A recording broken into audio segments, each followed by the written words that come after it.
Good morning, colleagues, staff, listening and viewing audience. The 34th Legislature's Committee on Government Operation and Consumer Protection meeting for August 6 is hereby called to order. Madam Clerk, kindly proceed to roll call. Kindly proceed to reading the agenda into the record.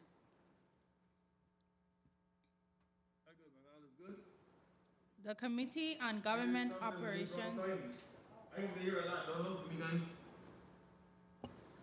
The Committee on Government Operations and Consumer Protection has scheduled a meeting for 9 a.m. on Friday, August 6, 2021, in the Earl B. Otley Legislative Hall, St. Thomas. The purpose of the meeting is to receive testimony and consider Bill number 34-0061, a resolution honoring and commending Mr. Hilary Baga Rizzetti for his contributions to a steel pan music and his dedicated service to the people of the Virgin Islands. The bill is sponsored by Senator Genevieve Whitaker.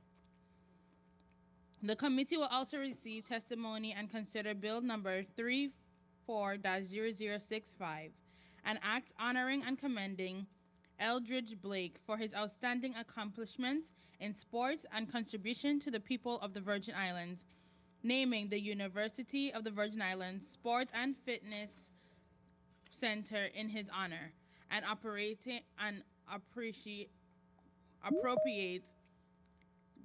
$10,000 to cover the costs and upkeep of the signage.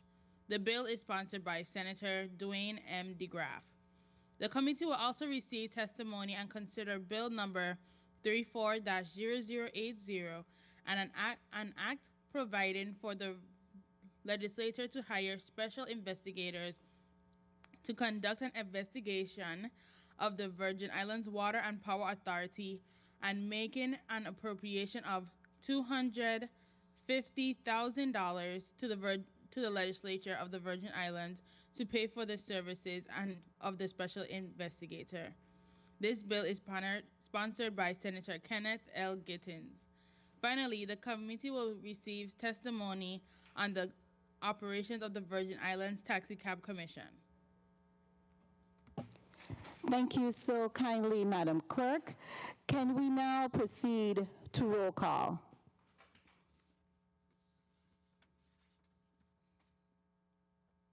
Senator Marvin A. Blyden. Senator Blyden absent. Senator Novelle E. Francis. Senator Francis absent. Senator Alma Francis Heiliger. Present. Senator Francis Heiliger present. Senator Javon E. James Sr. How about plural? Senator Javon E. James Sr. absent. Senator Franklin D. Johnson. Here. Who's that? Senator Franklin D. Johnson present. Senator Carla J. Joseph. Present. Senator Joseph present. Senator Milton E. Potter. Senator Milton E. Potter absent. Madam Chair, you have 3 present, 4 absent. Thank you so much, Madam Clerk. Madam Clerk, do we have any correspondences that should be read into the record? Yes, we do.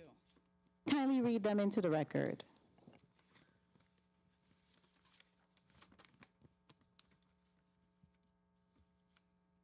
The Honorable Senator Carla Joseph, Chairwoman, Committee on Government Operations and Consumer Protection, 34th Legislature, Capitol Building, St. Thomas, U.S. Virgin Islands, 00801.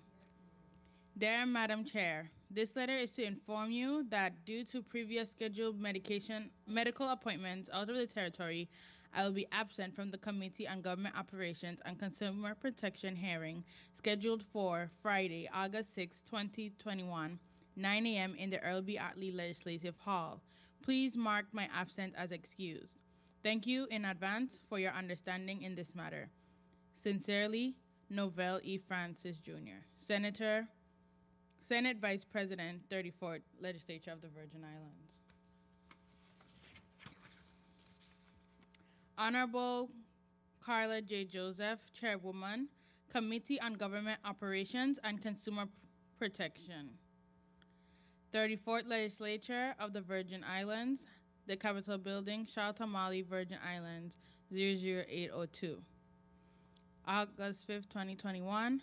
Dear Chairwoman Joseph, I am unable to attend the Committee on Government Operations and Consumer Affairs meeting scheduled for August 6, 2021 in the Earl B. Otley Legislative Chambers. I am currently dealing with the recent passing of my brother, Vivian Ed Potter. Please record my absence as excused. I wish you and my colleagues a productive committee meeting, and I thank all of you for your kind words, prayers, and support during this time. Sincerely, Milton Potter. Thank you. Thank you so much, Madam Clerk.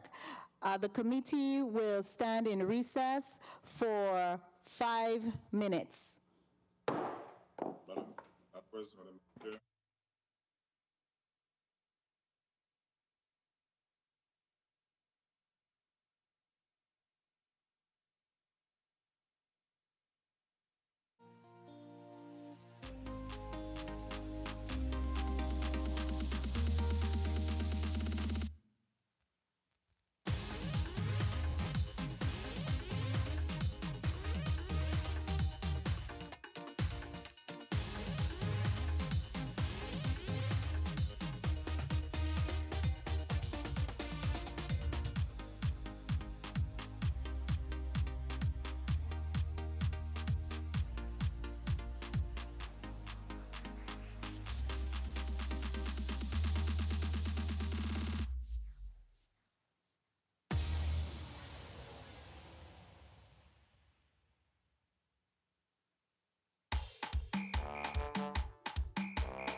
we are out of recess.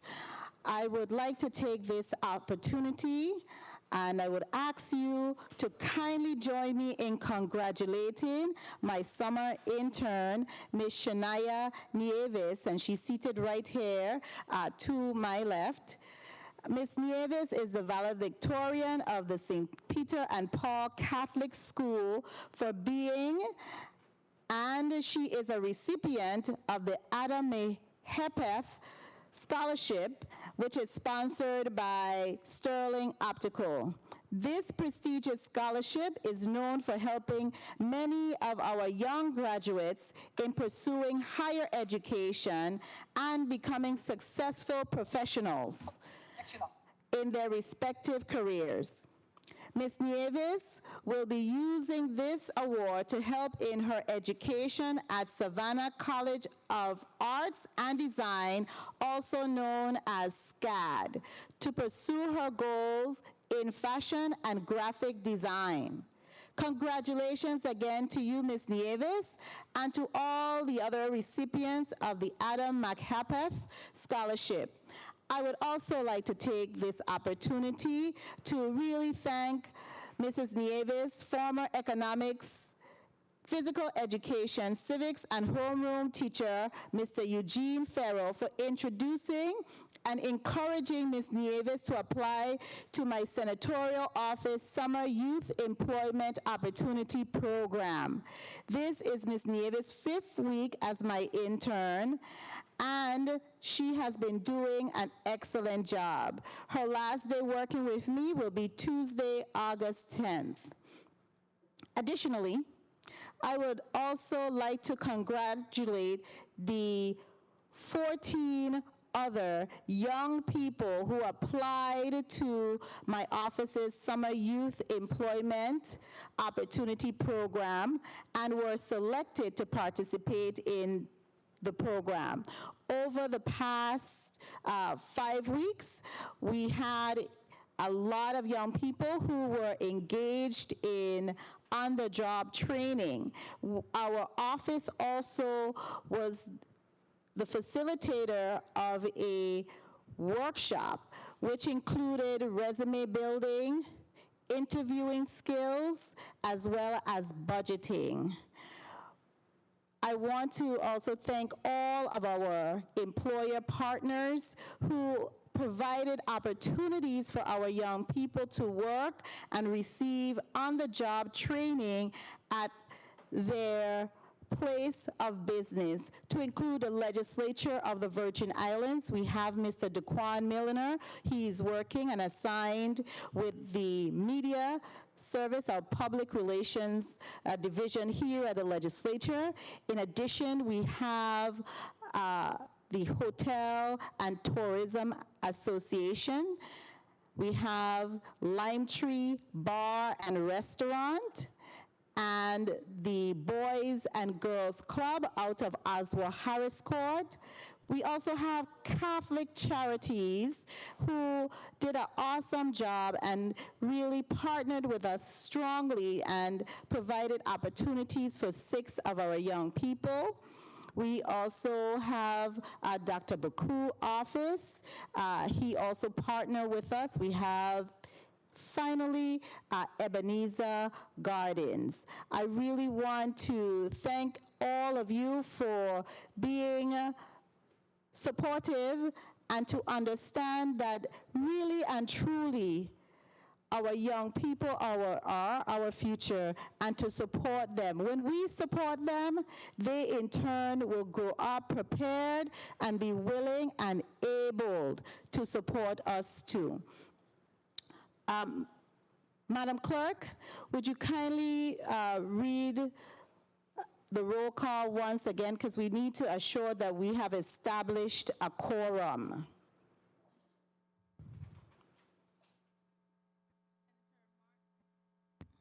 Senator Marvin A. Blyden. Senator Blyden present.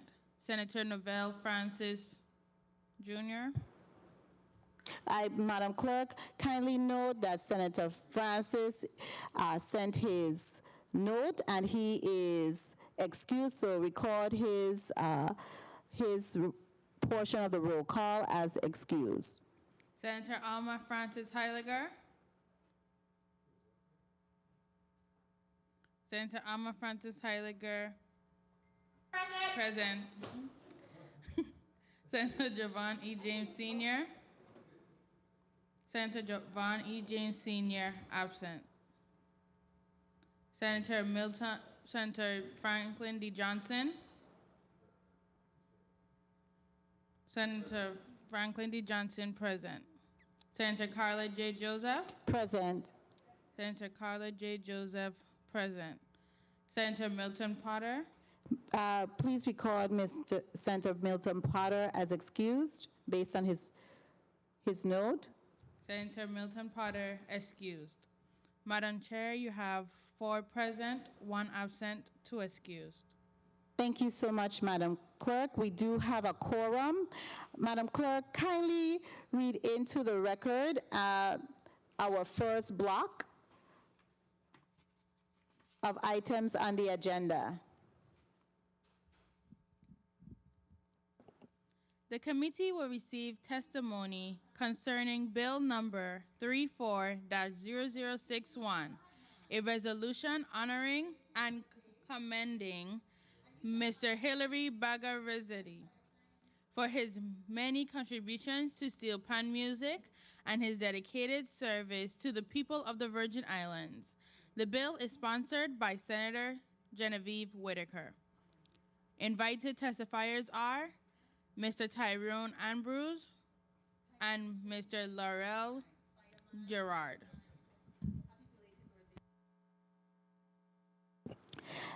Thank you, Madam Clerk. Who speaks on behalf of this bill? I do.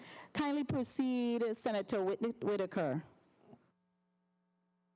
Thank you, Madam Chairwoman. Good morning to you. Good morning to all my colleagues. Good morning to the people of the Virgin Islands. I am ecstatic to present and to propose to this committee Bill number 34-0061 to honor Mr. Hilary Bagarizzetti for his outstanding contributions to the Virgin Islands community, enhancing our heritage and traditions through music. And I want to speak just briefly about my encounter with Baga. And it was really my encounter with Baga really as one of the proponents, and he supports the real true restoration of our youth infrastructure. Baga really inspired me in many ways, and others, other elders such as himself, to really promote music, culture, and history. And one of the asks he has is that we do restore the Youth Commission, and I continue to honor that request as well as one who supports that request. And I'm also really excited to help Baga and all of the members of his band, the Ebonite Steel Band, as they work towards the restoration of the band from the perspective of the outreach to the public.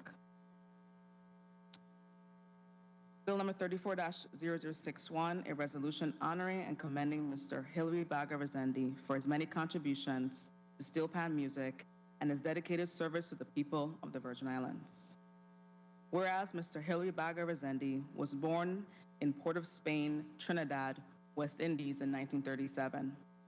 He grew up at a time and place where steel pans were first invented. During World War II, steel pans were hastily created to fill a gap in the musical entertainment which had been silenced by the colonial administration of the island. Whereas Baga's life story with respect to his involvement with steel pan music concerns 2 major aspects that are interwoven with each other. First, there is his lifetime of perfecting the sound of steel pan. And second, the passing on of the knowledge of playing pans to the youth. For Baga, both phases demand different degrees of discipline. Whereas Baga's introduction and first attempts to build a tenor pan began when Baga was very young, and a group of men used to gather by the East River in Port of Spain, making instruments from 55-gallon drums. The drums were containers which oil, liquids, and powders were shipped to the island. As Baga and his family lived next to the dry river, Baga heard and saw the men's first attempts in making instruments. He watched what they were doing in hammering the faces of the barrels into a first convex shape.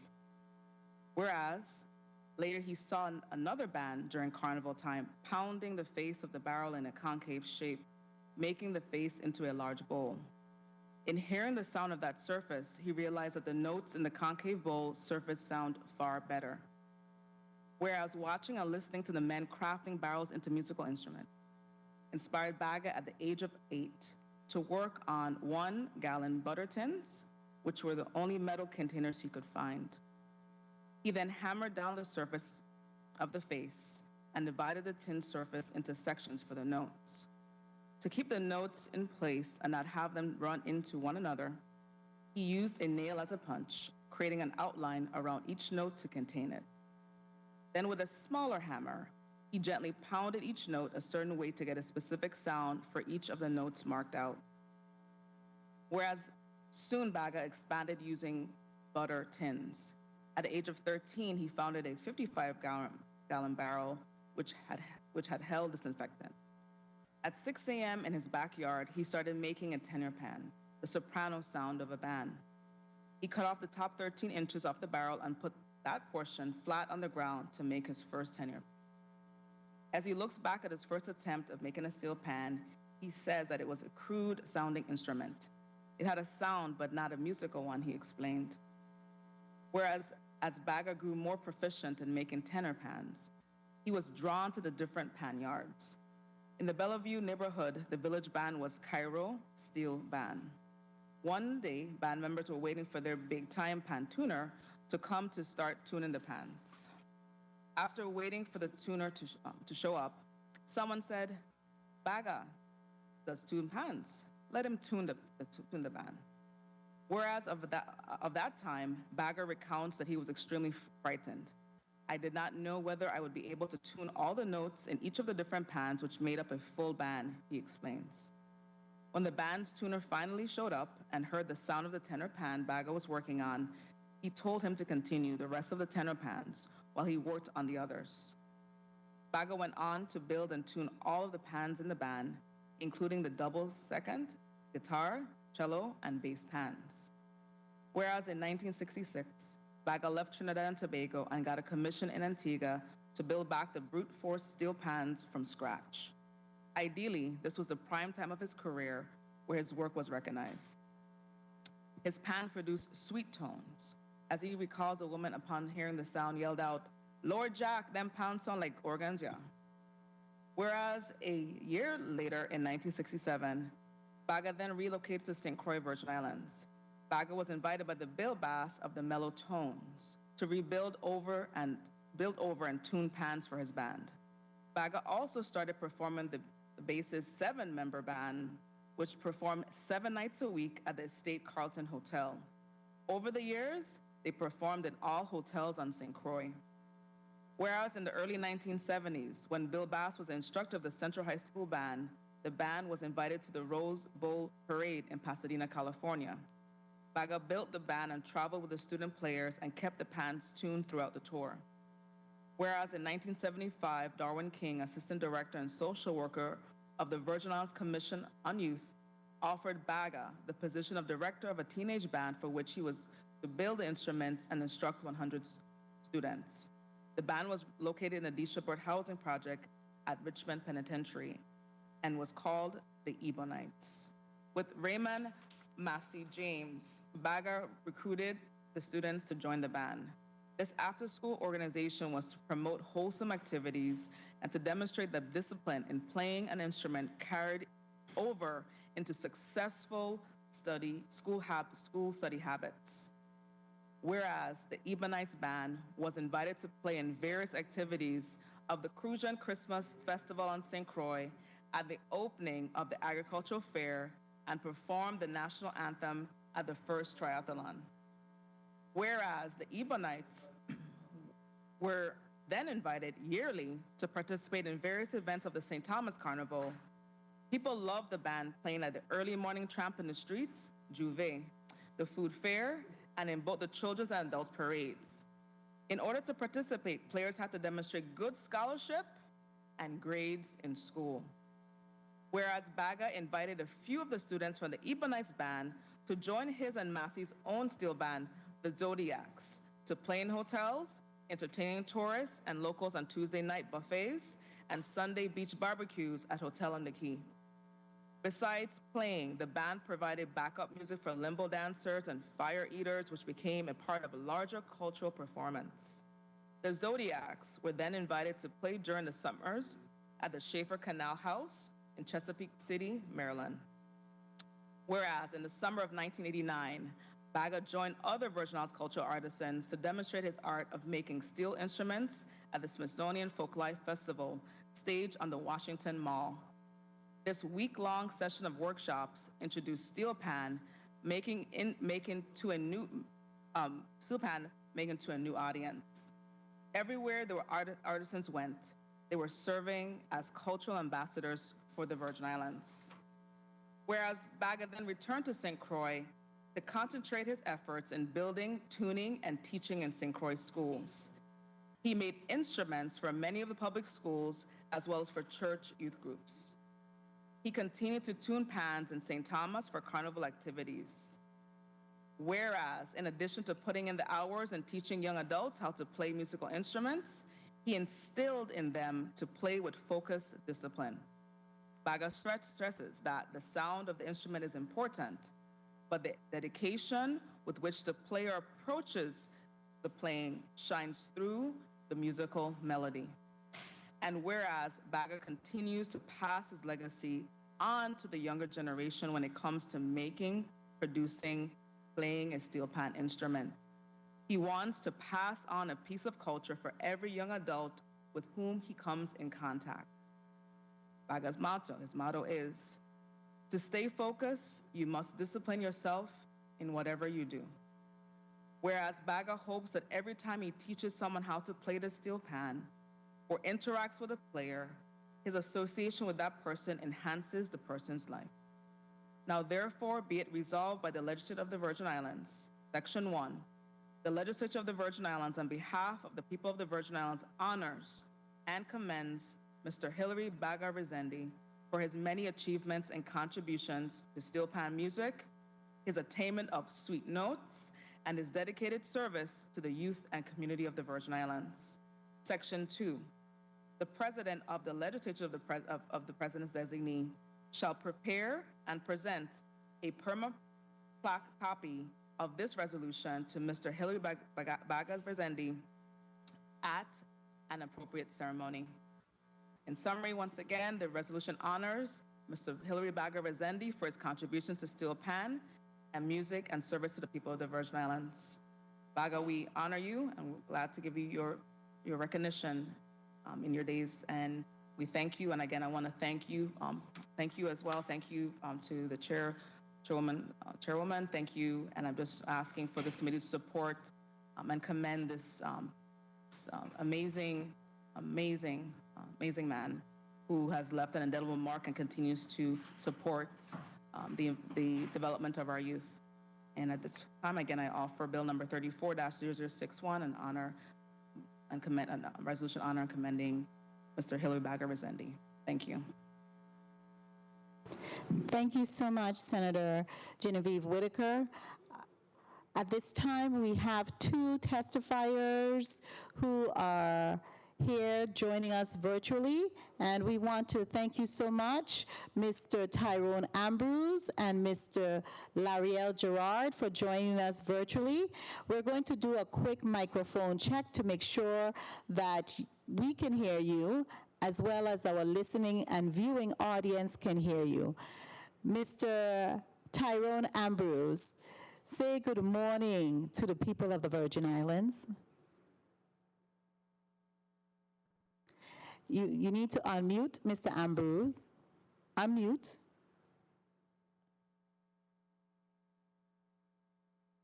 Please say good morning. We're not hearing you. It looks like as though you're muted. Try again.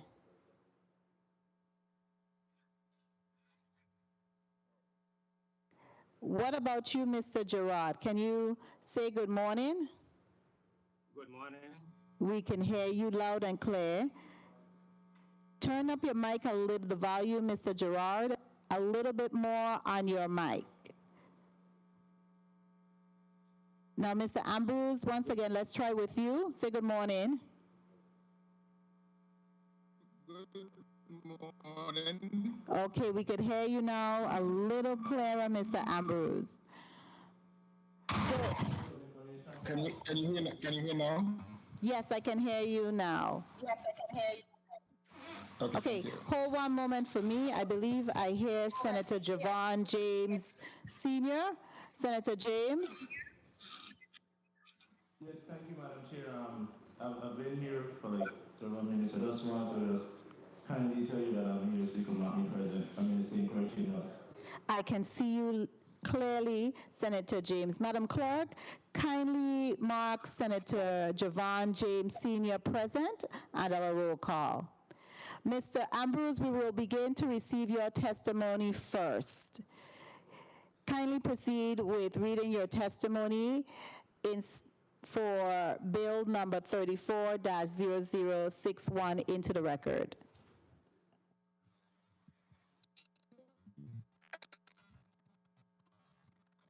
Good morning, Mr. Carla Joseph, Chairperson, members of the Committee on Operations. One moment. You're coming in a bit choppy. So try again from the top. Media, is there anything that we can do to assist Mr. Gerard in making sure that his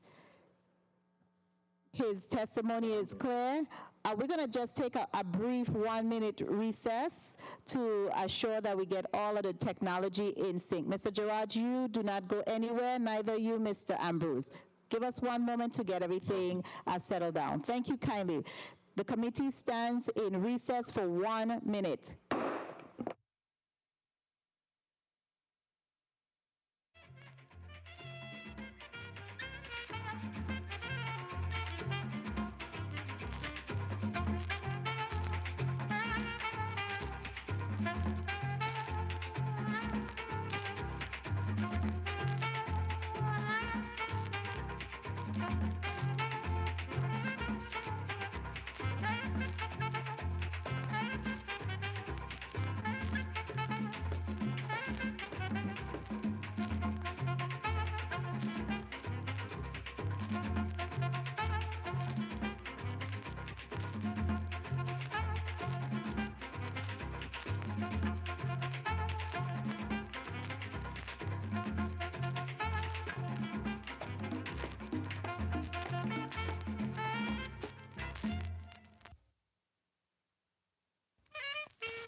Mr.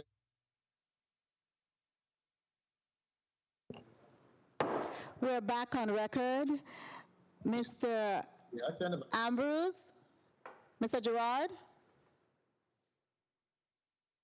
Mr. Ambrose. Okay, Mr. Ambrose. You hear me now? Yes, we can hear you loud and clear now.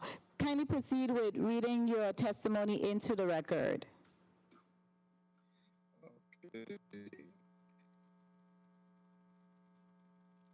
Good morning, Senator Carla Davis, Chairperson, members of the Committee on Government information. Oh, Mr. Ambrose, I don't, please, I don't know what is happening, but you're coming in a lot choppy. If you would allow us, we have your written testimony. If you would allow us, I'll have our clerk read it into the record because the connection is really poor. We can't understand. Okay. We can't understand what you're saying. It sounds like you're deep underwater. Okay, Madam Clerk. Okay. Thank you. So please mute your mic. Madam Clerk, could you please read his testimony into the record? Thank you kindly.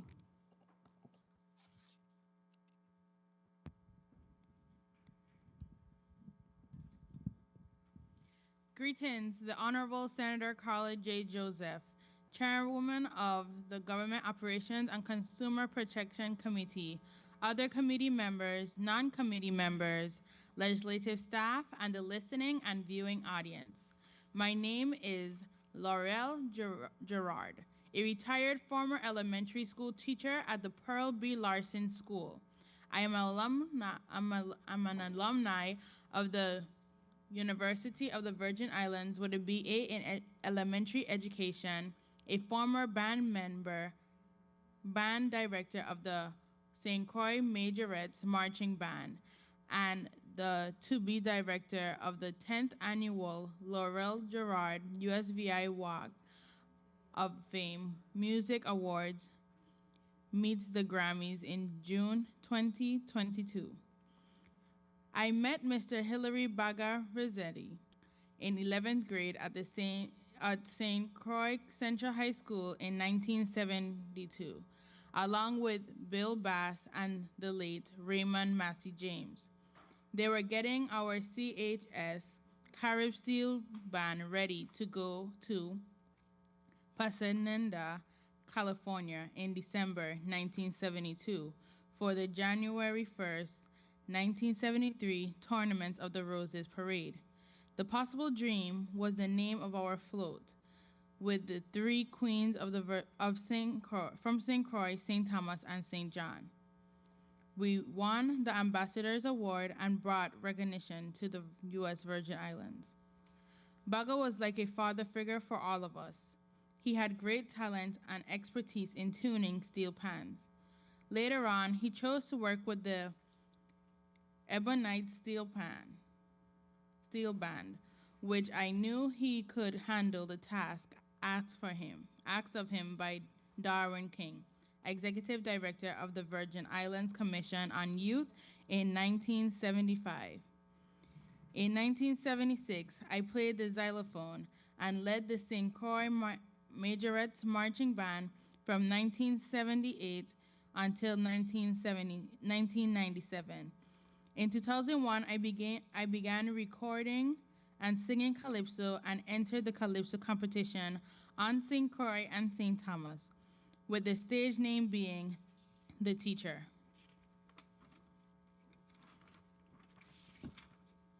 Baga was surprised to see me in Antigua during Carnival when he and Massey were celebrated on stage for their work with steel bands there.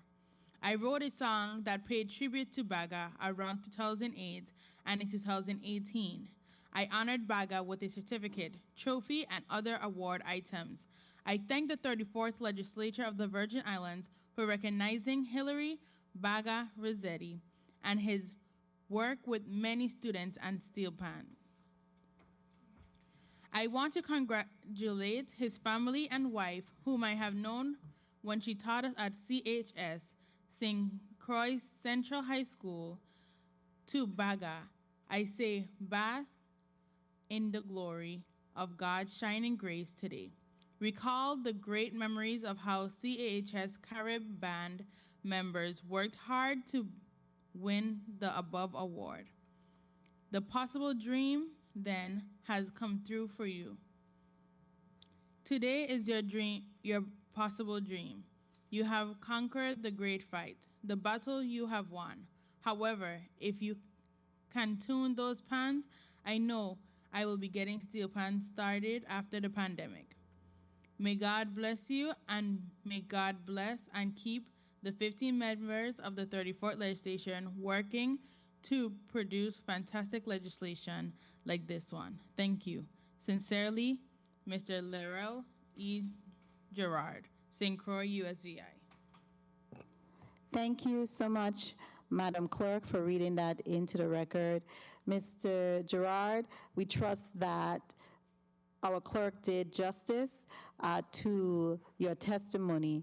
At this time, I will ask Mr. Ambrose to kindly read into the record your testimony on Bill number 34-0061.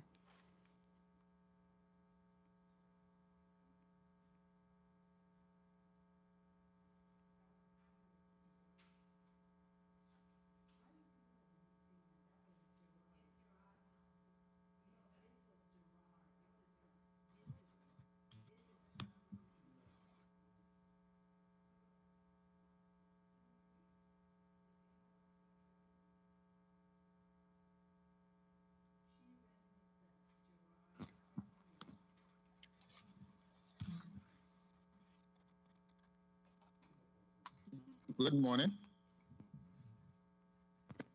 Can you hear me?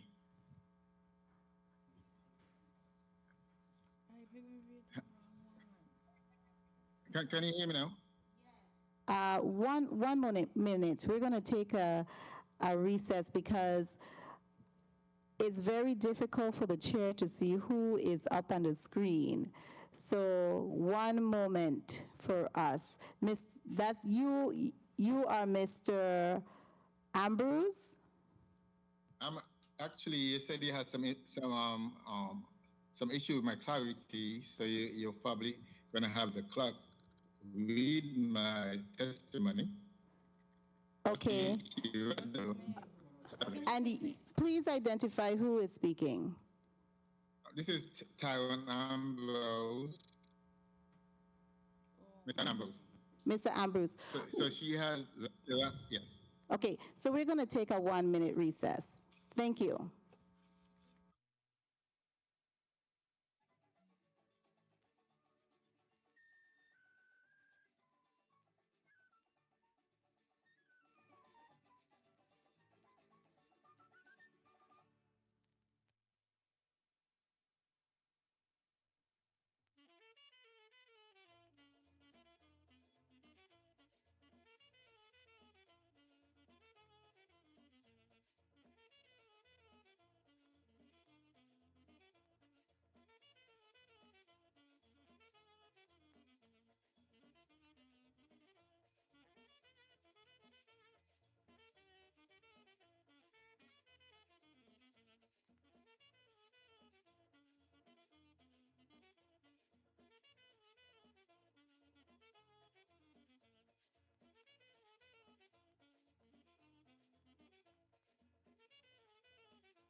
We are back on the record.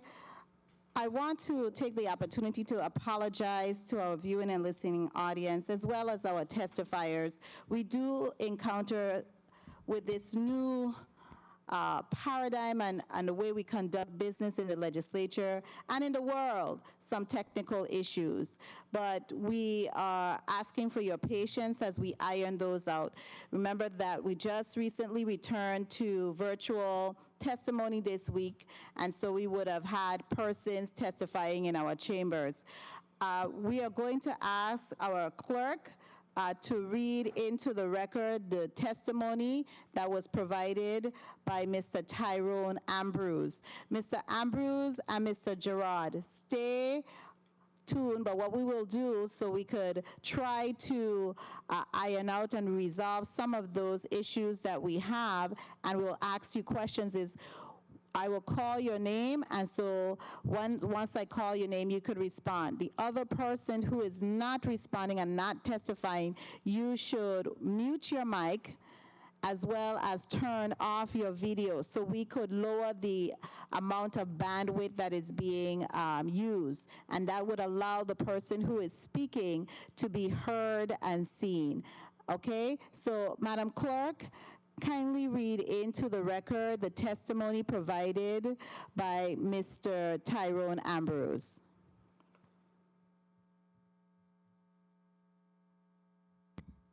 Good morning, Honorable Senator Carla J. Joseph, Chairperson, members of the Committee on Government Operations and Consumer Protection, bill sponsor, the Honorable Senator Genevieve Whitaker, other members of the 34th Legislature, other testifiers, fellow Virgin Islanders. My name is Tyrone Ambrose, and I am here today to give testimony to Bill number 34-0061, the honoring and commending of Mr. Hilary Rossetti, aka Baga. I migrated from Antigua at an early age, where I learned to play the steel pan in the Harmonite Steel Orchestra and later played with the Genomites Steel Orchestra. Being in the musical arena, along with people exposed to music at an early age in my life, I was extremely eager to continue my passion for music here on the island of St. Croix. Thus, I was fortunate to be introduced to the Ebonite Steel Orchestra by my family members and friends. At that time, Mr. Hilary Baga Rossetti and the late Raymond James, aka Massey, were the instructors. The Ebonite Steel Orchestra was then under the Youth Multi-Service Program. I am proud to say that the program provided a venue for us as youths to learn not only to play the instruments, but most of all, discipline, respect for self and others, and that loving friendship for each other continues up to this day. Baga, as most of us referred to him at the time, was the catalyst in moving the band forward, and he was the one who not only built and tuned the pans, but was also involved in the musical arrangement alongside the late Raymond Massey James. I know that some, if not most, of the senators may be too young to remember the great sweet sound of the Ebonite Orchestra, but to jog the memories of those who were there back in the days when steel bands played in an integral part in our festival here on St. Croix and the other carnival on St. Thomas. Songs like Banana Jam, Whistle Jam, Off Man, and Kill the Rabbit, just to name a few, played on the roads by the Ebonite Steel Orchestra. Baba was most instrumental in coordinating all the musical aspect of the arrangements. Whenever I reflected or reminisce on those days, I wonder when we are going to find such committed souls and spirit ever again on these tranquil islands. We need more people like Mr. Hilary Baga Rossetti, who was dedicated to serving and saving our youth from the streets. In addition, Baga devoted his time and talents and treasure to the youth of St. Croix, and I am a living example of his commitment, efforts, and hard work. Mr. Hilary Baga Renzendi never stopped dedicating to the youth. Baga built and are still building pans for various pan groups in the Virgin Islands and throughout the Caribbean and the USA. His contribution, his accomplishment, and his pledge to the craft is epic. And he is still hard at work every day to improve his skills and the craft. Mr. Hilary Baga Rezendi eats, sleeps, and breathes pan. As we became more matured and Mr. Hilary Baga Rezendi saw our respective potential, Baga made sure that the doors of opportunities were open. I was recruited by Baga to become a member of the Zodiac Steel Band. There's where our relationship grew to a more personal level where he gave me fatherly advice that helped me to shape to be the man I am today. Mr. Hilary Baga Rezendi was in charge of the group Zodiac Steel Band. He played at numerous places, including hotels, nightclubs, bars, restaurants, and cruise ships, because of his enthusiasm to showcase the steel band to the world and the USVI homemade product. We were fortunate to travel to many cities in the continental USA, but the highlight of it all for me as a young man was traveling to Europe, and Mr. Hilary Baga Rezendi made that possible. Then we traveled to Denmark, playing and teaching the musical arts of playing pan and building pan, in which Baga was in the forefront. Because of Baga, I was able to go and see places that I would not dream of. And because of the exposure, Europe is one of my favorite places to vacation, like Sweden, Malmo, the Vatican City, and Milan, Italy, just to name a few. Moreover, when someone has impacted your life in such a special and significant way, I have to express my sincere gratitude. Therefore, I will call him to show my appreciation for the role that he's played not only in my life, but to all the other youths that he may have touched throughout the VI, Caribbean, USA, and the world. From police officers, correction officers, firefighters, nurses, and many others, a substantial fabric of the Virgin Islands community was touched or impacted inadvertently and inadvertently by him. That it is why I am more than honored to demonstrate my thankfulness. So by giving my testimonial approval for the honoring of Mr. Hilary Rezendi, aka Baga. In closing, that is why it is incumbent upon the consider joining with the author of Bill number 34-0061, Senator Genevieve Whitaker, to bestow this prestigious honor upon Mr. Hilary Baga Rezendi. I too share that sentiment.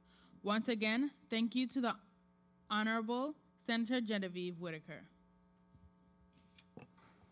Thank you, Madam Clerk, for reading that testimony into the record.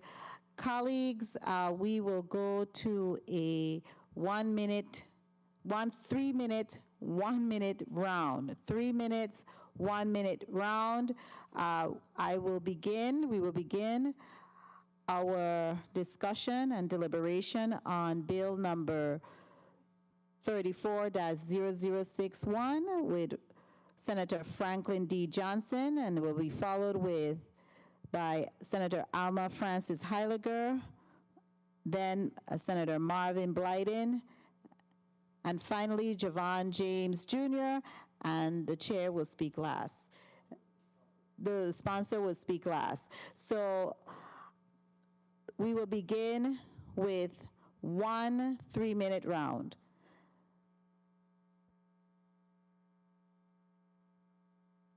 Senator Johnson, you're recognized. Good morning. Thank you very much, Madam Chair. Good morning to my colleagues. Good morning to the listening and viewing audience. It's an honor to be here today and take part in this moment here of honoring Baga. I know Baga for quite some time. I can tell you stories down the road about Baga because Baga live in an area in Frederickson. I think it's Jolly Hill, they call that area. And Baga will be tuning pan all hours of the night to the point that neighbor them was tired of it. What Baga mean that you were going to get a pontoon and set to go down the road. So he was very determined in when he's tuning pan to make sure that that pan is tuned fine. So I know he neighbors them pretty well. And they used to complain and say, Baga and this pan all hour. Boom, boom, boom, boom, boom, boom. And tuning pan requires a lot of time and make some noise. So could you imagine 12 o'clock in the night, somebody out there tuning pan? So once he tuning pan, he going to sound even a little louder because of the hour. But he was very determined and dedicated to make sure that the pan is ready and the pan is sounding good to go down the road. And it's good to see that, the sponsor of this bill, my colleague, look into it and make sure that he gets his honor. As I always said, give someone the flowers when they're alive. And it's a pleasure to be here to support this initiative in honoring Baga. That's all I know you by, Baga. So congratulations to Baga and his all his efforts and time that he put out there trying to make sure that the song of pan didn't die here in this territory. I remember the days as a young boy coming up, we didn't have a bunch of steel pan, and it was small little pans. So parade day, before you had these big brass band and all of that, we would import steel pan from Antigua and different places, and they'll come up on the boat. My colleague to my left was too young to know about that. When Ebonites from Antigua and those places and those bands will come up by boat, the players and the pans them will come up. Even the trolley would come on that boat, and they would bring them out on the Frederickson Pier, and it would be tramping up and down the street. But, with guys like Baga coming around and different guys, Baga had a sidekick that used to work with him. Those guys really, brought the pan to big life with big steel pans. So I congratulate Baga and all his work and efforts to make sure that the sound of pan stay alive in the Virgin Islands. Thank you very much, Baga, for all you did for this territory. Thank you very much, Madam Chair. Thank you so much, Senator Johnson, for those words. It's always good to know when we have individuals who we are honoring and our colleagues can personally testify on the strength of this person and give those level of testimony. The chair would now recognize Senator Alma Francis Heiliger for her 3 minutes. Good morning to my colleagues. Good morning to the testifiers. Good morning to the people of this territory. Well, I basically am in support of this piece of legislation resolution to honor Mr. Hilary Resende, aka Baga. One of the things that I have noticed that culture is a major part of Virgin Islands history. And anyone that has participated in making sure that steel pan and culture continued and is an integral part of who we are as a people, I will always support that. I think that when it comes to legislation such as this, that champion our culture, that champion engagement of our children to continue traditions and various items such as steel pan, I think it's a blessing not only for us that grew up with these items as part of our lives, but to continue it on and remembering the people that were really, really strong supporters. They were strong educators of learning these types of equipment. So what I want to ask, my first question is, I know several of you spoke and testified about the greatness of this individual, but could you share with us the impact do you really believe that he's really had on this community as a whole in making sure that steel pan and what it represented here in the territory was an integral part of who we were? Mr. Ambrose, you can go first.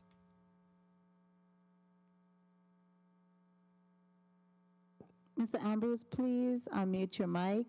And Mr. Gerard, if you could take off your camera so we could have some good bandwidth to hear Mr. Ambrose.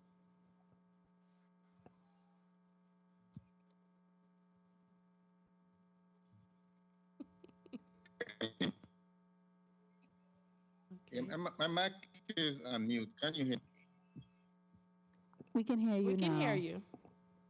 Please say your name. Okay. Please say your name first so that we can have it in the record. Proceed. Yeah, my name is Tyrone Ambrose. Oh. And provide the music, silver music, especially to dance. Well, Mr. Ambrose, unfortunately, we can't hear you. Is it a way you could turn off the video and just talk to see if that would assist you? Like turn off the camera and just talk in the mic part. Maybe you might come out a little bit better. Okay. See if that works. Can you hear me better now? Yeah, go ahead. Let's see if that works. So, okay. Yes. No.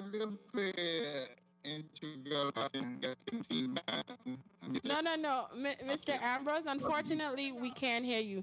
Mr. Gerard, could you answer the question? Wow. Hi, good morning. Morning. Can you hear me? Yes, we can. Go ahead. Okay.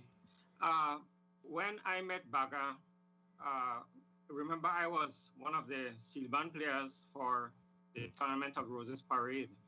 And because of Baga, we reached millions of people and we put the Virgin Islands on the map. Then Baga started teaching a lot of students to play, and many students branched off from the tutelage of Baga to form their own bands. And like I said before, I was surprised when I got to Antigua during the carnival that they were honoring Baga and Masai deceased on the stage.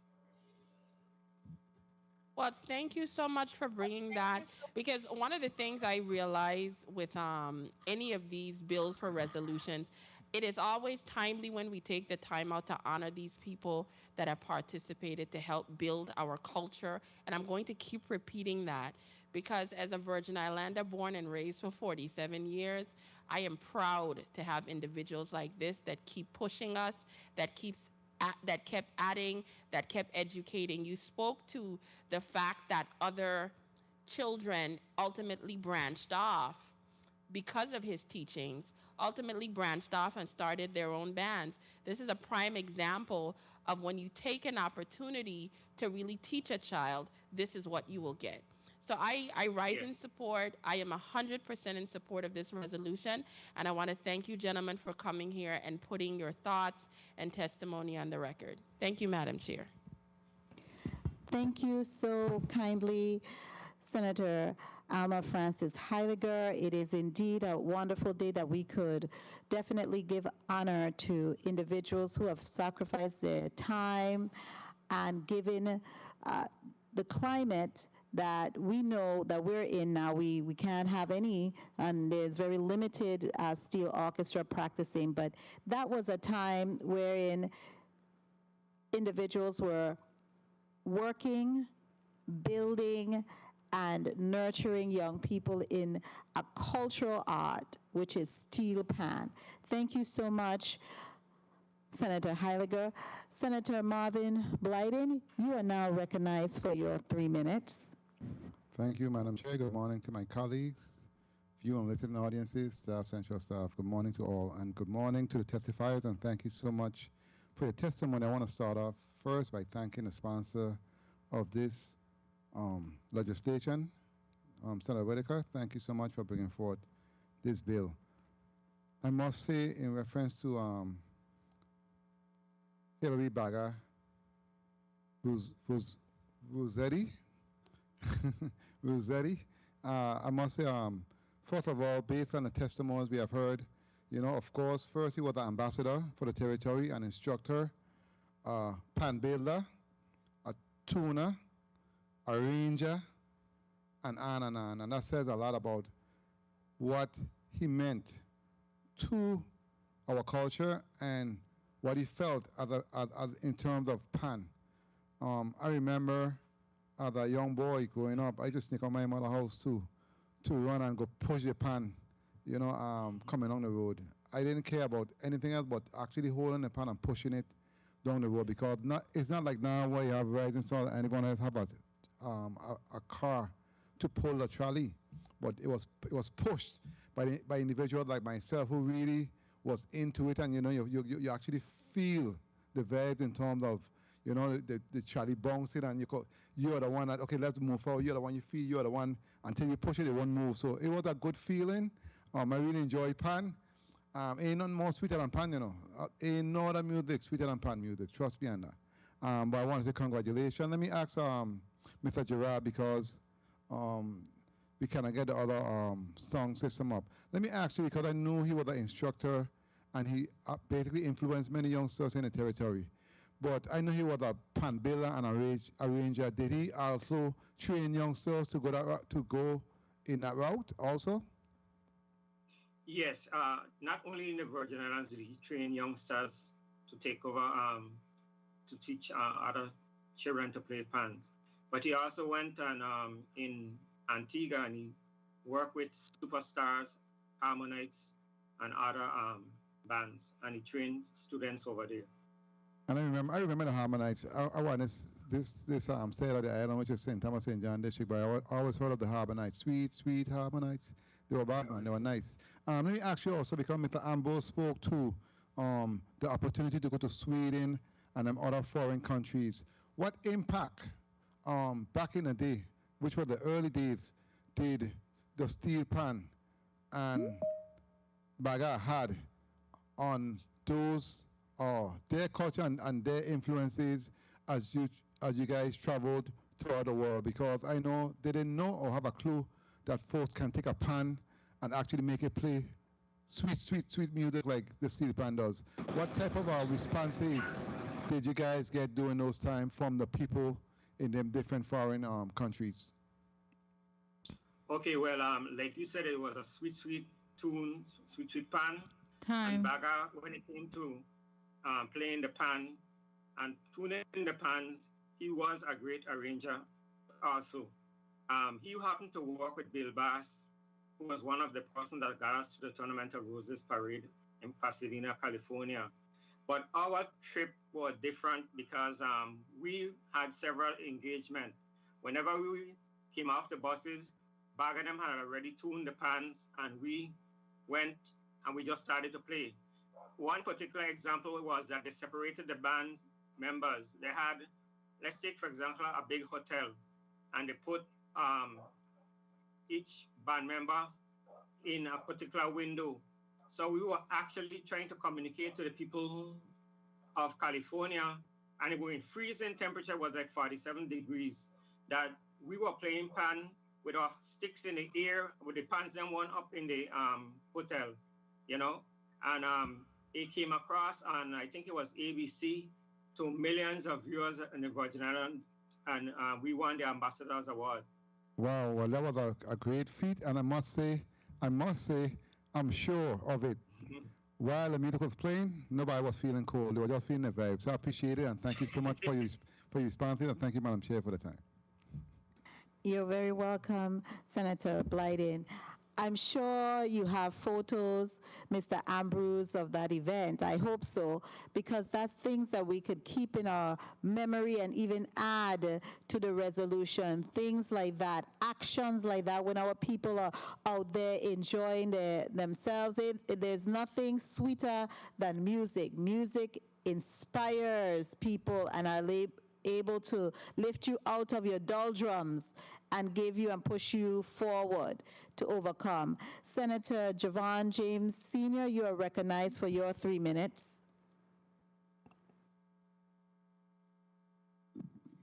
Good morning to the people of the U.S. Virgin Islands. Thank you kindly, Madam Chair. And to Baga, Mr. Hilary Baga Rezende, that's how you pronounce it? Rezende. I just want to say congratulations on you being able to be honored by this body. I know the bill hasn't passed as yet, but based on the sound of my colleagues or what I'm hearing, it will be passed in this committee. I had the opportunity to meet Baga on several occasions. I frequent the historic town of Frederiksted. And I had a time I was there by, what do you call it, by Negus. That's the little vegetarian store there that sells food. And I'm hearing an individual playing pan. So I went over and I saw a gentleman by the name of Tiger. Tiger is one of those guys who, you know, frequent the town of Frederiksted as well. And I said, Tiger, I asked Tiger, who is that individual? And he said, man, you know Baga? I said, no. The Baga used to be around with the Youth Commission back in the days. And then I had the opportunity to speak to Baga, and Baga told me, Senator James, when are you going to bring back the Youth Commission? And I told him, well, it's on the books, but it's not funded. He said, what would it take for the Youth Commission to get back to what it once was? And I told him, listen, that is not going to happen overnight. It's going to take some time. My colleagues would have to support it and include it in the budget because it's already funded in the Virgin Islands Code. And the reason why I mentioned the Youth Commission, because I always hear individuals talk about it. I wasn't around back in those days, but I heard good things about it. And I'm happy to know that back in the days with Mr. Darwin King being Assistant Director and Social Worker for the Virgin Islands Commission on Youth, that he offered Baga a position to be able to spend time and teach the teenagers at the time steel pan. And it's unfortunate that we're going through COVID-19 right now because, you know, during the summer, individuals look forward to these summer programs and youth programs. And I really wish that the dream and the hopes of Baga continues. Because he is one thing mentioned in this resolution, and he was quoted saying that he wants to pass on a piece of culture for every young adult with whom he comes in contact with. And he mentioned here one of his motto is to stay focused. You must discipline yourself in whatever you do. And for individuals who are true musicians, knows that playing an instrument comes with discipline. I too am a musician, and I know that just to play in an entire song, the rehearsing, the discipline that comes with it, and for individual like Baga to be doing this for all these years, it is definitely his calling. And I really hope that with all these EDC companies that we have in the territory, and with all the funding that we like to give away, that we set aside some funds to make sure that the youth of this territory can be able to pass on the legacy that Baga spoke about when it comes to keeping the culture alive. So with that said, Mr. Gerard, how are you doing? I'm fine, my former student. How are you doing? Just one moment, Senator James, your time has been called, but the chair would be lenient and gracious to you and allow you to ask one question and have Mr. Ambrose respond. I didn't know if you heard that your time was called. Thank you for the leniency, Mr. Gerard. Yes. Obviously, I'm going to vote on this measure. But for the people of the Virgin Islands who might not know Baga, explain to the people of the Virgin Islands why this body, this committee, must honor this gentleman. If you can just put that on the record for me. Okay. When you speak about culture as a former teacher, culture is an ongoing thing. And remember now, culture works with tourism also. And remember also that the time when we weren't under the Youth Commission, our steel band was from St. Croix Central High School. When we went to the Tournament of Roses in Pasadena, California, we were promoting culture, and we were also in promotion with the Department of Tourism at that time. Baga spent so much of his life putting sweet songs into the pans. He were in charge of tutoring other students and making them successful so that they could go ahead and help to arrange music for other bands. And like I said before, he went on abroad also to teach students, for example, in Antigua. And I think that this is a tremendous bill by Ms. Senator Whitaker. And I think that we should honor him and let's keep culture alive and let's keep Baga's name alive. Thank you, Madam Chair, for the leniency. Thank you, Mr. Gerard, for placing that on the record. Thank you so much, Senator James. The chair will now speak for her 3 minutes. Mr. Gerard, kindly forgive me if I recognize you as Mr. Ambrose. I want to also begin my 3 minutes by commending the sponsor of the bill, Senator Genevieve Whitaker. I noted in the bill that Mr. Hilary Baga Rezendi, he also had a youth steel orchestra right out of Ralph D. Chabert housing community in St. Croix.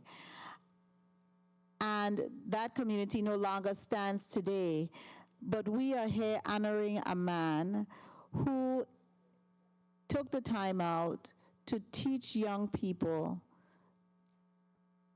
to play an instrument, a cultural instrument. He migrated from Trinidad.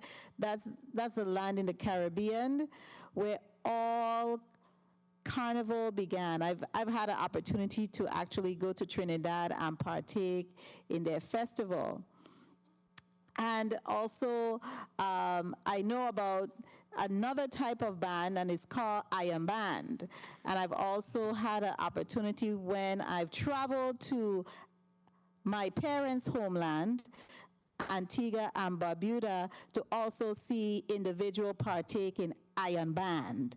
So I understand the cultural significance of music to our people. It derives strongly from our motherland of Africa. And I want to commend our good senator for her foresight in sponsoring this legislation, especially knowing that it took some great men and women to be able to pass on this level of tradition to our young people.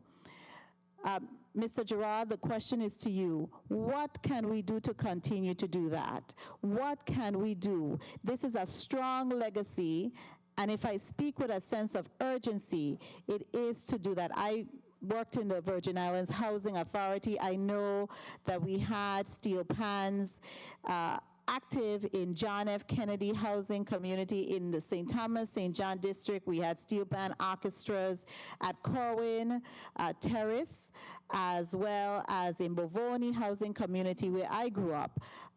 We will have to provide a way, especially with the pandemic. We are highly intelligent. What can we do to continue that legacy with our young people?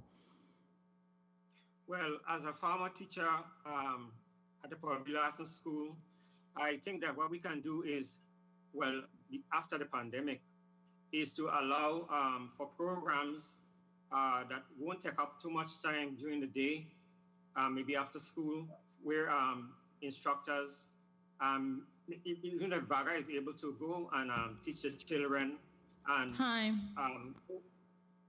continue. Hopefully from that, we can continue with steel bands. So let me ask you, you don't think that, because we don't know what is going to happen with the pandemic, is that level of uncertainty that has us today receiving your testimony and Mr. Ambrose's testimony virtually.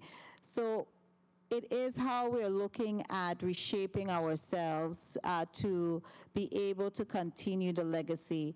But I must say that I definitely, based on what I've heard today, I'm duly impressed, have not having met the man, but duly impressed by all that he has done for our people in ensuring that that legacy and that strong tradition is passed on to our young people. At this time, I will ask the bill sponsor to say a few words, 3 minutes, relative to the legislation, and then we will move forward with the vote. Thank you.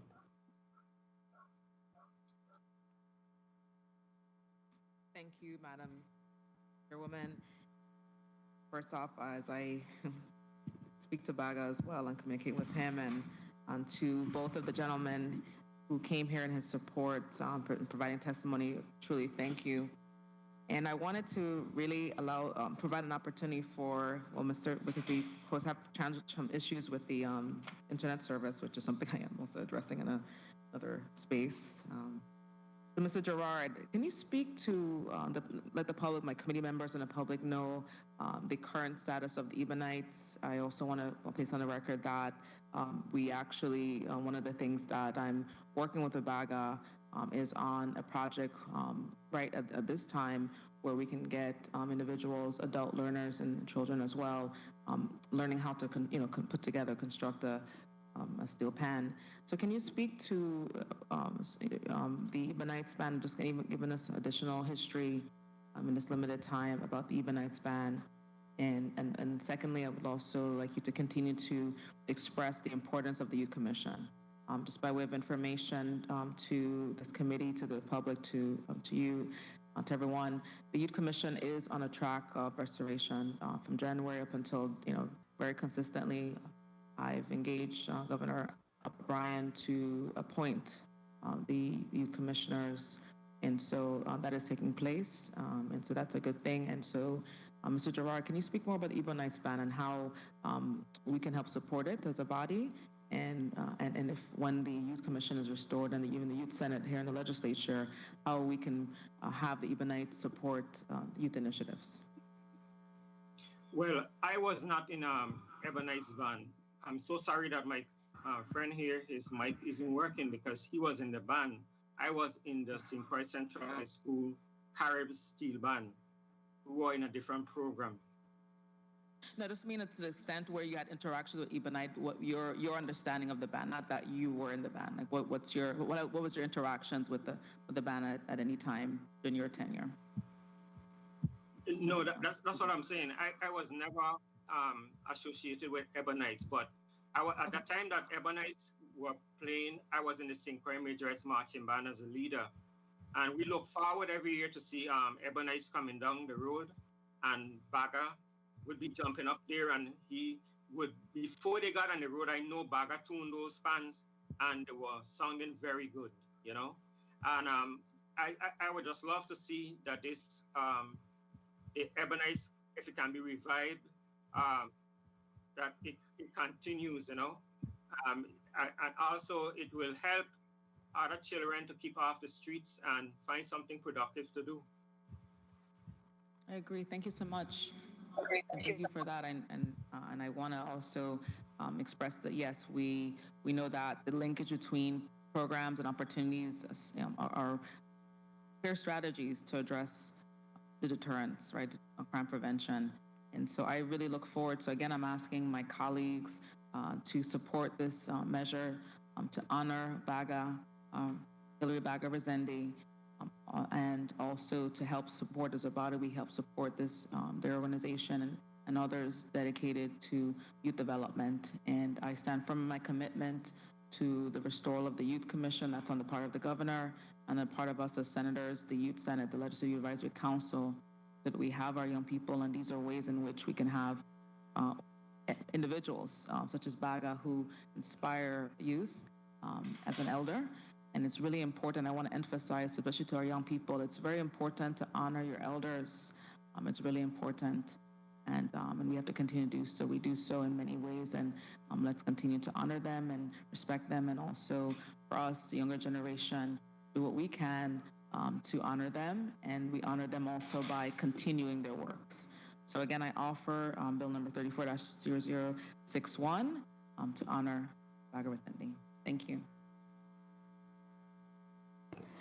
Thank you so much, Senator Whitaker.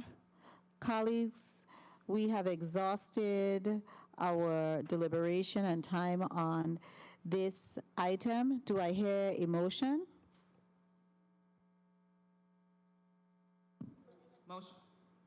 Motion.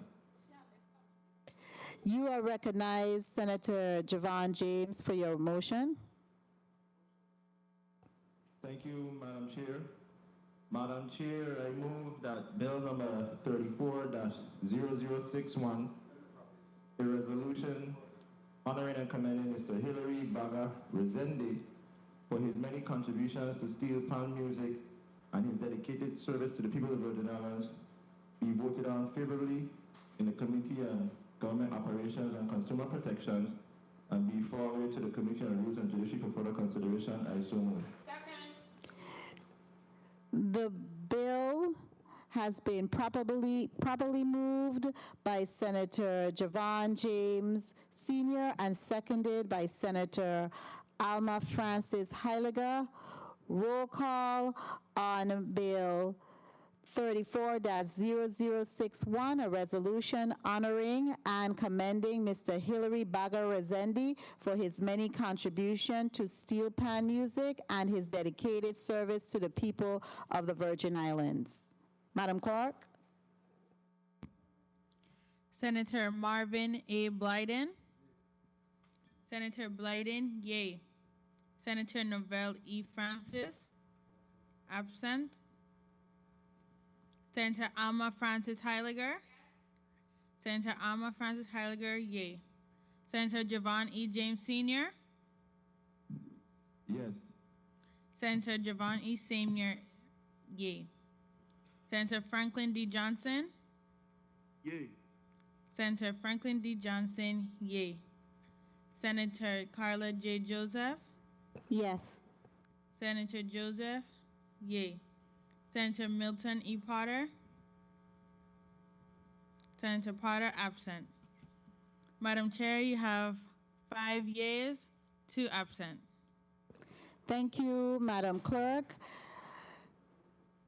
Bill number 34-0061, a resolution honoring and commending Mr. Hilary Baga Razendi for his many contributions to steel pan music and his dedicated service to the people of the Virgin Islands, is hereby approved and will be moving forwarded to the Committee on Rules and Judiciary for further consideration. Madam Clerk, kindly read into the record the next bill in Block 2. One moment, Madam Clerk, before you go. I would like to now release both Mr. Ambrose and Mr. Gerard, and thank you kindly for attending today. I do apologize for the technical issues. We have no control over that, but we are definitely and deeply appreciated your testimony on Bill 34-0061. You are now released from testifying before the Committee on Government Operations and Consumer Protection. Madam Clerk? Yes, you are recognized, Senator James, for your point of information. Madam Chair, I just want to place on the record, I think earlier while I was watching the screen, I saw Baga. I could be mistaken. And I know this is a process where it's part of the record, and for historic records and for the archives, I just wanted to know if you can inquire if Baga is there. If not, you can proceed. Thank you, Madam Chair, for the time. Thank you. I did ask the sponsor, and she indicated that he was not present virtually with us, Senator James. Thank you kindly. We will move on, and thank you, testifiers, once again. We will move on to the second item on the agenda in Block 2. Madam Clerk, kindly read into the record the agenda item in Block 2.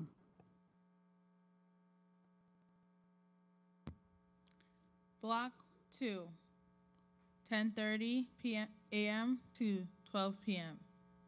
The committee will also receive testimony concerning Bill number 34-0065, an act honoring and commending Eldridge Blake for his outstanding accomplishments in sports and contribution to the people of the Virgin Islands, naming the University of the Virgin Islands Sports and Fitness Center in his honor, and appropriate $10,000 to cover the cost and upkeeping of the signage. The bill was sponsored by Senator Dwayne M. DeGraff. The invited testifiers are Mr. David Hall, SJD, President of the University of the Virgin Islands, Mr. Hannibal M. Ware, Inspector General, U.S. Small Business Administration, Ms. Daniela Smalls Bailey, and Mr. Curtis Gilpin.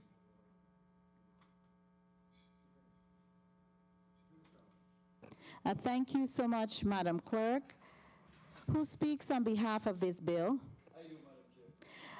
Senator Dwayne M. DeGraff, you are recognized. Thank you. Good morning.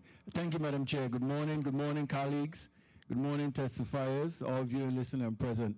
I am honored to be here in your committee as not being a member of this committee, and ask for the support of the members of this committee to move this bill forward. Bill number 34-0065, an act honoring and commending Eldridge Blake for his outstanding accomplishments in sports and contributions to the people of the Virgin Islands, naming the University of the Virgin Islands Sport and Fitness Center in his honor, and appropriates $10,000 to cover the cost of upkeep and signage. Mr. Eldridge Blake is a local Virgin Islander, born in this beautiful territory on the beautiful island of St. Thomas in March 21st, 1947, to Mr. Victor Adolph Blake and Ms. Eulalie Constancia Turnbull. He has two daughters, Vanya and Eulalie. Mr. Blake was one of those guys in his childhood days that in sports mastered every sport in the territory. And he is that guy who you would want on your team. The most valuable player for every team: baseball, basketball, soccer, swimming, track and field. He was the best of the best. I mean, you gotta give Jack the jacket. And while he was here, he attended local public schools and graduated from, I know we have many illustrious and great high schools here in the territory, but he graduated from the greatest and the most illustrious Charlotte Amalie High School. He was a chicken heart. He didn't just stay great in the territory. He went on to the Fisk University and represented the territory tremendously. He mastered in everything again in athletics, and he had to buckle down. He not buckle down, but he had to master also in academics, because he received a bachelor's degree from Fisk University. He returned home, where he ultimately received a master's degree from the University of Virgin Islands, and he also worked at the then College of the Virgin Islands, which is now the University of Virgin Islands, where he worked there as a lecturer, assistant professor, for about 30 years or more.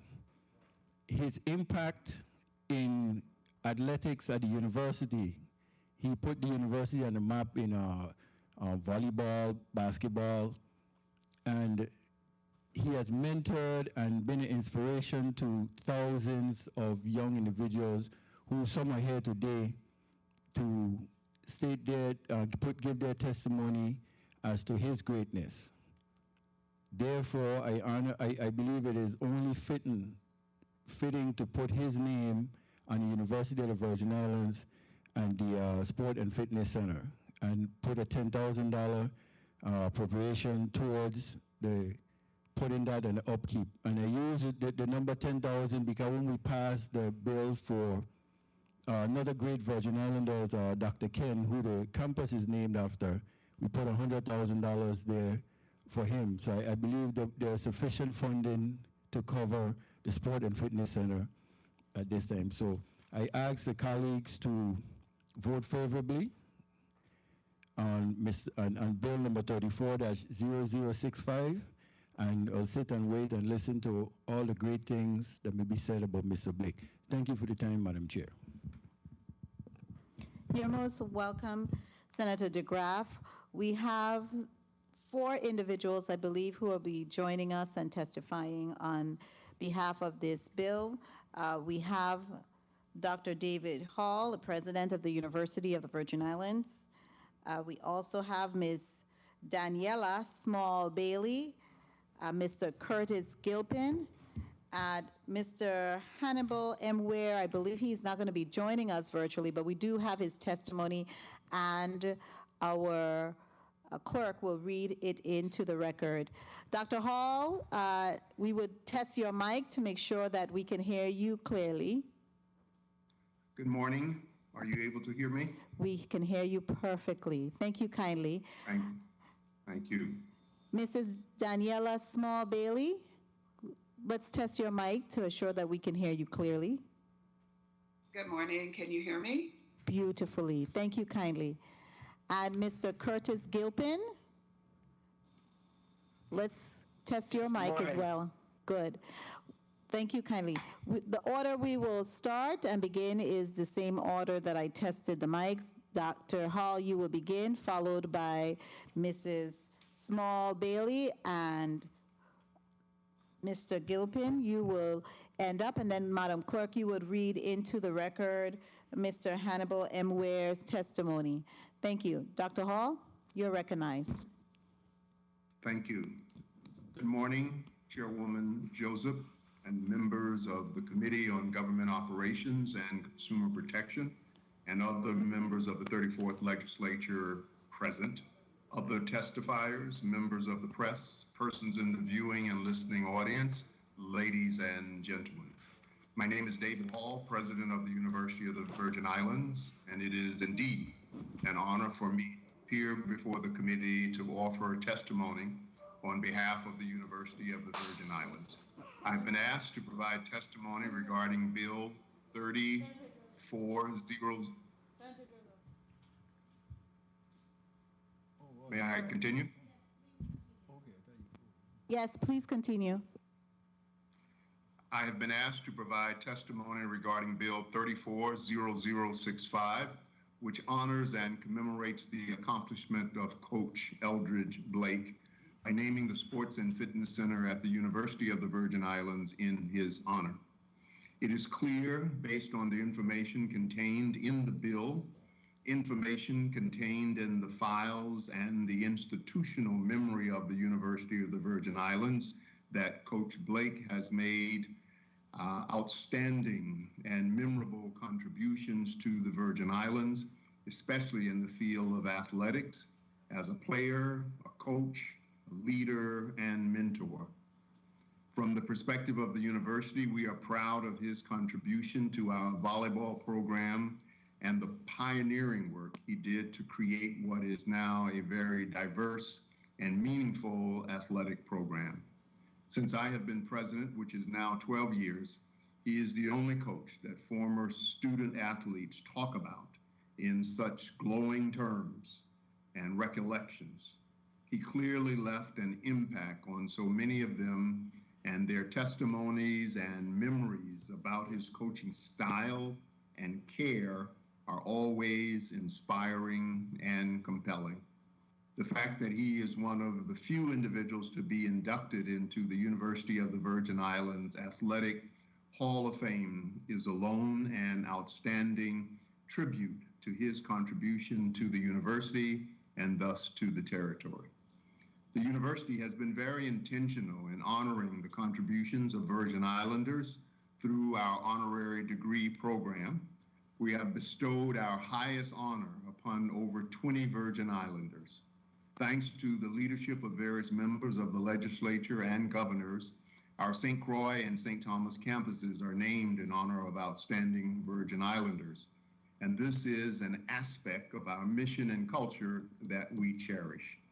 Therefore, the spirit behind Bill 340065 is something we applaud, excuse me, and is consistent with our institutional aspirations. Excuse me, I apologize. However, I would be remiss if I did not raise before this committee and thus before the legislature the downsides of the present structure of the bill. Universities, both public and private, use the naming of buildings and facilities as a major means to raise funds for the university. Most major donors are more willing to provide significant contributions to a university or college when there is some naming recognition which they receive in return. Based on this reality and practice, the Board of Trustees of the University of the Virgin Islands has adopted and enacted a naming policy that requires various levels of contribution to secure the name of a respective building. I have attached the policy to my testimony for your review. I raise this concern not to distract from the contribution of Coach Blake, but to indicate that whenever a building or on any of our campuses is named by this body, it takes away a fundraising tool from the university. If the Senate wants us to be more aggressive in our fundraising efforts and less dependent on this body to address the real needs at the university, please don't make our fundraising task harder. We recognize that Bill 340065 appropriates $10,000 on a one-time basis for the erection of a sign. But this does not come close to addressing the underlying need and spirit of the policy approved by the Board of Trustees. And though not included in the testimony I submitted, according to the policy, existing buildings have to be viewed as what would be their replacement value. The replacement value of the Sports and Fitness Center we estimate to be approximately between $20 to $25 million based on other buildings we have had to structure lately. The policy indicates that for existing buildings, one would have to contribute 33% of that existing value. So we are talking about approximately 6.6 million to 8.2 million that, according to the policy, the university would receive for the naming of the Sports and Fitness Center. We must not only be concerned about a sign, but about the maintenance and improvement of the Sports and Fitness Center. This task is extremely difficult because the university's plant fund has been reduced from $1 million a year to $500,000. And though we have requested an increase from the legislature on numerous occasions, we have not received the appropriate funding. Note that we deeply appreciate the funding we do receive each year from this body. However, it does not do away with the fact that there are unmet needs and serious deferred maintenance on both campuses. If this bill and the naming is to move forward, I urge this committee to use this as an opportunity to not only place Coach Blake's name on the Sports and Fitness Center, but to provide funding so that the facility and the athletic program that it houses are funded and promoted in a first-class manner. I must imagine that Coach Blake's dream for UVI was to have a world-class athletic program that not only attracted the best Virgin Island athletes, but the best players across the nation. This cannot occur if there are not full scholarships, cutting-edge equipment, travel resources, trainers, and other athletic personnel that are commonplace at other universities and colleges. Thus, I humbly request that Bill 340065 be amended so that a $100,000 recurring amount be dedicated to the athletic program at the Sports and Fitness Center, and that the $500,000 deficit in the plant fund of the university be restored in the 2022 fiscal year budget, which this body will be considering in the next couple of months. We can honor great Virgin Islanders with signs, but we can more importantly honor them with the substance that allows their names to have an even greater meaning. If all our Sports and Fitness Center is known for is Paradise Jam, then we do a disservice to past and future Virgin Islands athletes, and thus a disservice to the very person for whom we want to name this facility.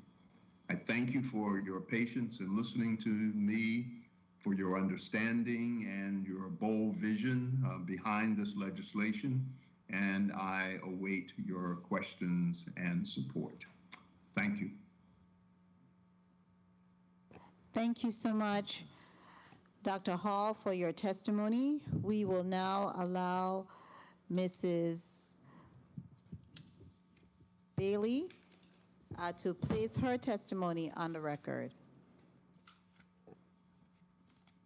Good morning to the Honorable Carla J. Joseph, Committee on Government Operation and Consumer Protection Chair, to the sponsor of the bill number 340065, an act honoring and commending Elridge Blake for his outstanding accomplishments in sports and contributing to the people of the Virgin Islands by naming the University of the Virgin Islands Sports and Fitness Center in honor.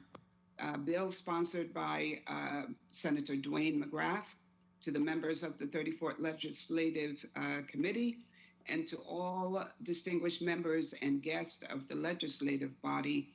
I bring you greetings from Orange, New Jersey. My name is Reverend Daniela C. Small Bailey, soon to be doctor, as a result of the tenacity instilled in us as a member of the Bucks volleyball team. I presently serve as the first Black female principal of the Dr. John Greco Elementary School in Englewood, New Jersey. I am also the pastor of Bethel Passaic AME Church in Passaic, New Jersey. I attended the University of the Virgin Islands for my undergraduate degree from 1986 to 1990. During my tenure at the university, I was afforded the opportunity to play volleyball as part of the squad under the tutelage of Coach Elridge Blake. As a member of the team, I learned the true meaning of dedication, commitment, resilience, collaboration, and tenacity. These characteristics are more instilled in us by Coach Blake. In addition to being a full-time student and working 2 part-time jobs, the expectation was that I was at practice daily to sharpen my skills. Coach Blake expected a student athlete to be dedicated to their studies as well as the game. The expectation was that I would not only show up physically, but show up on time and be physically and mentally ready to engage. We were committed to the game. My brothers and sisters on the team and my coach, as you can see, we quickly became family. We worked collaboratively with all of our team members, and as a result was able to overcome major life traumas as a result of the support offered to us by our coach and brothers and sisters on the team. I grew to be more resilient, not only as an individual, but also as part of the team. I recall bouts where we would be lagging behind 2 consecutive games as we played teams like Cuba, and Puerto Rico, throughout the Caribbean. And as a result of our resilience and as a result of our tenacity, our team would come back and win the entire set. This type of performance did not happen by chance, but was the result of a disciplined coach training his athletes not only to win at a sport, but to dig deep, to be resilient, and to win at life. I'm sitting here testifying and representing my teammates from around the world.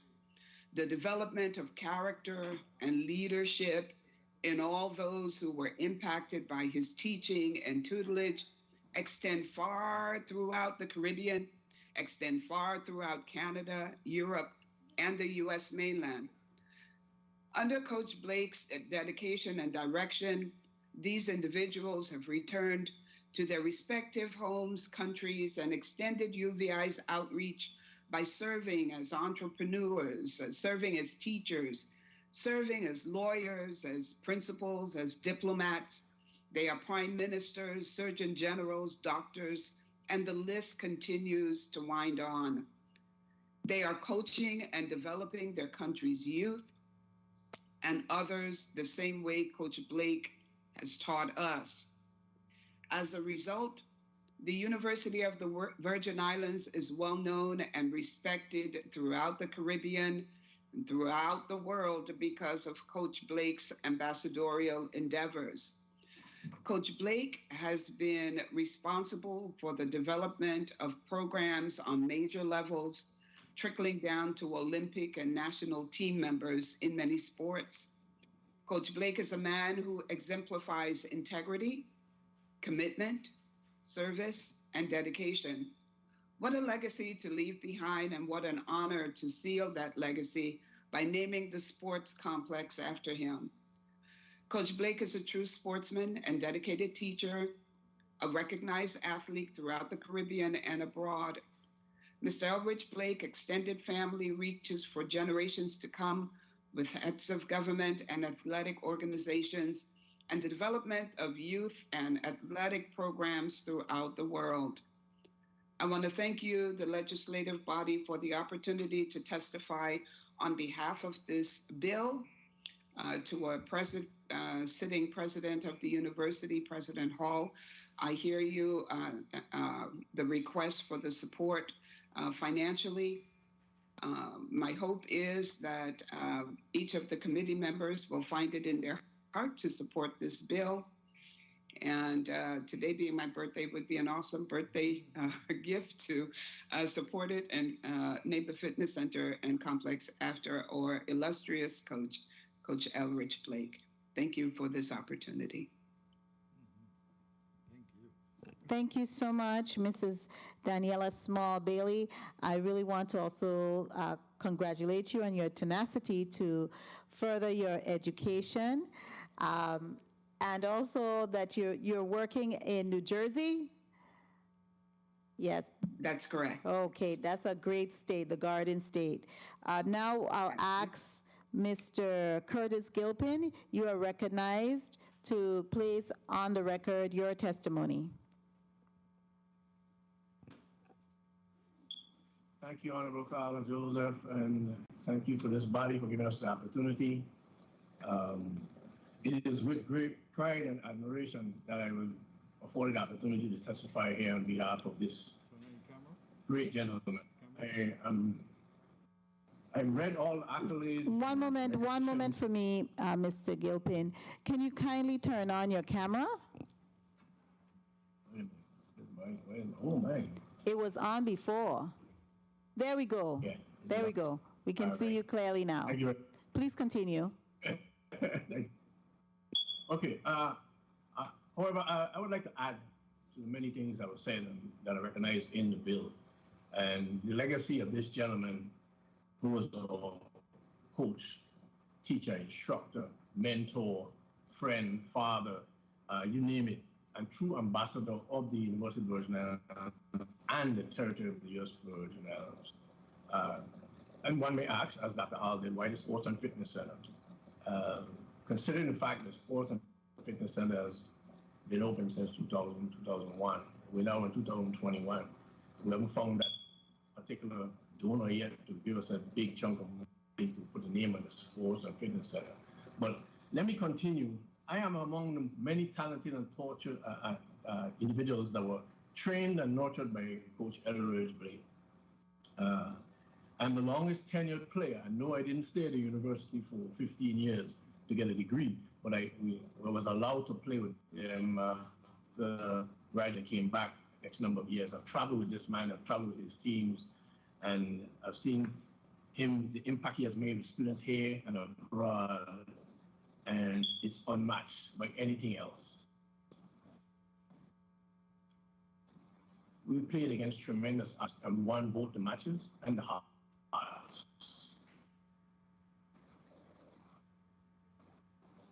And South America, Canada, and the US of A, and to include places like England, where Coach Blake has prepared team after team, year after year, to represent the University of the Virgin Islands at the highest level, and in fact, the territory of the Virgin Islands.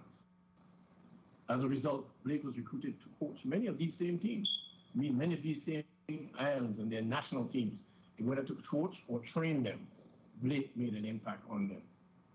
Whereas this led to countless of potential students who actually attended the university and carried on his legacy. Whereas the recognition and promotion of the University of the Virgin Islands at this level is priceless.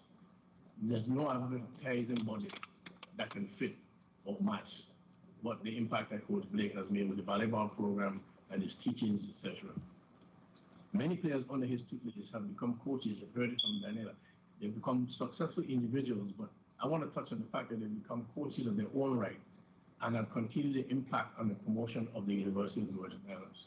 These individuals have won many awards as coaches themselves, whether they do it on a varsity level in high school or collegiate level or national teams where they are.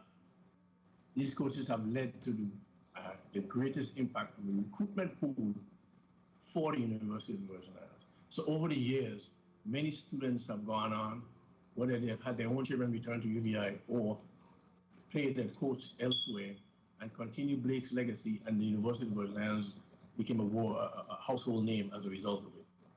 I'm going to just list a few because there's so many more. Coaches like myself, Mr. Ware, Michael Hart, Michael Richardson, Beverly Stowell,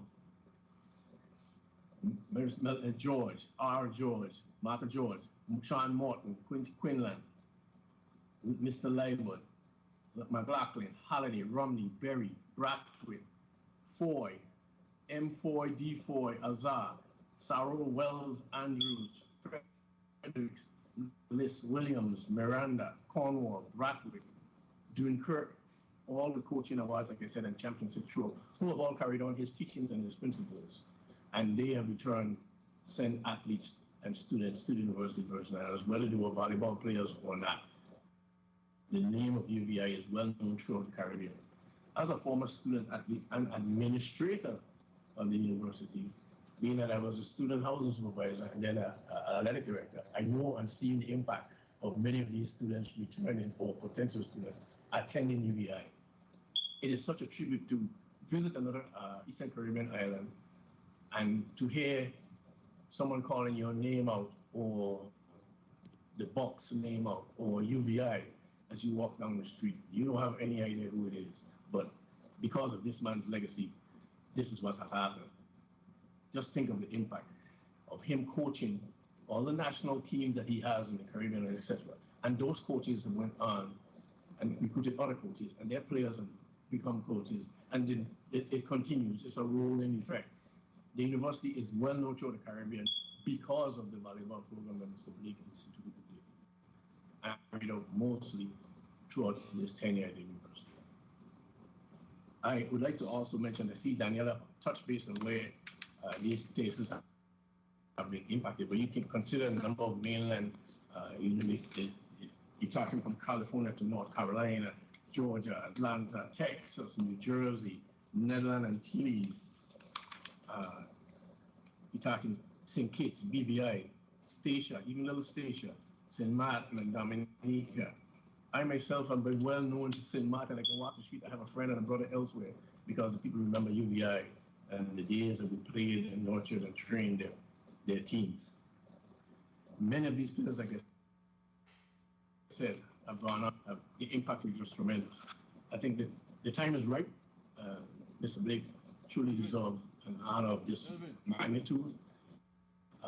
I applaud Dr. Hall for his request, and I wish that the VI government would put money where it is in sports and athletics, and maybe this could be the route to get that, so that we can have a first-class program, because we're falling back.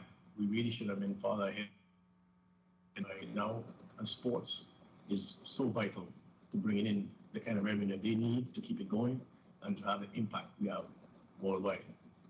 I thank you guys for the time, and Mr. Hannibal apologizes, but he had to travel today. He was supposed to travel yesterday, and I'm looking forward to you reading his message into the bill as well. And thank you, Senator DeGraaf, for the opportunity to do this. Thank you so much, Mr. Gilpin. I'll now ask our clerk to read into the record Mr. Hannibal Ware's testimony. Mr. Hannibal Ware is the Inspector General for the U.S. Small Business Administration. Madam Clerk, kindly read Mr. Ware's testimony into the record. In support of naming the University of the Virgin Islands Sport and Fitness Center in honor of Eldridge Blake.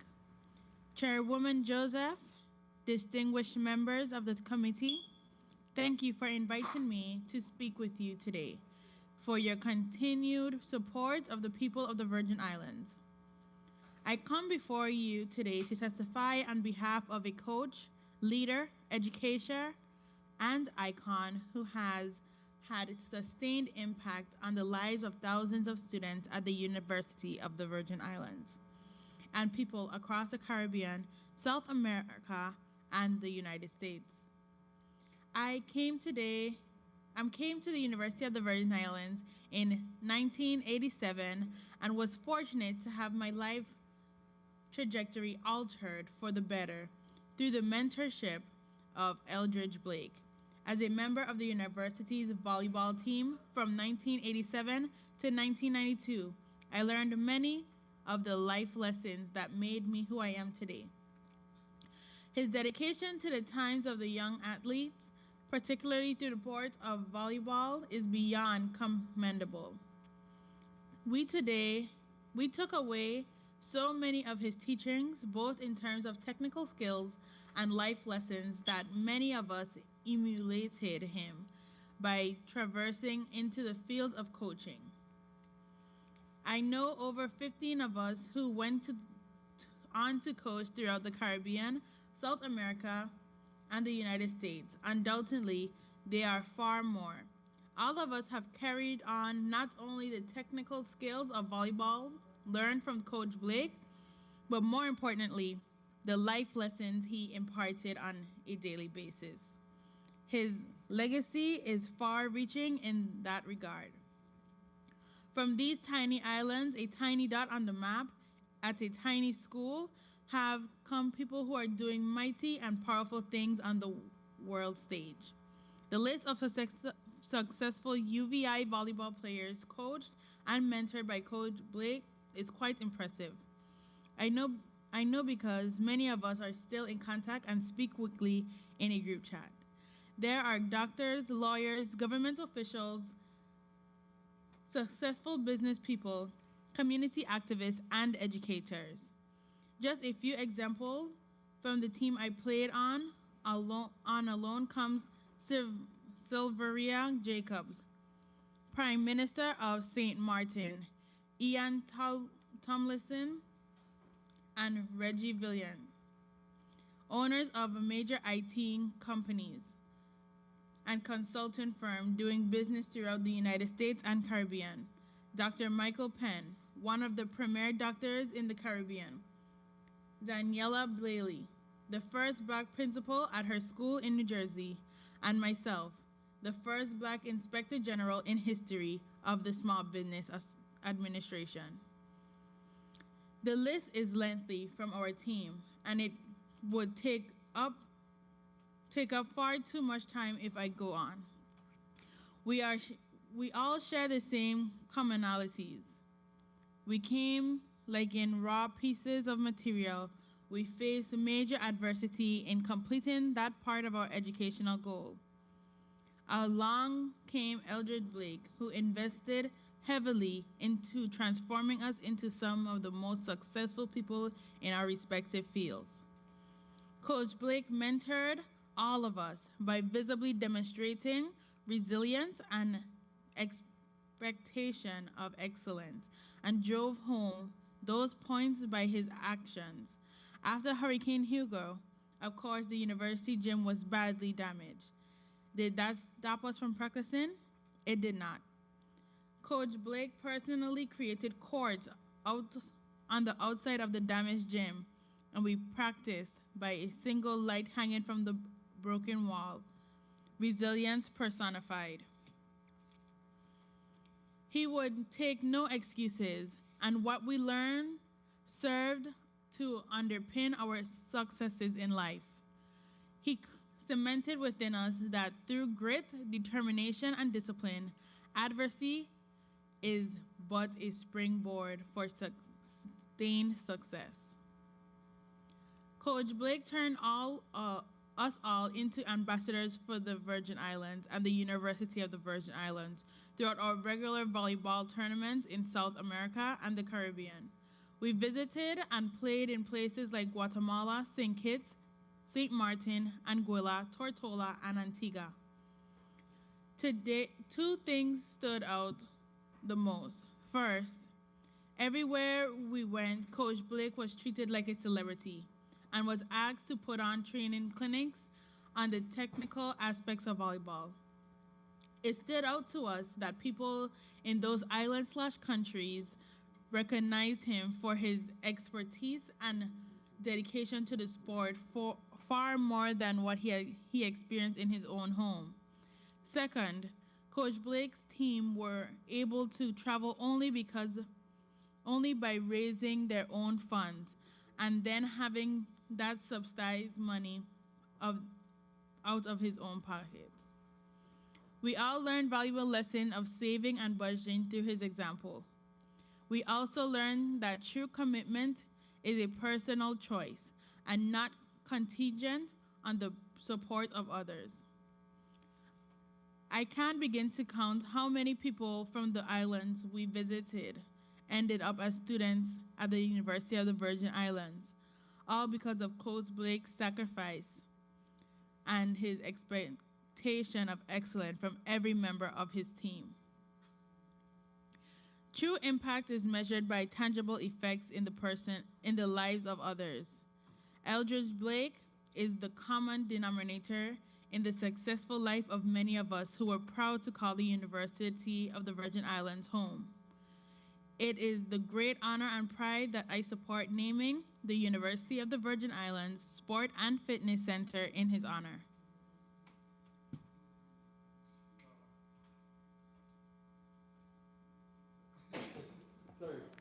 Thank you so much, Madam Clerk. Colleagues, we have heard the testimonies presented to us this morning and read into the record as well. We will go to a 4-minute round of questioning, and we will begin with Senator Franklin D. Johnson. Senator Johnson, you are recognized for your 4 minutes.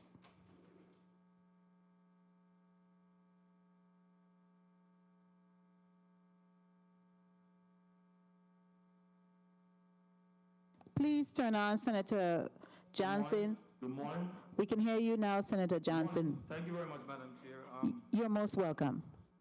Again, this is an honor to be here, and I'm a little tickled a bit by university policies. However, I'll speak about that later on into this discussion. But I happen to know Mr. Blake. I happen to played some ball against Mr. Blake. I used to pitch fast pitch. I represented St. Croix and its team in the small island of St. John in inter-island competition. So I know his dedication, I know his passion, I know of his teams, him as an umpire, knowing of his teams coming to the Big Island and traveling. So all of that is information that I know of the gentleman, Mr. Blake. Very dedicated to all the sports, know of him, of his volleyball talent, and just a well-rounded athlete. I learned a lot more today about his accomplishments in school and stuff like that, but I know the individual, and it's an honor to be a part of this. I'd like to ask David Hall, University President, a few questions here. Mr. Hall, I understand your testimonies when it comes to the policies of the university. And what I really want to ask, what would be the average cost of that building? You gave some percentage based on the cost of the building and what it should be. So if the legislature was supposed to go forward, what numbers are real numbers are we talking about in order for us to really do this and do it in the right way? What's the real number that you have in your mind? Well, thank you, Senator, and I appreciate your question. If we strictly followed the policy, and again, we have not had a appraiser come out and indicate to us what the replacement value would be for the Sports and Fitness Center. So all I can give you is estimates at this time, knowing what we are spending on other buildings that are smaller than the Sports and Fitness Center. That's why I gave you the range of 20 to 25 million. It is a building that is an existing building, so the naming policy has a different formula for existing buildings versus new. And so that 33% formula that the board incorporated into the policy would suggest that we're in the range, as I said, of 6.6 to 8.2 million. The proposal that I put out in my testimony was a way of saying that we are in no way expecting this body to write a check to the university for 8.2 million or 6.6 million. All we're saying is that the spirit behind that policy is that when naming occurs, there should be some resources flowing to that facility and to the university to address the various needs that exist. So the amounts that I put out are recurring amounts. That is, we're suggesting not a one-time contribution to the Sports and Fitness Center or to the athletic program. That program needs ongoing support on a yearly basis. And so having that designated line of $100,000 would go a long ways to allowing them to take the program to the next level. The broader request, which relates to deferred maintenance, is saying that over the years, because of budget cuts that we have incurred, not because of the legislature, but because the executive has at various times through the years reduced our budget, either in mid-year or sometimes through the appropriation process, we had to reduce the plant fund by $500,000. We have been asking for that to be restored because our deferred maintenance for the Sports and Fitness Center, for a lot of other buildings across both campuses, is really suffering. And so this would be an opportunity to address two needs. One, the athletic program that Coach Blake did so much to build, to take it to another level, and also to address the maintenance of that facility along with others. So if you were to extrapolate out what I am suggesting over a 10-year period, because we're talking about recurring dollars, that would amount to what the policy calls for, and I think would send the message that the legislature recognizes the needs that the university have or has, and recognize the fact that there is a policy that it is attempting to stay within as it makes worthy decisions. And I want to emphasize again, My testimony is in no way to take away from the contribution of Coach Blake. You've heard from former athletes of his, the impact that he's had. But I also know that university presidents around this country are using their facilities to raise money. And I, as president, need to have the same leeway. And when that is not existing, then there should be some way of trying to achieve the same means. As we speak here today, Dr. Hall, the universities doesn't have anyone right now coming forward willing to put their name on the fitness center to sponsor it at this time. Is it fair to say that? Oh, it's very fair to say that, but that doesn't mean that next year or the year after that wouldn't occur. But once it's named, you can't rename it. I don't think we would name the building for for a few years until we found the donor. Once you name it after Coach Blake, then you've taken it away from the university to use as a fundraising opportunity. So no, if I had someone who had already agreed, I would be sharing that with the body. But my point is that we want to use all of our buildings as naming opportunities to raise funds for the university. Madam Chair, can I wrap up briefly here? You may, briefly. So Dr. Hall, I'm going to ask this final question. As we speak right now, the university have not been actively trying to find someone to sponsor, put in a name on this building to fund it. So it's been being funded by the budget and by whatever other money that you raise for maintenance. Is it fair to say that? No, that's not fair. We have attempted at various occasions to different donors, individuals who Paradise Jam brought to our attention. We made a proposal to a local EDC company. We made a proposal to. We haven't been successful yet, but it is not fair to say we have not been trying. And yes, we are funding the program and the plant fund through existing funds. But my point is that it's not sufficient. And we don't want the program to stay where it is. We want it to grow. We want it to fulfill Coach Blake's dream. And we can't do it with existing funds.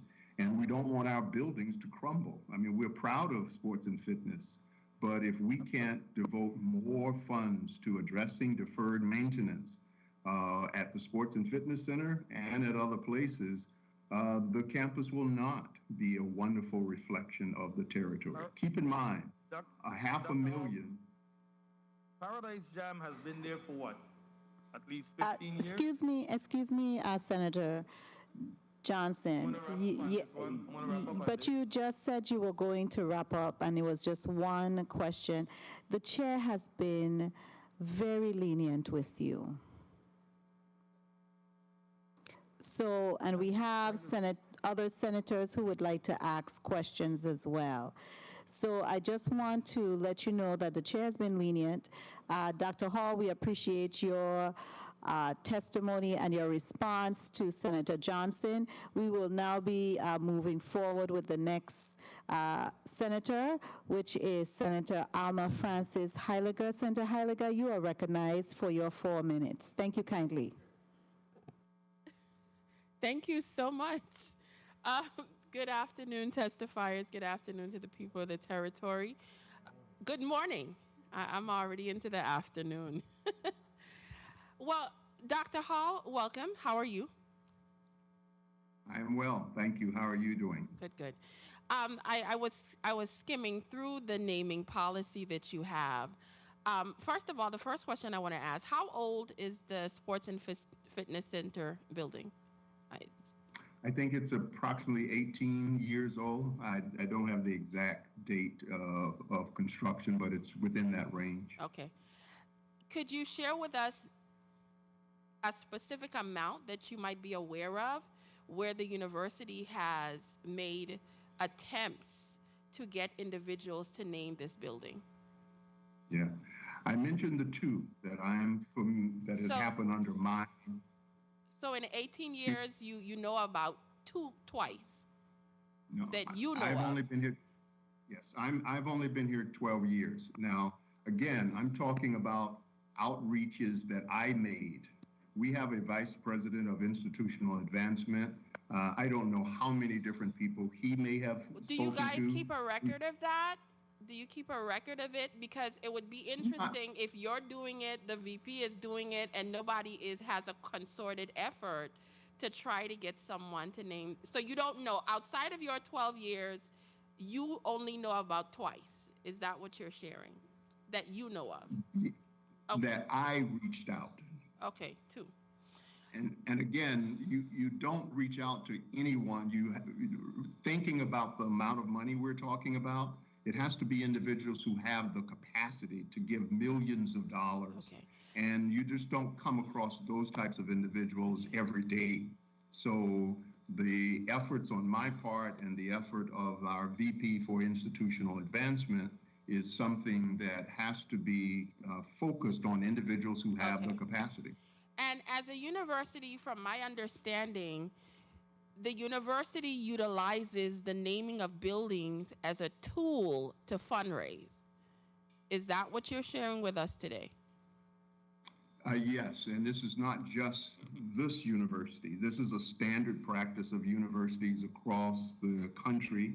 And it's not just buildings, but as you will see in the policy, it's sometimes rooms within buildings. It is it's professorships. It is programs, because major donors, those who are giving large sums of money, often want a recognition that creates a legacy. So this is something we do. It is something that other universities across the country do as well. The other question I want to ask, do you guys, Madam Chair, may I ask my question? Yes, Senator Heiliger, just don't abuse the time. I will try really hard not to abuse my time. Thank you kindly. You're more than welcome. So the other question I wanted to ask had to do, has the university created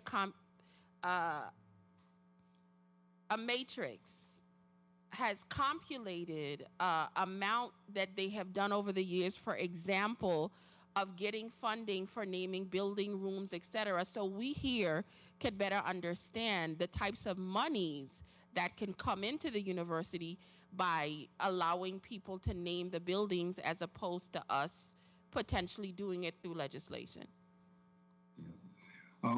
We have, and the policy in essence creates that matrix, because it tells us how much we should be able to secure for a particular building, depending on what it is. That is a new building, existing buildings, etc.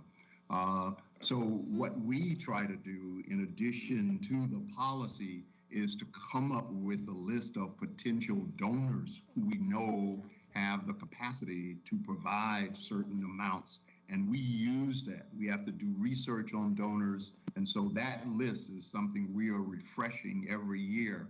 But if this body would like to go to the core of your question, for us to give you a list of all of our buildings that are not yet named, and what their estimated value is. So we would be able to then apply the formula to each particular building. Then I'm more than willing to provide this body with that list. It would take a few days to do that, but I'm more than willing to provide that. Well, I have to wrap up and turn it back over to my chair, but the question I asked was, have you compulated an amount you have already collected over the years? So if you could get a number, I would be happy if you would share that with me and my colleagues. Thank you very much, Madam Chair. Sure. And thank you. Thank you so much, Senator Heiliger Francis. One moment, Senator Franklin Johnson. I hear you clearly. One moment. Senator Dr. Hall, you will submit that information to the chair, and I will be sure to disperse it and distribute it to all members. Senator Senator Johnson, you're recognized for your point of inquiry. Thank you very much, Madam Chair. Dr. Hall, I was trying to find out how many years have Paradise Jam been utilized in our facility, and if Paradise Jam is the biggest user of the facility, why are they not willing to sponsor it to put their name on it? Thank you very much, Madam Chair. I'll listen on the chair time.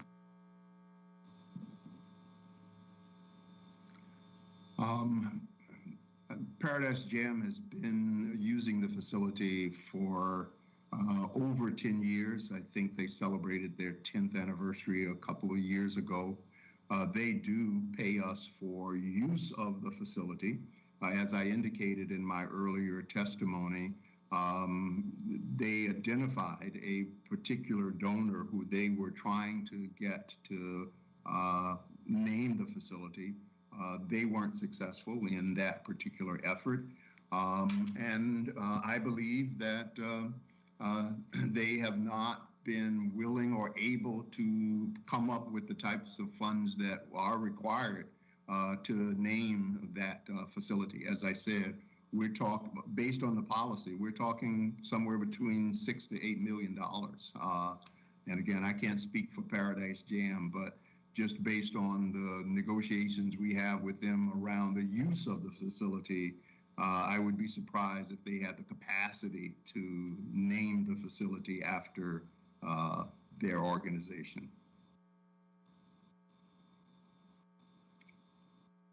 Thank you so much, Dr. Hall. Senator Marvin Blyden, you are recognized for your 4 minutes. Point of information before my 4 minutes, please. Point of information. Thank you, Madam Chair. Dr. Hall, in addition to the request that my former colleague asked for, I would like to add to that list in terms of number one, how many buildings on the St. Thomas campus are named after persons who have donated money to the university? That's the first one. Second, have donors expressed the sentiment that they will not donate unless a building has been named after them? And thirdly, in your tenure, how much money has been raised as a result of naming a building after a donor? Those 3 questions you can also send in when you send out other information, and thank you so much. Thank you, Madam Chair. Now I'll begin my 4 minutes. Madam Clerk, kindly place the timer on 4 minutes to Senator Blyden for his time. Thank you so much, Madam Chair, and good afternoon again, colleagues. Good afternoon to the testifiers, and thank you so much for your testimonies. Dr. Hall, can I ask you, the Marine Science Center, was it named after the former UVI marine biology professor? Yeah, it was named after Mr. McLean, obviously, and there was a contribution made for that naming. Okay, very well. Thank you for that information. I can and do agree with you in respect to having the Sports and Fitness Center as a world-class facility, because if we are going to name that sport and fitness center in his honor, I believe it will be a disrespect to him. So I do agree with you in that regard. I do believe that we have an opportunity, like you said, and based on your testimony, to basically find a way to assist on an annual basis to the sports programs. And of course, I'm on the Finance Committee along with the sponsor of this piece of legislation. I want to thank him for bringing this legislation forward. We have spoken to the chair, and we're going to see what we can do in that respect. Okay? So I do agree with you in that regard. But I mean, this. Thank you. Yeah, you're welcome, Mr. Blake.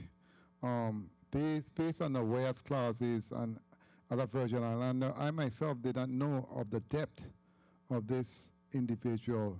I mean, he was always above his colleagues. He was above, as my son said, he was a beast in his days. You know what I mean? It's like in the WEAS clause 21, 22, 23, and 24, it spoke to him entering the men's basketball league at the age of 16. You know, whereas he was chosen for the All-Star team in every sport, and in every league, and was named the most valuable player in every sport he played in locally. Imagine that. Just think about that as an athlete. That's a feat that most cannot and will never attain. So for someone like him to have the sports and fitness center in his name, I think is going to be a great honor, not only to him, but to many of the people that he actually coached, mentored, and played with. And I believe as a result of that, not directly, but indirectly, as a result of that, you will see more funding coming to the university from many alumni. I honestly believe in my heart that will happen automatically.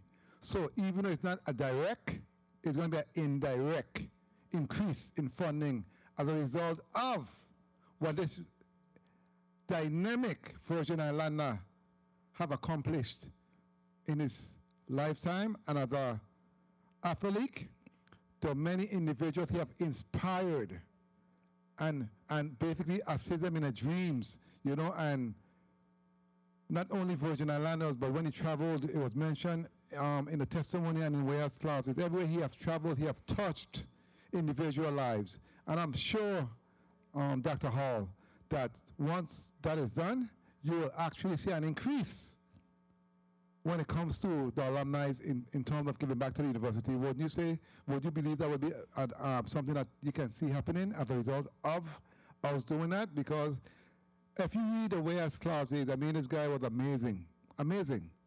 So, Dr. Hall, what do we have to say about that? I think that is our desire and hope that having this naming opportunity would generate more support from our alums. But we have to be honest. Our alums are not giving at the level that we are talking about here. We do annual alumni contributions every year, and we reach out to our alums all the time. But you know, we are getting somewhere around $100,000 from that complete effort. So even if that effort doubled, even if because of the naming it doubled, that's still not in the range that would address the types of needs that I'm talking about. But I do hope that those players, those former players and individuals whose lives he has touched would see this as an opportunity to double their contribution or to give if they are not giving now. But I don't believe that will alone address the needs that the athletic program has or the deferred maintenance needs that I mentioned. And thank you so much for that and your responses. As I stated, I believe it will start a spark in terms of giving more to the university, and I look forward to working with the university, myself and my colleagues, to see how we can assist in that regard. And thank you so much, Madam Chair, for the time. Thank you so much, Senator Blyden, for your comments. They were very pointed. I just want to ask Dr. Hall, before I go on to the next senator.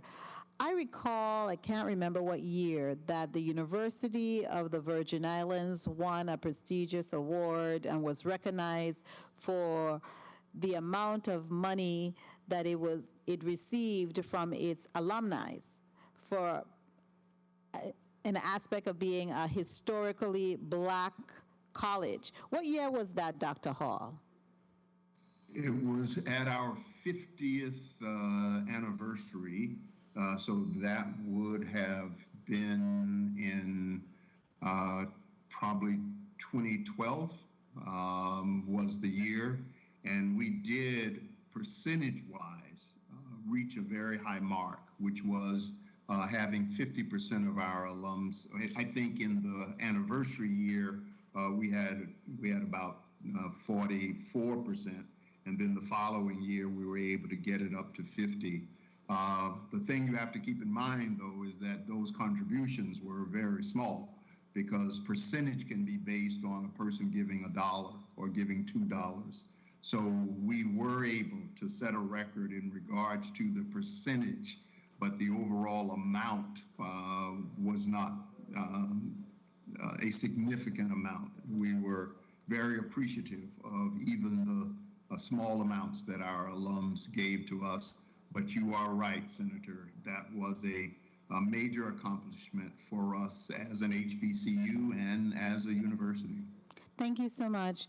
Senator Javon James, Sr., you are recognized for your 4 minutes.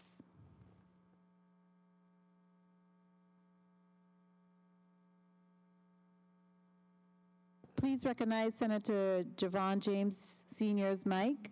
We're not hearing him on this side of the Virgin Islands. Good afternoon, testifiers. Good afternoon to the people of the Virgin Islands. I must say, the naming of a building or road is a very high honor, and it should not be taken lightly. And I can understand, I truly understand the concerns of President Hall. Because as the Virgin Islands government, we have to do better. Let me give an example. We have the Emile Griffith Ballpark, named after Emile Griffith. For the longest a while, they are missing a letter, a simple letter in the name of Emile Griffith. And I continuously ask the Department of Sports, Parks and Recreation to replace it. Up to now, we can't replace a simple letter. Emile Griffith is a well-known boxer, international boxer in the Boxing Hall of Fame. Look at the condition of the park. The Tim Duncan sign at the airport. Since Hurricanes Irma Maria, I don't know where that sign went. I submitted legislation to try to get a monument that was preempted. I'm not going to call the senator's name. I understand the concern of President Hall. If you truly want to name that building, let us upgrade it. And if this body don't want to fund it, let somebody else do it. So I respect the policies, and that's a great policy. So my question to Dr. Hall is, the Board of Trustees of the university adopted and enacted a naming policy. Can you tell me what year this policy was implemented? The policy existed when I arrived, and I came here in 2009. So I believe it had been adopted by the board a few years prior to that. The policy was updated about 4 or 5 years after I arrived, and I think that was probably 2014. So it has, and the reason it was revised is that we wanted to test whether the existing policy was consistent with industry standards. So our VP for Institutional Advancement did a survey of other universities' policies, and that's when it was updated to its present form. Thank you for that. And I think the Virgin Islands government need to take a page out of the Board and Trustees of the University of the Virgin Islands book when it comes to that policies, and we need to have more pride in our buildings. I do support this legislation 100% under one condition, that we as the Virgin Islands government leaders must follow and abide by that policy and fund that building and take care of it. But back to Mr. Elridge Blake, outstanding Virgin Islander. He became the first Virgin Islander drafted out of university, received his Master's of Arts degree in Administration and Supervision in Education, was an educator, lecturer, instructor, assistant professor of the physical education at the University of the Virgin Islands, started the present athletic program at the university. And I could go on and on with the many things that he has done. So yes, do I support him being honored? Yes, but in all fairness, I do support the policy of Dr. Hall, and I wish we could adopt something similar to that. So individuals, not by a stroke of pen, could just name something after somebody, but take pride in the building. These are Virgin Islanders, outstanding Virgin Islanders. So, Madam Chair, with no further ado, I look forward to hear what the sponsor of this measure has to say, and I will vote accordingly. Thank you, Madam Chair, for the time. Thank you so much, Senator Javon James, Sr. The chair will now recognize, I saw Mrs. Daniela Small Bailey, you had your hand up. I saw that you had a question. You may proceed. Thank you so much. Not a question. I was like the student, with the answer and couldn't hold it. I applaud the efforts again of Dr. Hall to secure financial backing for the university. I also heard him say, just wanted to toss other options on the floor so that the financial price tag doesn't become a deterrent to the naming of the facility after Coach Blake. He also gave the option of naming rooms in the sports center after particular donors. So that was the first thing I wanted to bring up, that the financial price tag not be a deterrent in moving the bill forward. And also let me put on the table something that you may not know, Dr. Hall, and to the legislative body, is that the Bucks team have established a scholarship in the name of Coach Eldridge Blake. And it would be interesting to find out how much of the contributions you receive were from Bucks members. So that would be, if there's a way to trace that, that would be a great supporting data as to how much we have contributed financially. I'm speaking for myself. I support the university financially every year, and I know many of my Bucks brothers and sisters do as a result of Eldridge Blake. One last point I want to make. I have young nieces and nephews who have been asking for years to see where I went to school. 2 weeks ago, I visited the Virgin Islands with my niece and my nephews and took them onto the campus of the University of the Virgin Islands. My 10-year-old niece ended up saying to me on the ride back to the hotel from the university, Auntie Ella, I've narrowed my choices for college down to 2 choices. University of the Virgin Islands and Columbia University. Columbia University is where her cousin just graduated from, and University of the Virgin Islands because I just took her to visit the campus. So again, while we may not directly be contributing the amount of dollars that the university is looking for, the residual effects of the Bucks players, in the example of my niece and other nieces, nephews, children, and so on, contribute financially to the university as a direct result of the impact Coach Blake have had on his players. Thank you for the opportunity to speak. Thank you so much, Mrs. Daniela Small Bailey, for putting that on record. The chair will now take the opportunity to speak on this critical piece of legislation that is before us, naming the Sports and Fitness Center after a very worthy gentleman, Mr. Eldridge Blake. During the time I attended and graduated from the University of the Virgin Islands, I'm an alumna. Mr. Blake was my professor. He taught me tennis, but what I really appreciated more than anything is he strengthened my ability in swimming. I love to swim. I love our marine industry. I am a sailor. I swim. And so this legislation is very timely for a great man. Swimming has always been my passion. I love to swim. I started to swim at the age of 9. And this was outside of my parents who could not swim. None of my parents could swim. But my older brother taught me how to swim. And then when I went to the University of the Virgin Islands, I took swimming classes to strengthen my swimming ability. That strength in swimming allowed me to snorkel and helped me advocate for environmental justice by going down deep, diving, and being able to look at what our coral reefs look like. So Mr. Blake had a very critical impact on my life, and I really applaud the sponsor for having the vision to move it forward.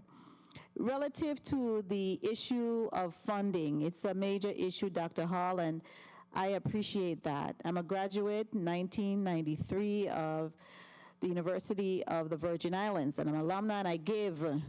But not only do I give, my daughter is also a graduate.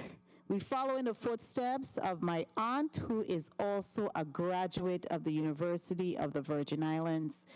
And I have two nieces who I hope will be also following in our footsteps. These are all women of the University of the Virgin Islands. And one male, my son-in-law, is also a graduate of the University of the Virgin Islands. In fact, he asked me, he would tell me his relationship with you, Dr. Hall, is that he helped to zip up your, I don't know what was happening, your gown. Several years ago, that young man is my son-in-law, and they are hardworking young people, and my aunt has since retired. She's a retired nurse, RN, but we give because too much is given is much is expected, and we are here to give what we are able to. It's just a question of what the ask is.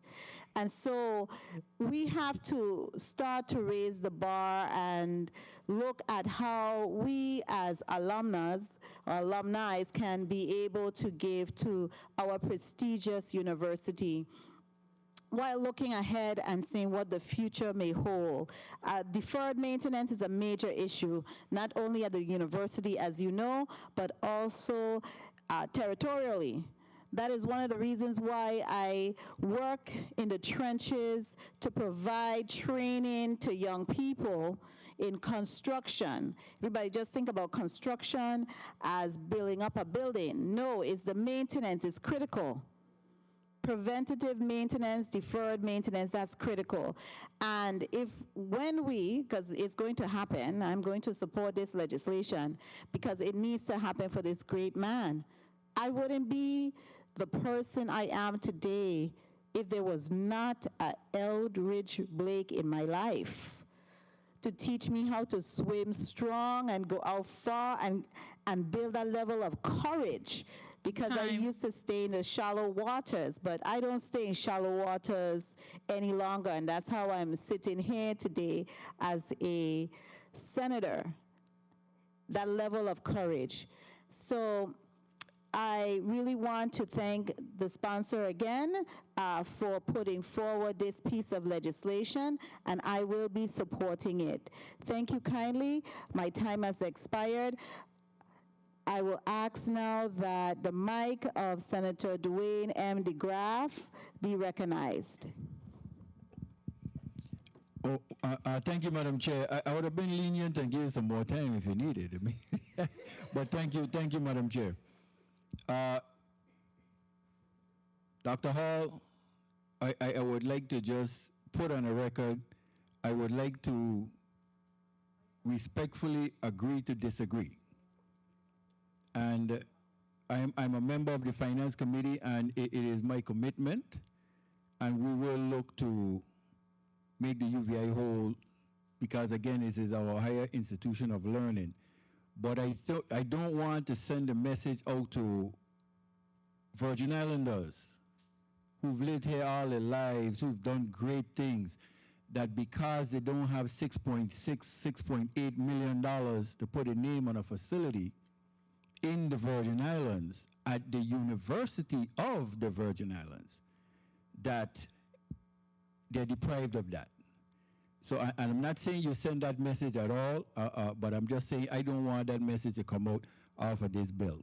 So I am committed to going the route of us trying to find more funding to make the university a better place. So you have my commitment on that.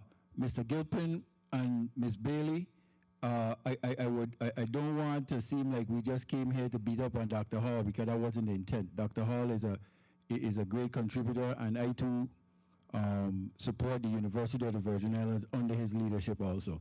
But Mr. Gilpin, Ms. Bailey, I would like to get your input in regards to the fundraising effort for the university in regards to this bill, if I may, with my time that I have left in closing. And before I do that, I'd just like to ask for the support of my colleagues to move this bill forward to the Rules Committee, and again, with the commitment that I have, we'll try to find and we work on a funding source for the University of Vernon. So I don't take that lightly. So Mr. Gilpin, you could go first, because Ms. Bailey just came off, and then Ms. Bailey, you could wrap up.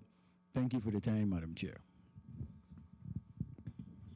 You're welcome. We'll start with Mrs. Bailey, and then we will go with Mr. Gilpin, and finally we'll ask Dr. Hall that you wrap up. Thank you. Are there any questions? You put out a question? Okay. Yes, Madam Chair. I put out a question to them that they could answer before they wrap up. Okay. Just to finish out on my time, so just to be respectful of the time. Thank you. So could they just put in their part in regards to the fundraising portion in regards to this facility to be named after Eldridge Blake in their capacities? Thank you. Thank you. All right. Again, thank you for the opportunity and the question, Senator DeGraff. So the Bucks volleyball team that span from the inception of the team to present day, we are very active as a body, and we meet every 2 years, which may not be known to Dr. Hall. We have a reunion every 2 years as the Bucks body. And during that time and throughout the time leading up to the reunion, we do seek financial support again for scholarship in the name of Coach Eldridge Blake. We support the university financially, but we also support this scholarship for an athlete who is deserving. And we support them financially. I hope I'm answering the question. But as alumni, we do, again, contribute to a scholarship in the name of Coach Blake, and also support the university financially. Thank you. Mr. Gilpin? Yes, thank you for the opportunity. Unbeknownst to anyone outside of the Bucks Nation, we call it Bucks Nation, we have not only formed a family of former Bucks under Blake, but this group has gone ahead and filed for nonprofit organization, and we're going in the process of forming an international nonprofit organization in hopes of raising funds for University of Virgin Islands Athletic Program to continue this man's legacy. That's unbeknownst to Dr. Hall and et cetera, et cetera. I did mention something like this to his VP for institutional management. I didn't give him any details or whatnot, but we already have money donated to the university under Blake's name, to which I've asked for the balance, and they haven't gotten it yet. I've been waiting for almost 2 semesters now, and they still can't answer me, but I still have records somewhere of what we did. And to listen to Ms. Bailey, yes, we are waiting.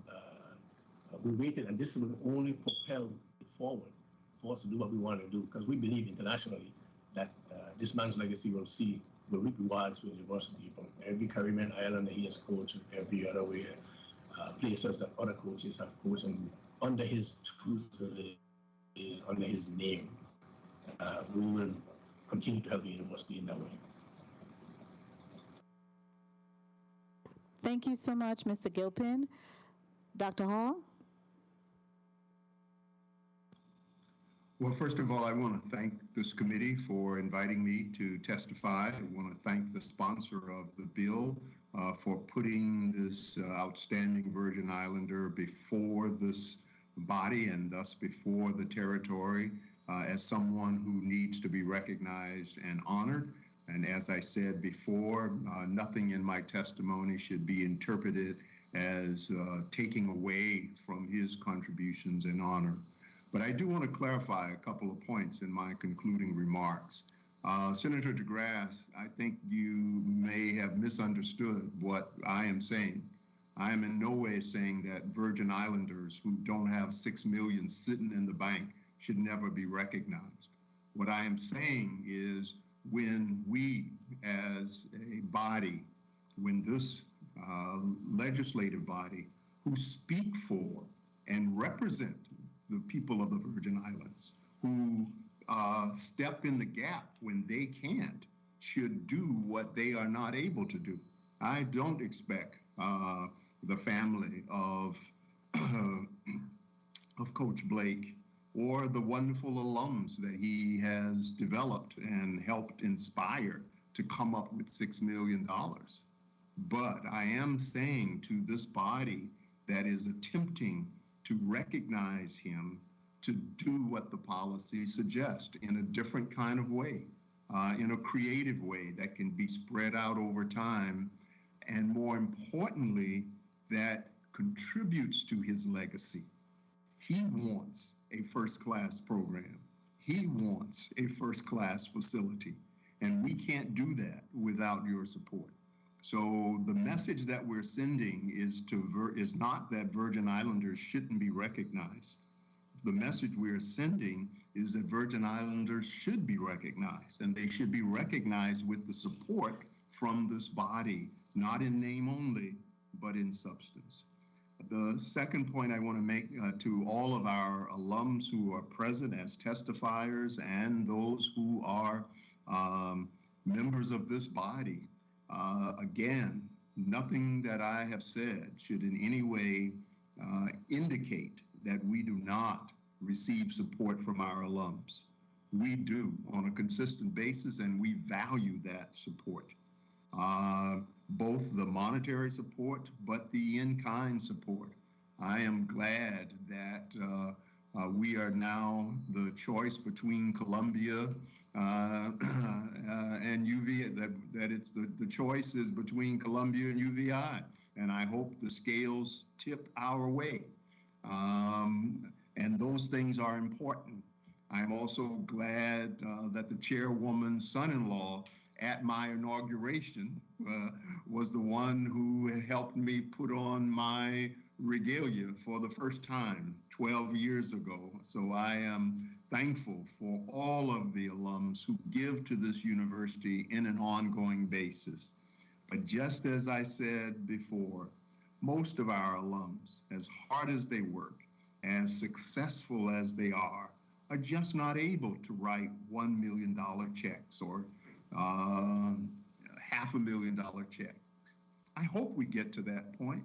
I hope that's the place where all of them are headed. But in the meantime, this body, this Senate has to speak for them, have to help them achieve the goals that they are trying to achieve for this university. And so my testimony is all in that spirit. Honor a great man, honor a great university by supporting it in areas where it is deficient. And I hope that either through an amendment to this legislation or through the budget hearing that is going to be coming up soon, that the needs that I have put forth are addressed. Thank you for your willingness to hear me, and I am thankful for this effort. Thank you so much, Dr. Hall. I believe all time has expired on this measure. Do I hear a motion? Senator Blyden, you are recognized for the motion. Thank you, Madam Chair. Madam Chair, move that bill number 34-0065, an act honoring and commending Elridge Blake for his outstanding accomplishments in sports and contributions to the people of the Virgin Islands, naming the University of the Virgin Islands Sport and Fitness Center in his honor, and appropriates $10,000 to cover the cost and upkeep of the signage. I so move. The bill has been moved and properly seconded, but moved by Senator Marvin Blyden and seconded by Senator Alma Francis Heiliger. Roll call. Senator Marvin A. Blyden. Senator Blyden, yay. Senator Novell E. Francis. Senator Francis, absent. Senator Alma Francis Heiliger. Senator Francis Heiliger, yay. Senator Javon E. James Sr. Yes, indeed. Senator Javon E. James Sr., yay. Senator Franklin D. Johnson. Yes, yes, and yes. Senator Johnson, yay. Senator Carla J. Joseph. Yes. Senator Joseph, yay. Senator Milton E. Potter. Senator Potter, absent. Madam Chair, you have 5 yeas, 2 absent. Thank you, Madam Clerk. Bill number 34-0065, an act honoring and commending Eldridge Blake for his outstanding accomplishments in sports and contributions to the people of the Virgin Islands, naming the University of the Virgin Islands Sports and Fitness Center in his honor, and appropriate $10,000 to cover the costs and upkeeping of the signage has been approved and will be forwarded to the Committee on Rules and Judiciary for further action. Point of information. We have a point of personal privilege and then a point of information. Point of personal privilege, Senator DeGraff, you're recognized. Thank you, Madam Chair. I'd just like to say thank you to the committee for voting on this bill and moving it forward. Thank you to the testifiers, Dr. Hall, Ms. Bailey, Mr. Gilpin, and Mr. Ware for being a part of this process. Thank you very much, Madam Chair. You're welcome. Senator Javon James Sr., you're recognized for your point of information. Thank you, Madam Chair. I just want to place on the record to reassure to Dr. Hall and the professionals at the Board of Trustees at the University of the Virgin Islands that I read the policy dated March 2016. I fully understand the policies, and to clarify my yes vote today, I'm also a member of the Committee on Finance, and I will not support this measure until the policy issue has been addressed. So I just want to place that on the record just to make sure that no one thinks this senator is trying to go against policies by professionals. Thank you, Madam Chair, for the time. Thank you, Senator James. I believe all of us are respectful of the policy, and we have the proponent of the measure who sits on the Committee on Finance. We also have another member who is on the Committee of Finance who also has given his commitment to assuring that we shore up to make sure that we put our money where our mouth is on this piece of legislation. Thank you kindly. Testifiers, I want to just say thank you for being here today and joining us virtually. You are released unless there's anything else you would like to add on this topic. Hearing none, thank you again for joining us virtually. It's good to hear all of your testimonies, and it was very worthwhile and helped us in our deliberation and to make a strong decision to go forward with this piece of legislation. Thank you kindly, and you are released. The Committee on Government Operations and Consumer Protection stands in recess until 1 p.m. this afternoon.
I'm going to make an announcement for 5 minutes. So you, 2 minutes, you.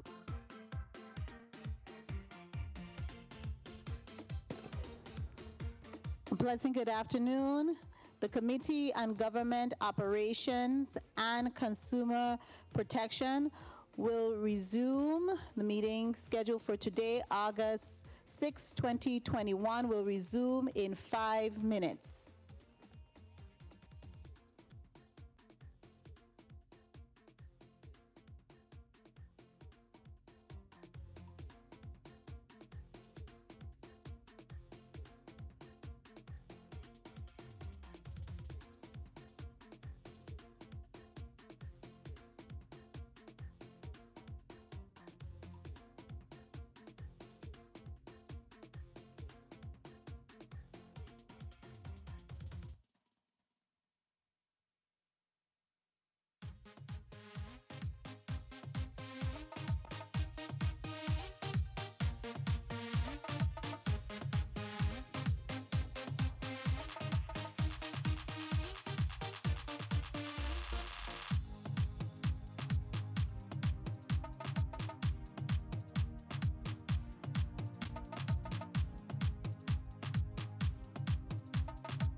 The Committee on Government Operation and Consumer Protection is now called back into session. Madam Clerk, kindly read the next block on the agenda for today's meeting.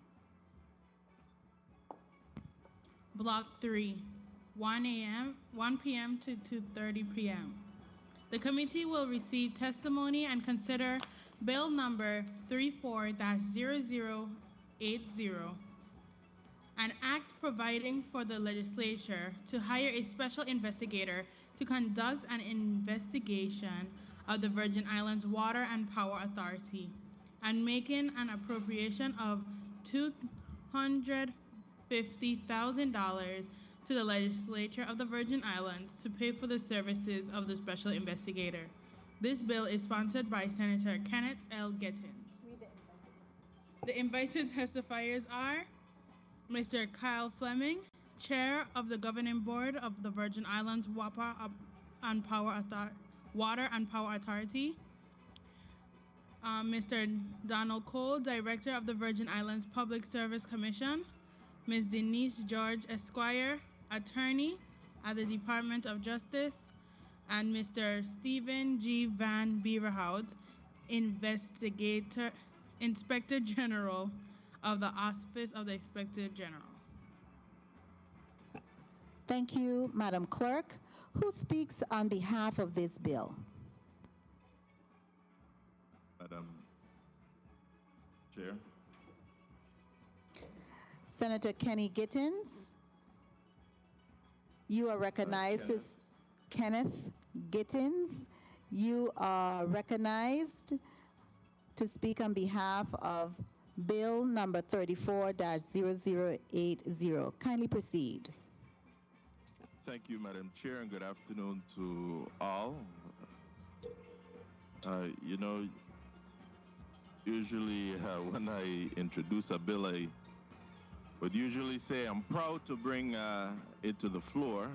I can't say that about this bill today, bill number 34-0080. This is a measure that, though necessary, also saddens me as it comes after more than 2 years of uncovering what I have repeatedly described as waste, fraud, and abuse of both resources and the public's trust at the Virgin Islands Water and Power Authority. Bill number 34-0080 calls for the appointment of a special investigator with the authority to thoroughly review concerns related to WAPA and to make prosecutorial recommendations to the Virgin Islands Attorney General's office and or to the U.S. Attorney's office. The investigator will have the power to issue subpoenas for evidence and witnesses and to engage government auditors and personnel as necessary to assist in the inquiry. An independent investigation is necessary at this time to root out corruption at WAPA and to help restore accountability to the institution. Given the many serious problems at WAPA, we have determined the best course forward was to authorize via legislation a thorough examination of the authority's contracts, leases, billing practices, and other problematic issues such as credit card use and the loss of more than $2 million to an offshore account.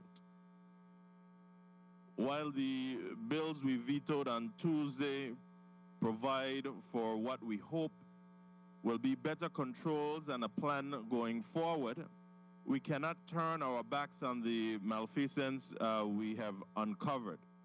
At this point, we require a special investigation and expert analysis of these problematic deals and financial transactions. When I made the motion to subpoena WAPA documents and personnel back in 2019, none of us knew how bad things really were at the authority. Much has been brought to light thus far, but to date, no one has actually been held accountable, not for the conflicts of interest, not for the selling of equipment, not for the questionable contracts and leases, and not for allowing more than $2 million to be sent offshore to the Bank of China. There is no question that the legislature has exposed problems at WAPA, and I am urging further collaboration to appoint this special investigator to begin working as soon as possible. We will have to pay for this investigation, but the cost is minor compared to the losses we know about at WAPA. Note, I say the losses we know about. Unfortunately, there is likely much more to be revealed in the course of a real investigation. I am hoping for the unanimous support of my colleagues on Bill number 34-0080, as the people of the Virgin Islands have suffered far too long. Senators must use every tool at our disposal to enforce change at WAPA, and sadly, the appointment of a special investigator is essential at this time. I will await the testimony and look forward to the discussion amongst my colleagues, and I humbly ask and implore your support for this measure as we go forward. Thank you, Madam Chair and colleagues. Thank you so much, Senator Gittins. I want to be able to assure that all of the testifiers are present here. I do know we received testimony from all the testifiers that are slated to render testimony in this block. I just want to start with some microphone check. We're using technology. Earlier this morning, we were having some challenges. So I'll begin with you, Mr. Chairman, Mr. Kyle Fleming, and congratulations to you on being elected the chairperson of the Virgin Islands Water and Power Authority Governing Board. Kindly speak into the mic and so we can assure that you can hear us clearly and we can hear you in turn as well. Good afternoon. Are you able to hear me? Definitely. We'll move on and thank you. You're welcome. We'll move on to our Attorney General, Attorney Denise George Esquire, Department of Justice. Yes, good afternoon. Good afternoon to you too. Mr. Donald Cole, Director of the Virgin Islands Public Service Commission. Good afternoon, Chairwoman Joseph.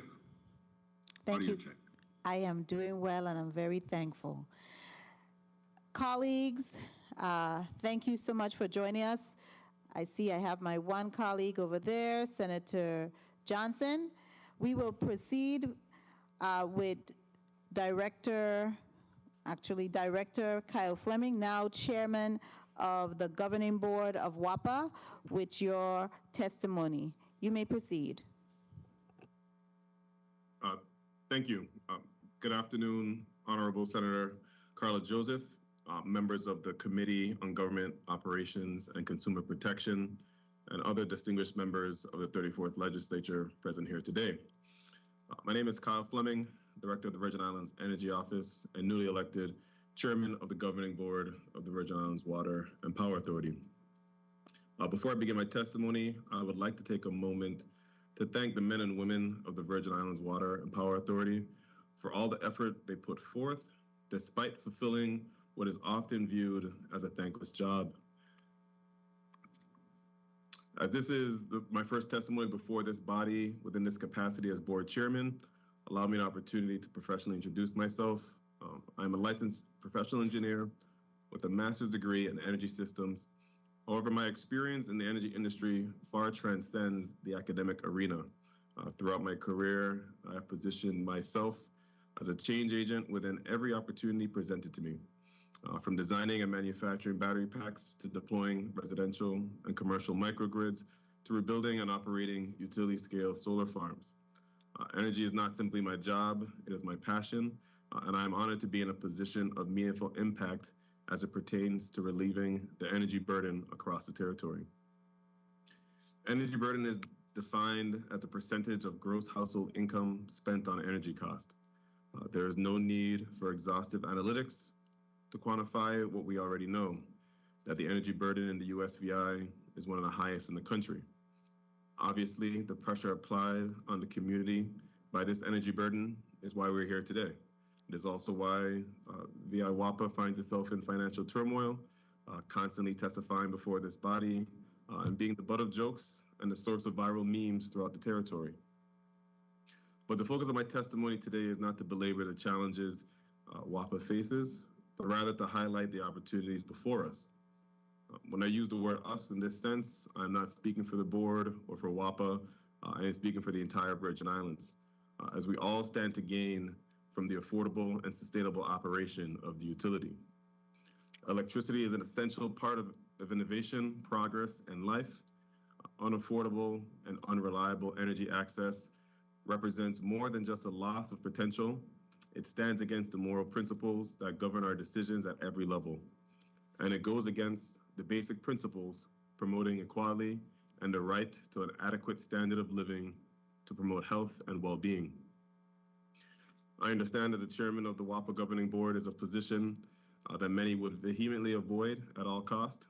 And despite how easily one can be shrouded in a veil of financial insolvency and operational shortcomings, it is clear to me that the potential to reduce the price of paradise is alive and well. Since 2017, hundreds of millions of dollars of federal funds have been allocated towards energy projects in the territory. This is a resource that other islands in the region have not been afforded. Many of those funds have already been put to use through the installation of composite poles, rebuilding of substations, and the commencement of underground projects. Additionally, there's a portfolio of traditional and renewable energy projects that are finally beginning to progress after years of stagnation. These projects include the St. John microgrid, the St. Croix West End microgrid, and the Randolph Harley generation project as well. While these are all highly impactful projects, they are not indicative of the future opportunities before us. In the past few months alone, additional resources have been and will be made available through landmark legislation at the federal level. The Biden administration has been following through on their commitment to invest in the energy sector nationally, and the territory stands to benefit immensely as we continue to leverage the innovations within the energy industry. Exponential growth in the technology availability and affordability will be one of the key enabling factors in relieving the territory's energy burden. As board chairman, I look forward to working with the governing board, the VI WAPA team, and the community to couple creative problem solving and the technical resources to materialize a long-standing desire for relief. As it pertains to Bill 34-0080, the Virgin Islands Water and Power Authority's management team has gone through significant changes over the last 6 months. During this time, the governing board has demonstrated an ability to identify unethical behavior and a willingness to hold those persons accountable. The Water and Power Authority is no stranger to federal, regulatory, nor internal scrutiny, as consent decrees, audits, and oversights have beleaguered the utility for years. Adding more levels of scrutiny to ongoing efforts presents a redundancy that may undermine the progress that is currently being made. However, I believe if the legislature deems it necessary and appropriate to engage in a special investigation of the last 20 fiscal years, the governing board will cooperate to the extent permissible.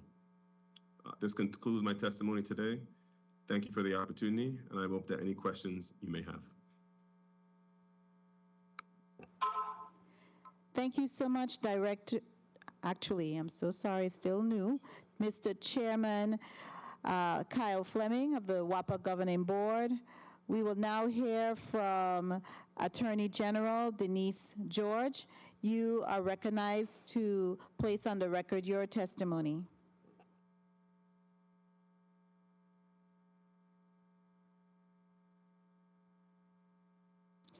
Attorney General, you are mute. Can you kindly unmute yourself and then begin from the top? Thank you. Sorry about that. Good afternoon, Chairwoman Joseph, senators. My pardon the interruption. Point of inquiry. You are recognized, Senator Gittins. Can we just recess for 2 minutes so that we on the St. Croix end can get a copy of the Attorney General's testimony? We don't have it just yet. I believe it was sent out to everyone, but we will be sure to do so. Thank you. The committee stands in recess for 1 minute.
We are out of recess.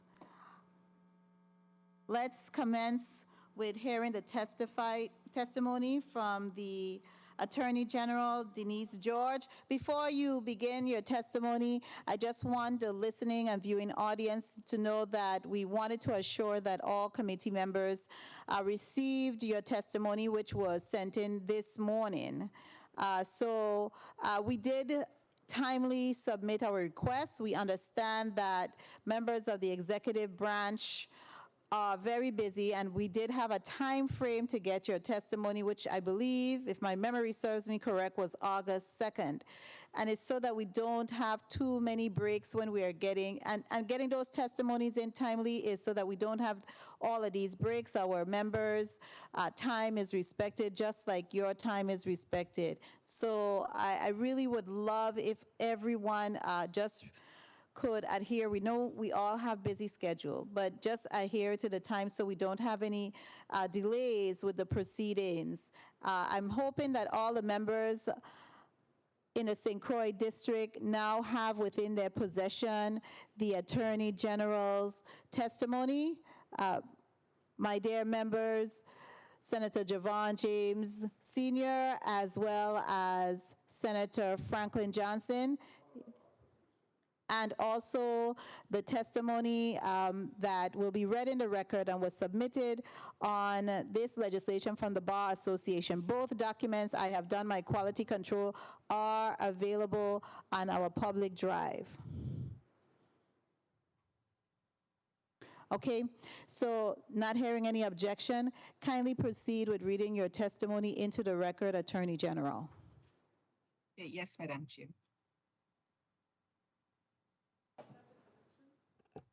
Good afternoon, Chairwoman Joseph, senators, legislative staff, and to those listening and viewing today. My name is Denise N. George, and I am the Virgin Islands Attorney General. I am honored to appear before this committee today to present testimony on proposed bill number 340080. The purpose of today's measure is to allow the Virgin Islands legislature to hire a special investigator to investigate certain activities of the Virgin Islands Water and Power Authority, allocate funds for such purpose, and to, if necessary, refer for criminal prosecution any relevant findings of said investigation. According to the United States Supreme Court, there can be no question that the state has power adequately to inform itself through legislative investigation, if it so desires, in order to act and protect its legitimate and vital interests. In fact, the Revised Organic Act of 1954, as amended, explicitly states that the legislature shall be the sole judge of the elections and qualifications of its members and shall have and exercise all the authority and attributes inherent in legislative assemblies and shall have the power to institute and conduct investigations, issue subpoenas to witnesses and other parties concerned, administer as well as administer oaths. However, this power is not unlimited. As the United States Supreme Court has opined regarding the powers of Congress, which confers the powers of the Virgin Islands legislature through the Revised Organic Act, they say that the power of the Congress to conduct investigations is inherent in the legislative process. That power is broad. It encompasses inquiries concerning the administration of existing laws as well as proposed or possibly needed statutes. It includes surveys of defects in our social, economic, or political system for the purpose of enabling the Congress to remedy them. It comprehends probes into departments of the federal government to expose corruption, inefficiency, or waste. But broad as this power of inquiry, it is not unlimited. There is no general authority to expose the private affairs of individuals without justification in terms of the functions of Congress, nor is the Congress a law enforcement or trial agency. These are functions of the executive and judicial departments of government. No inquiry is an end in and of itself. It must be related to and in furtherance of a legitimate task of Congress. Investigations conducted solely for the personal aggrandizement of the investigators or to punish those investigated are indefensible, end quote. The legitimate legislative purpose must be sufficiently and clearly stated. Rather, this bill's language surrounding the scope of investigation is at best vague. These inquiries include billing practices, unlawful or unauthorized contracts and leases, credit card usages, equipment sales, compliance with procurement laws, audit reviews, conflicts of interests, and nepotism. Clearly, some of these areas may be the proper subject for legislative concern in general to expose corruption, inefficiency, or waste, but others appear to have a criminal investigatory ring to them. This assumption is bolstered by additional language in the bill, which suggests that the true aim of this legislation is to determine whether or not any criminal violations of the law have been committed by persons associated or employed by WAPA. For example, Section 4 states, not later than 30 days after the investigation report is received by the legislature shall provide a copy of the report to the Attorney General of the Virgin Islands or to the U.S. Attorney to review and determine whether or not there have been any violations of local or federal law and to prosecute any unlawful actions, end quote. This language clearly contemplates a criminal component to the investigation. Again, investigation of matters that are criminal in nature are within the function of the executive branch of government. Further, proposed Section 3C to D state, upon the request of the special investigator, the head of any government department, agency, autonomous or semi-autonomous instrumentality may select any of the personnel of the agency to assist the special investigator in carrying out the investigator's duties under this section.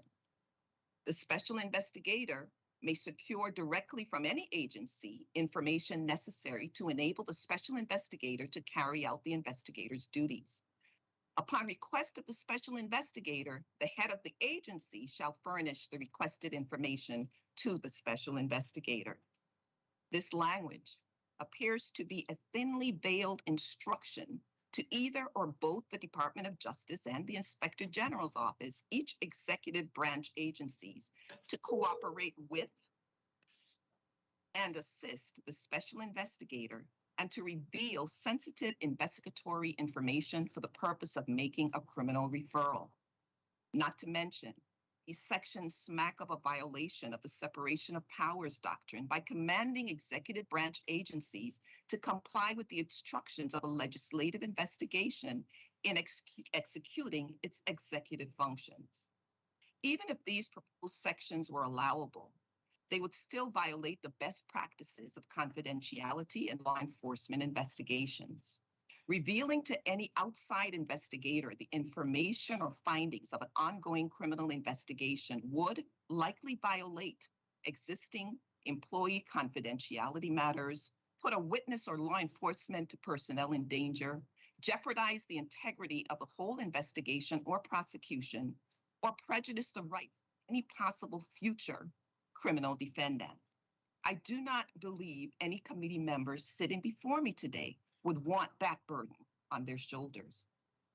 Again, while the legislature has the right to conduct investigations for the furtherance of a purely legislative objective, this body is not a law enforcement agency. Criminal investigations, or those likely to lead to criminal prosecution, are reserved for executive branch agencies such as the Department of Justice, the Virgin Islands Police Department, and the Inspector General's office.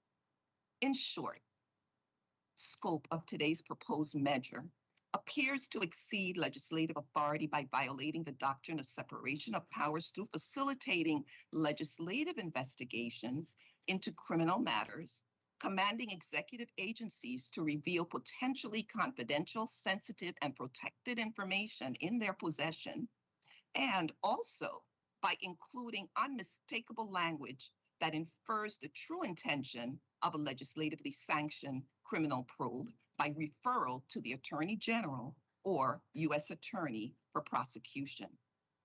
I would argue that the $250,000 proposed for the purpose of today's measure would be better spent by applying it to those law enforcement agencies that are mandated to conduct these investigations, such as the Inspector General's Office or the Department of Justice. It is important to note also that the Attorney General's Office does not prosecute merely based on an investigative report or referral of a non-law enforcement third party. Such a report would be treated as a complaint, and an independent criminal investigation would have to be conducted. This is the kind of redundancy that this measure would create. The Supreme Court of the United States made it clear that a legislative investigation itself cannot be an end. It must lead to a legitimate legislative purpose. In other words, it cannot be the goal, purpose, or objective of a legislative investigation to accomplish a criminal investigation or prosecution.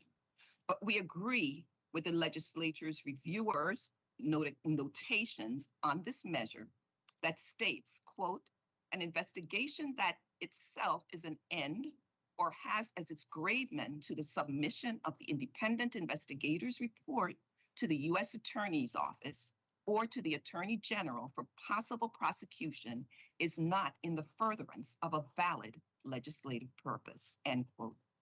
For these above stated reasons, we do not support this measure.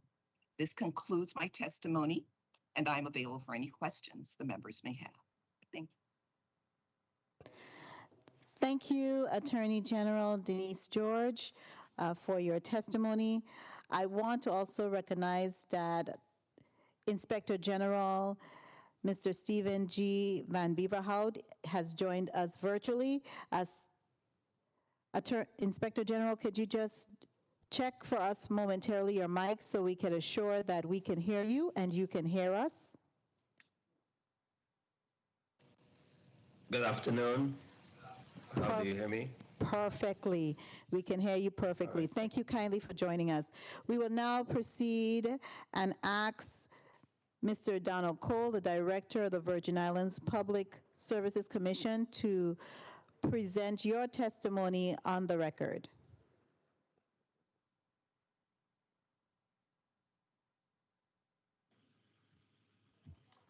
Good afternoon, Honorable Senator Carla J. Joseph, the Chair of the Committee on Government Operations and Consumer Protection, members of the committee, members of the legislature, viewing and listening audience, and the testifiers. Honorable Senator Joseph, the Public Services Commission staff has had the opportunity to review Bill number 340080. This legislation would select a special investigator to review a number of matters concerning the Virgin Islands Water and Power Authority over the past 21 years. The Commission has expressed its concern with management and the operation of the Water and Power Authority many times over the past 20 years. The Commission has clearly and unequivocally stated that the authority has wasted hundreds of millions of dollars over that time. That money could have been used to develop the economy and the wealth of the territory and would have resulted in substantial economic growth over that period. Instead, the authority has been a substantial drain on the territory, its economy, and our citizens. Madam Chair, on August 2nd, 2018, the Commission referred the authority's VTEL contract to the Virgin Islands Inspector General. This referral was made after the agreement originally described as for $87 million, omitting interest on operation and maintenance expenses, which made it closer to $140 million, ballooned to $160 million, which would also increase operating and management rose to $240 million before interest. That agreement has since been amended again, and yet higher numbers. A copy of the Inspector General's referral is attached for your information. We also know that the VTEL has itself been subject to penalties and violations of law and bribing government officials, paying in excess of $130 million in fine. Those actions have been described as VTEL's Department of Justice, Brazil settlement, stems from VTEL bribery scheme in Brazil, Ecuador, and Mexico. Over a 15-year period, VTEL paid millions of dollars in bribes to numerous public officials in Brazil, Ecuador, and Mexico. Vital bribery scheme stretched into 3 separate countries, Brazil, Ecuador, and Mexico, and was carried out over a 10-year period. Has reported very high profits. Madam Chair, the citations where these documents come from are listed in the testimony. The statement of fact is instructive that describing the means by which Visual has used false documentation and financial arrangements involving offshore accounts, shell companies, and corresponding banking transactions. Between 2015 and 2020, Vital paid $2 million in bribes to government officials in Ecuador and Mexico to execute the scheme. Vital entered into sham consulting agreements, set up shell companies to launder corrupt payments, create fake invoices, and use email accounts with pseudonyms to transfer funds to offshore shell companies. The illegal payments were made through multiple bank accounts in New York City. Third-party risk. As in all the FCPA cases, the Vital enforcement action includes a number of corrupt third parties.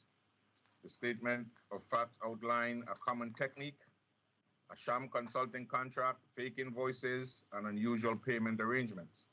Given these 3 specific tactics, it is useful to imagine how these activities could have been detected and then stopped.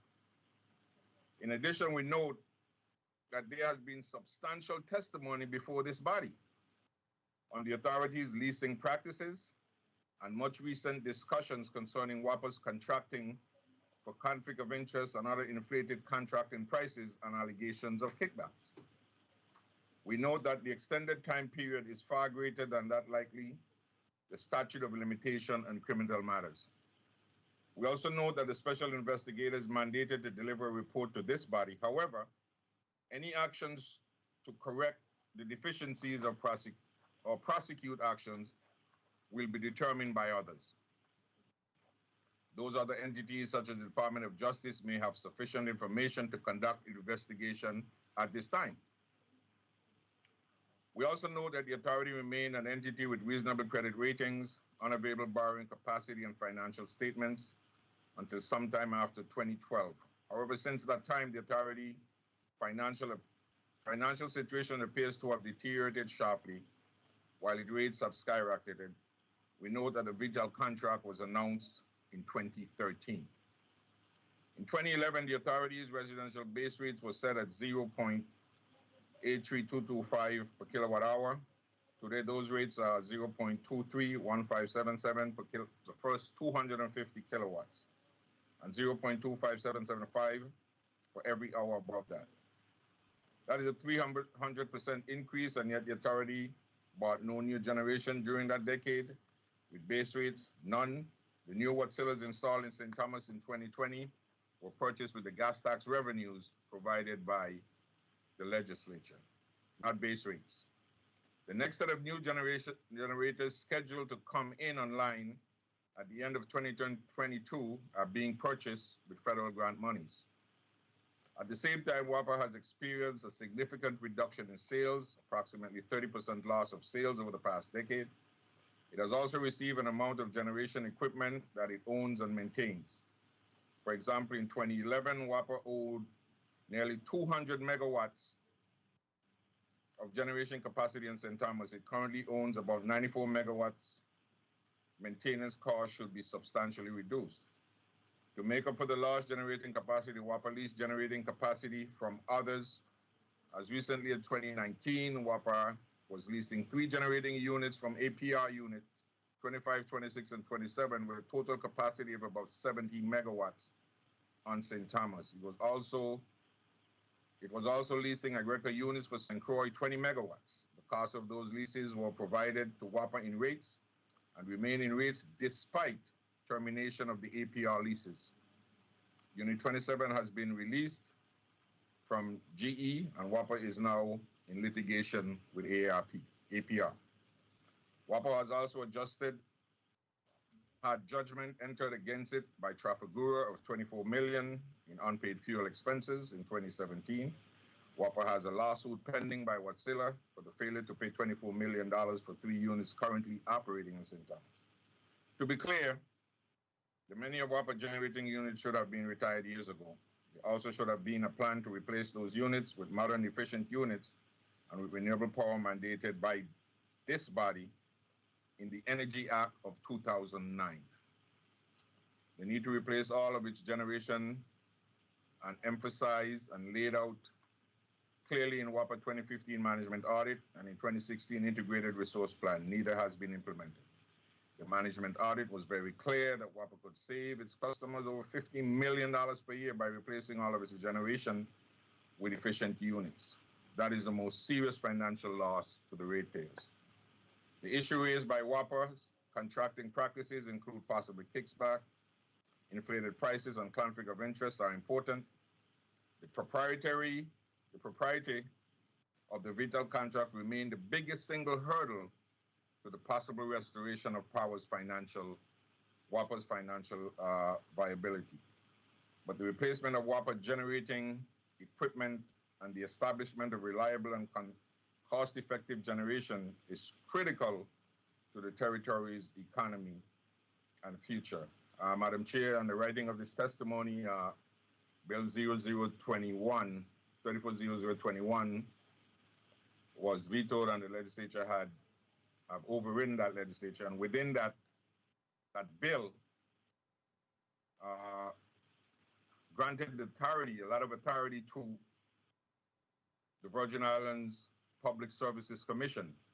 As we have done over the years, once we see and have the authority to regulate, the commission would move to ask whatever entity has the authority to investigate, which we did when we recognized the movement of the Vital contract. The commission submitted to the Inspector General asking for the Inspector General to look at that contract. And myself, the commission, and I'm sure the people of the Virgin Islands is waiting for a report from the Inspector General. Thank you, Madam Chair. I'm open for any questions you may have. Thank you so much, Director Cole, for your testimony. We'll now have the testimony from Inspector General Stephen G. Van Beverhout. Good afternoon, Senator Carla Joseph, Chairperson of the Committee on Government Operations and Consumer Protection, other senators of the 34th Legislature, ladies and gentlemen in the viewing and listening audience. I am Stephen Van Beverhout, Virgin Islands Inspector General. I'm here at your request to testify on Bill 340080, Act providing for the legislature to hire a special investigator to conduct an investigation of the Virgin Islands Water and Power Authority, WAPA, and making an appropriation of $250,000 to pay for the investigation. I would first like to compliment the sponsor of the bill in his attempt to bring some type of closure to the many years of alleged wrongdoing at WAPA. I do, however, have some concerns with the legislation as proposed, which I will outline as follows. In Section 1, there is no indication on how this special investigator will be selected. The 2000 to 2021, which is 22 years period of investigation, is too long, especially with a limited time period of 1 year to conduct the investigation. The scope is too broad, covering 8 areas to investigate, again, with the limited time period allowed. Under Section 3, the $250,000 appropriated in Section 2 is insufficient to cover the large scope and period identified in Section 1. Out of this appropriation, the special investigator would have to be paid, as well as a staff, along with the necessary fringe benefits. There will also need to be an administrative person to manage the large volume of documents that will be received and to deal with the payroll requirements. Office space will have to be identified along with equipment and office supplies. Allowing the special investigator to use staff from any existing government agency may deplete the agency of its staff and prohibit the continuation of the agency's ongoing projects. Also, who pays for the employees assigned to the special investigator? It would be unreasonable for the employees agency to continue to pay the employees when the agency is not receiving services from them, thereby creating a deficiency in that agency. There is also a question on the separation of powers. Can executive branch employee be required to work for and answer to a legislative branch employee? Requiring a government agency to provide documentation may compromise a possible ongoing investigation that the agency may be doing in the same area of concern. Regarding the subpoena powers, who enforces the subpoenas for compliance? What happens if the investigation is not completed within the 12-month time frame? Finally, what happens if the special investigator uncovers criminal activity and charges are filed? Will the special investigator be retained to continue with aiding in the prosecution, which can take many years? In conclusion, I understand the senators and the public's frustration and concern with the allegations voiced for many years. As a WAPA ratepayer, I too share the same concerns. However, maybe a better approach would be to work with the Virgin Islands Attorney General to fund a special project through that office. The Virgin Islands Attorney General and the Virgin Islands Inspector General can then work together, as been done in the past, to address many of the allegations and concerns regarding the operations of WAPA. I thank you for the opportunity to be present to present my concerns regarding Bill 340080. Thank you.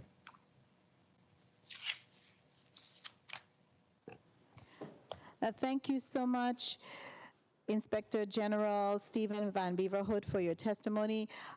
Colleagues, we have one more documentation and a correspondence that came to my attention, and it was sent and hand-delivered yesterday, August 5th, 2021, and it was circulated, CC all senators. It's addressed to the Honorable Kenneth Gittins.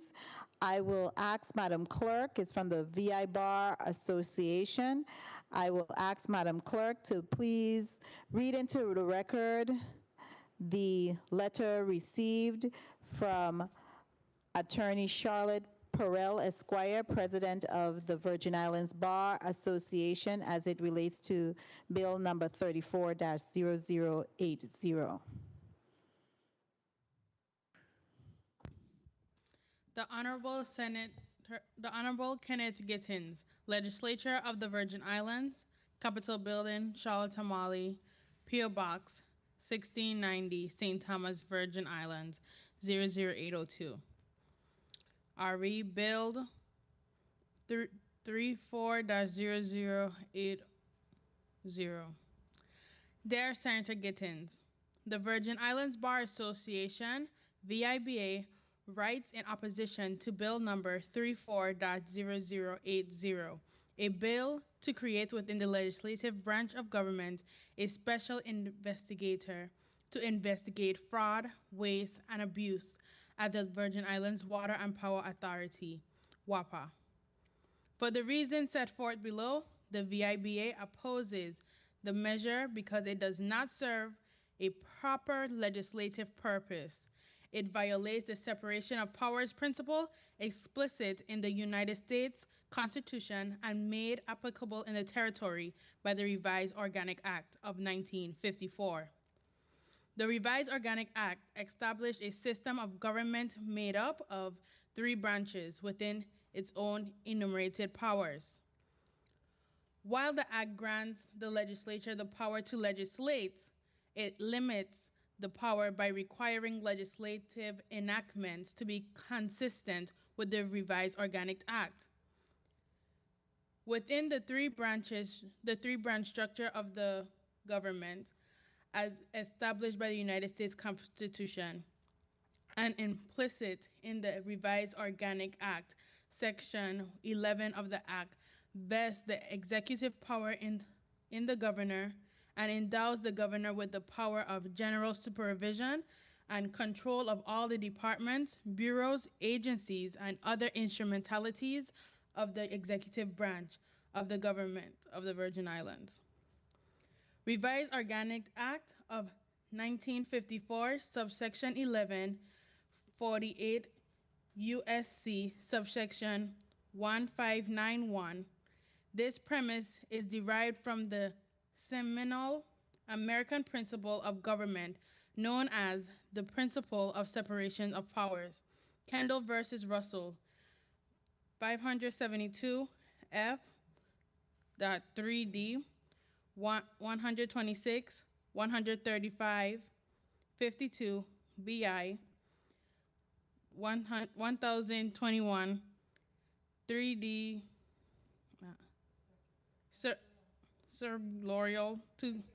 Circular 2009. Colton Smith v. McGrath, 124 F. 3D, 457, 465, 37 VI, 464, 3D, Circular 1997. Grace versus Bentley, 65 VI, 289, 301, 2016. Section 11 further provides the governor shall be responsible for the faithful execution of the laws. In Springer versus Philippines Islands, the United States Supreme Court integrated the Act of Philippine Islands, an organic act substantially similar to ours, and confirmed the applicability of the separation of powers doctrine by virtue of use of separate branches of the government holding. Thus, the Organic Act, following the rules established by the American Constitution, both state and federal, divides the government into three separate departments: the legislative, executive, and judicial. It may be stated then, as the rule inherent in the American constitutional system, that unless otherwise expressly provided and incidental to the powers confirmed, the legislature cannot exercise either executive or judicial power. The executive cannot exercise either legislative or judicial power, and the judiciary cannot exercise either executive or legislative power. Legislative powers, as distinguished from executive power, is authority to make laws, but not to enforce them, or appoint the agents charged with the duty of such enforcement. The latter are executive functions. Springer versus Philippine Islands, 277 U.S. 189, 201, 202, 1928. Emphasis added. Springer has been determined to be applicable in the Virgin Islands for the same reason. Multiplicity municipalities of the St. Thomas and St. John versus Gordon. 78F Supplemental 440, the DVI, 1948. Bill number 34-0080 inorganically and unconstitutionally grants authority to appoint within the legislature an agent charged with law enforcement duties, while Section 6G of the Revised Organic Act does authorize committees of the legislature to conduct investigation. Such investigations are expected to occur in a way of witness testimony in open meetings such as committees, and such investigations must be for a legislative purpose because, as stated above, the legislature may make laws but not enforcement, but law enforcement is executive function. It's to determine whether an investigation is a proper legislative function, we are guided by cases considering whether a member of the legislature is entitled to legislative immunity. In those cases, the courts have held that a proper legislative investigation must be done in the course of the process of enacting legislation. Government of VI versus Lee, 775, 2D, 514, 3D, Circular, 1985. Indeed, a proper legislative investigation will be conducted with respect to the consideration and passage or rejection of the proposed legislation, or with respect to other matters which the Constitution places within the jurisdiction of the legislature. ID cited Gravel v. United States, 408 U.S. 606 at 625, 1972. While investigations in support of the passage or rejection of legislation are clearly within the sphere of proper legislative authority, the proposed bill is not for such a purpose. Bill number 34-0080 authorizes the legislature to hire and appoint a special investigator to investigate 20 years of WAPA's operational history, including its billing practices, contracts and leases, credit card usage, equipment sales, procurement, audits, existence of conflicts of interest and nepotism, and to report periodically to the President of the Senate, who is in turn shall provide a copy of such reports to the Attorney General or the United States Attorney for the territory of the Virgin Islands for possible prosecution. The goal of such investigation is clearly law enforcement in nature, and such it's impermissibly encroaches upon the function of the executive branch. Bill number 34-0080 further invades the executive sphere by authorizing the proposed special investigator to second personnel of any department, agency, autonomous or semi-autonomous agencies to assist him herein carrying out the investigator's duties. This constitutes an encroachment into the executive branch for which there exists no precedent and is a violation of the doctrine of the separation of powers. The Virgin Islands Bar Association's role is to support, uphold, and defend the United States Constitution and the laws of the Virgin Islands, including the Revised Organic Act. In this instance, our role is to point out that the purpose of the legislation runs contrary to the fundamental necessity of checks and balances because it violates the separation of powers embedded in the United States Constitution and the Revised Organic Act. The proposed legislation improperly attempts to overstep the legislature's authority to make laws by attempting to appropriate the executive authority to enforce the laws of the territory in clear violation of the separation of powers. In doing so, the Virgin Islands Bar Association cannot support the efforts.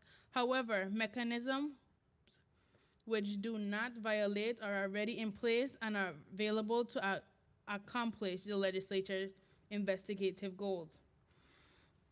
Finally, there already exists a lawful and constitutionally sound mechanism for the investigations sought by the proposed legislation, to wit, the Office of the Virgin Islands Inspector General created by Act Number 6333, added November 23, 1999.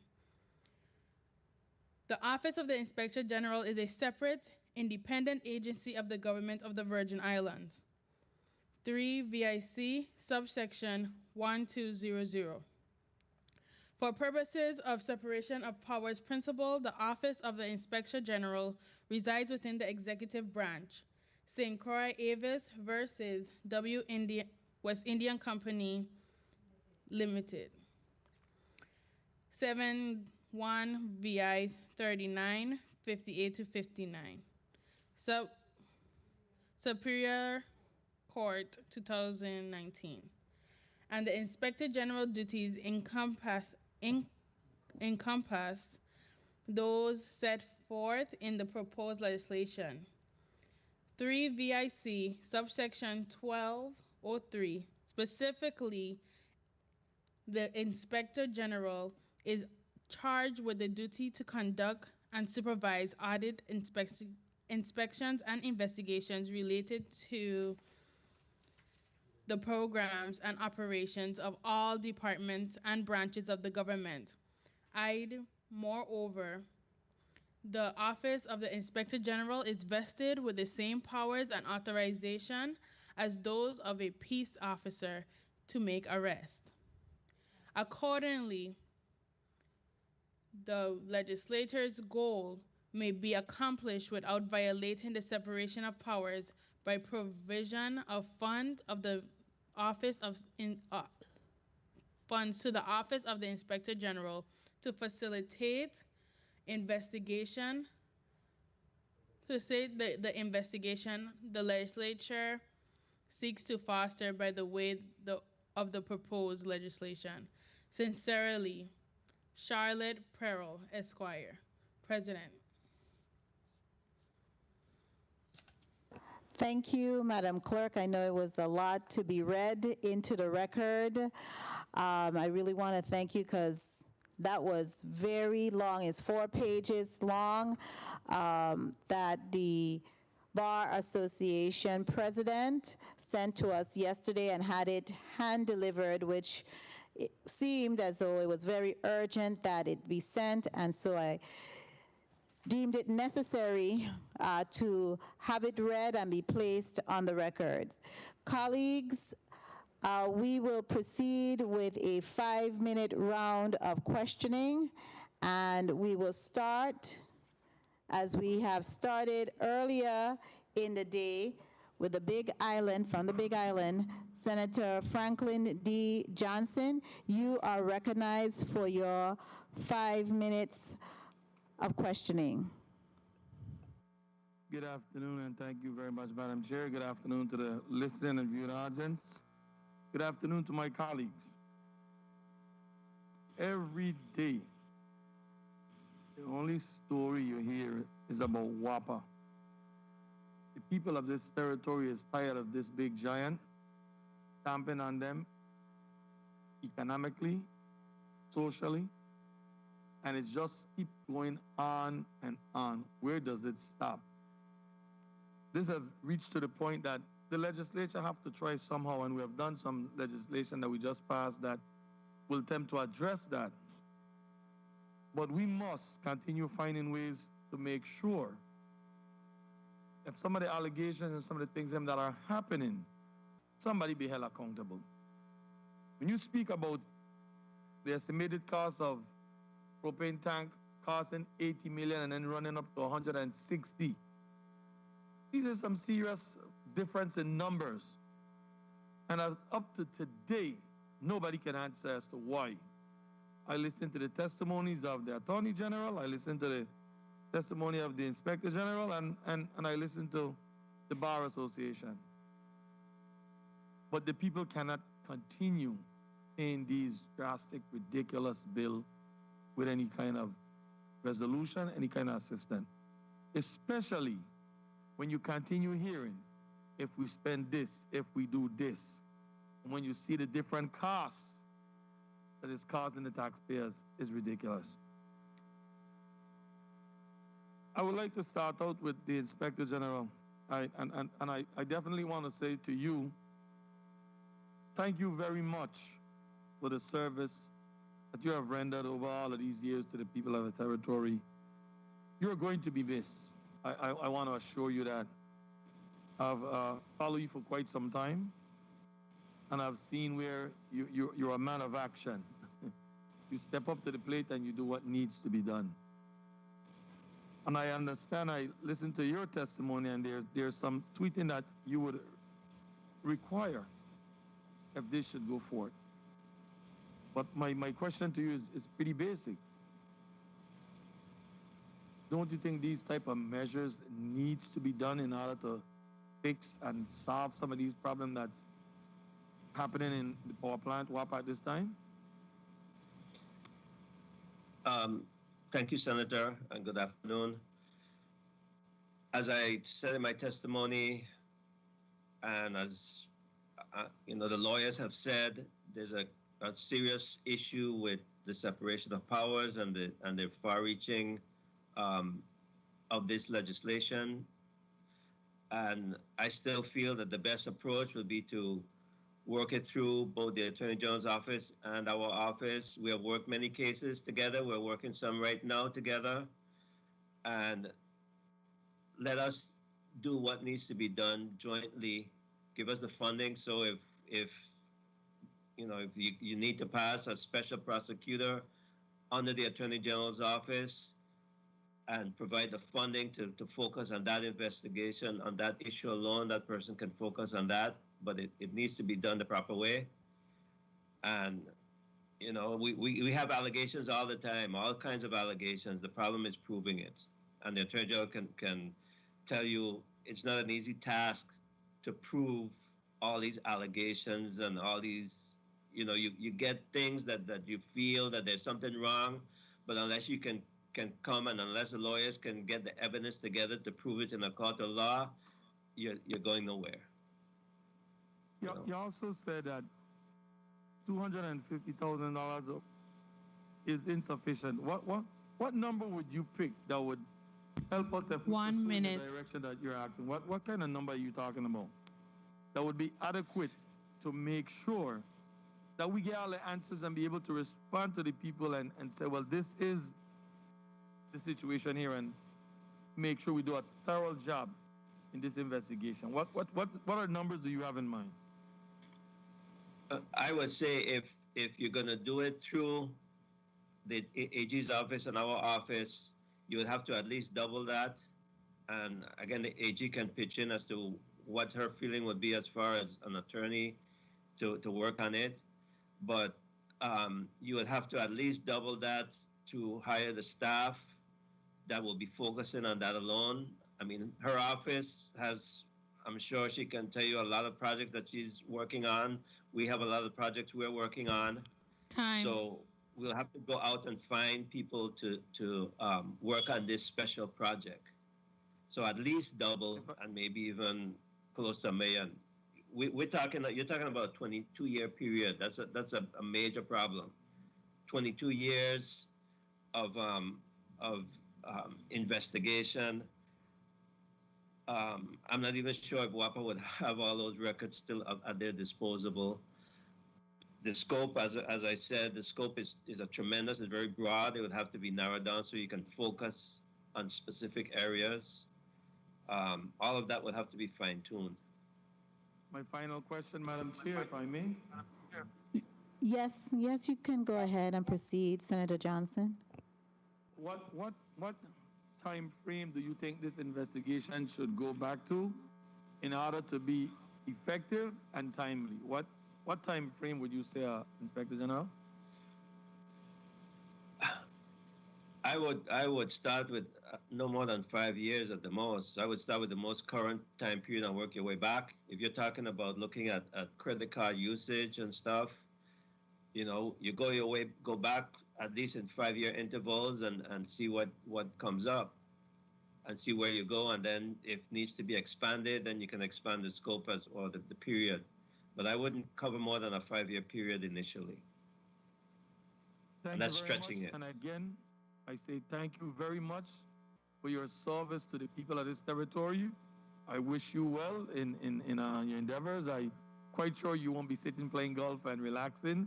I'm quite sure you're going to be a busy person. And again, thank you so much for what you have done in these years and decades that you have served the people of this territory.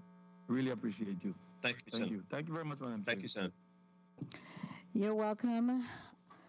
I just want to also, of course, thank you, Inspector General Van Beverhoff, for your years of service here to the people of the Virgin Islands. I know you already have your succession plan in place, and so we know that this office is going to be well covered into the future. Senator Alma Francis Heiliger, you're recognized for your 5 minutes. Thank you. Good afternoon, colleagues. Once again, good afternoon to the testifiers. Good afternoon to the people of the territory. One of the things outside of me being a senator is I am also a business owner. And as a business owner, I will honestly tell you, the one thing that has me most anxious every single month is to open my WAPA bill. Every other bill I don't have a problem with. But the minute I see that envelope, I freak out because I have no clue what is going to be on the inside of it. And as a business owner, I am very concerned because also as a senator, I have to represent everyone. I represent the other business owners. I represent the regular individual that is stressed out to see hundreds of dollars on their WAPA bill on a monthly basis at times. And it wasn't any better this month because there was a raise in the fuel charge. So my bill went up hundreds of dollars. Hundreds. And I'm wondering, as a senator sitting here, what is being done collectively throughout all the years that we hear of contracts not being done correctly, in contract costs going up so high, we're still trying to understand what happened. I'm trying to understand when WAPA sits in front of us and tells us that they have had investigations internally where they found potential criminal wrongdoing and it's been turned over to the AG. Where are we with these things? Does WAPA have continuous investigations about line loss and people stealing power? It's a lot of things as a senator I need to know and understand as I represent the people of this territory. So I'm going to ask a couple of questions directly. Currently, what is happening in the AG's office as it relates to any reports of criminal activity in WAPA or any reports that have been turned over to you? What is the status in regards to any of these? Attorney General, you need to unmute. We can't hear you. You need to unmute your mic. Kindly do so. Sorry about that. It's okay. And thank you for that question, Senator. Because of the confidential nature of criminal investigations, I cannot disclose or comment on the investigations. What I will tell you is that my office are working on a number of investigations. When we get complaints, then they are addressed. And then with the very limited staff that we do have, we do address them. Okay. So unless WAPA or WAPA turns over a report to you or someone comes in to you and files a complaint, that's the only way you know something is happening? Or is this something that within your agency, like for example with the Inspector General, you might be aware of something and you might interject to see what's happening? I just need clarity on you before I move on to another testifier. Matters for our consideration can come from various sources, other law enforcement agencies, from the Inspector General's office, from complaints that may be filed by citizens with respect to wrongdoing. At that point in time, we would then have to do an evaluation to see if what has been presented is sufficient to raise an investigation. And then an investigation would be opened. So that's basically how it happens. Thank you. Inspector General, you shared that you are currently in the process of doing an investigation. Is there a timeline as to when that should be completed for us to get some information in regards to that? Good afternoon, Senator. We're doing some projects with the Attorney General's office, as both she and I indicated. We have the inspection on the Vital contract, which we are reviewing the final draft report that the auditor presented to us. All of the field work is done. We work that in conjunction with WAPA's internal audit staff. So it was a joint project. So we're reviewing the final report, and we're hoping by the end of this month we can present it to WAPA for them to comment and go through their review process and response to issue a report. So hopefully by the end of the month. By October or November. So hopefully by the end of this. By October or November. I'm sorry, Santa, go ahead. Now I was saying, so hopefully by the end of this month, it should be to WAPA so they could respond. So how long are you giving them that timeline to respond before potentially the public and others would be aware of what your investigation says? we usually give anywhere from 3 weeks to a month to respond. So we're looking at the end of September probably before we get a response, and then to put the final report together. We're hoping by October or November at the latest. I hope to get the reports out before my retirement. Okay. That's Well, I am looking forward to seeing them. For the PSC, may I ask my question? You may wrap up. Thank you. For the PSC, this body recently overrode a veto which gives you a lot more authority and power to assist with looking into what's happening at WAPA. Can you please tell me what are some of the things that you guys can now do that you were not able to do before that could potentially assist with some issues that are happening in the community in regards to WAPA? Thank you, Senator, for that question. As the legislation was overridden, we await the response from the governor as to what the act number is, append to that particular piece of legislation. The legislation is broad in its mandate to the Public Services Commission. One of the things that the Commission has been seeking for years is the ability to deal with bids that go out. When the Water and Power Authority sent out an RFP, the RFP, the Commission basically wants to have some input or review of the RFP. And it's not where the Commission is going to deal with the day-to-day operation of the utility. It is just an RFP, assuming an RFP, Senator, goes out for the purchasing of generators.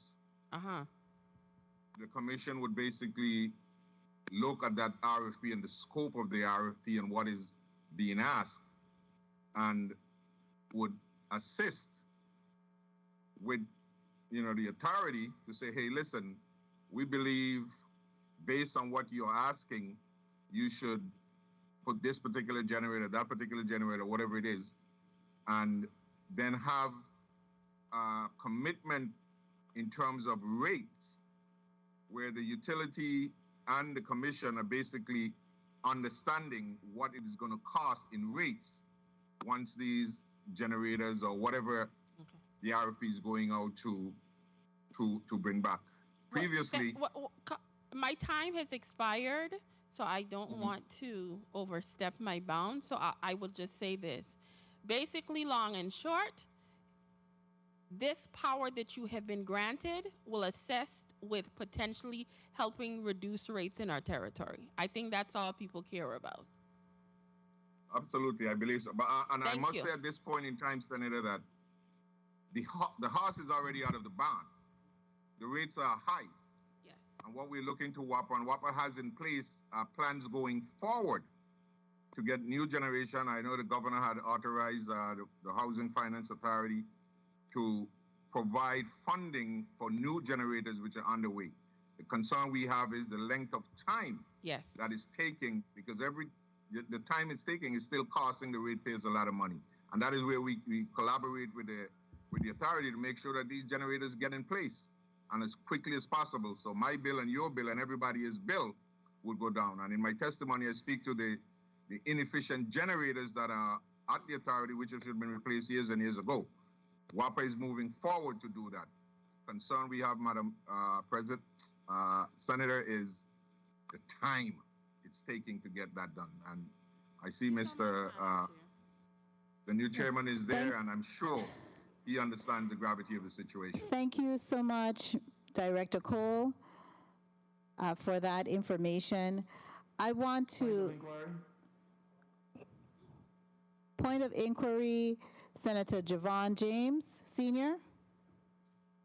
Senator Johnson? Oh, it's Senator Johnson. I'm sorry, I didn't see you. Senator Johnson, what is your point of inquiry? You're recognized.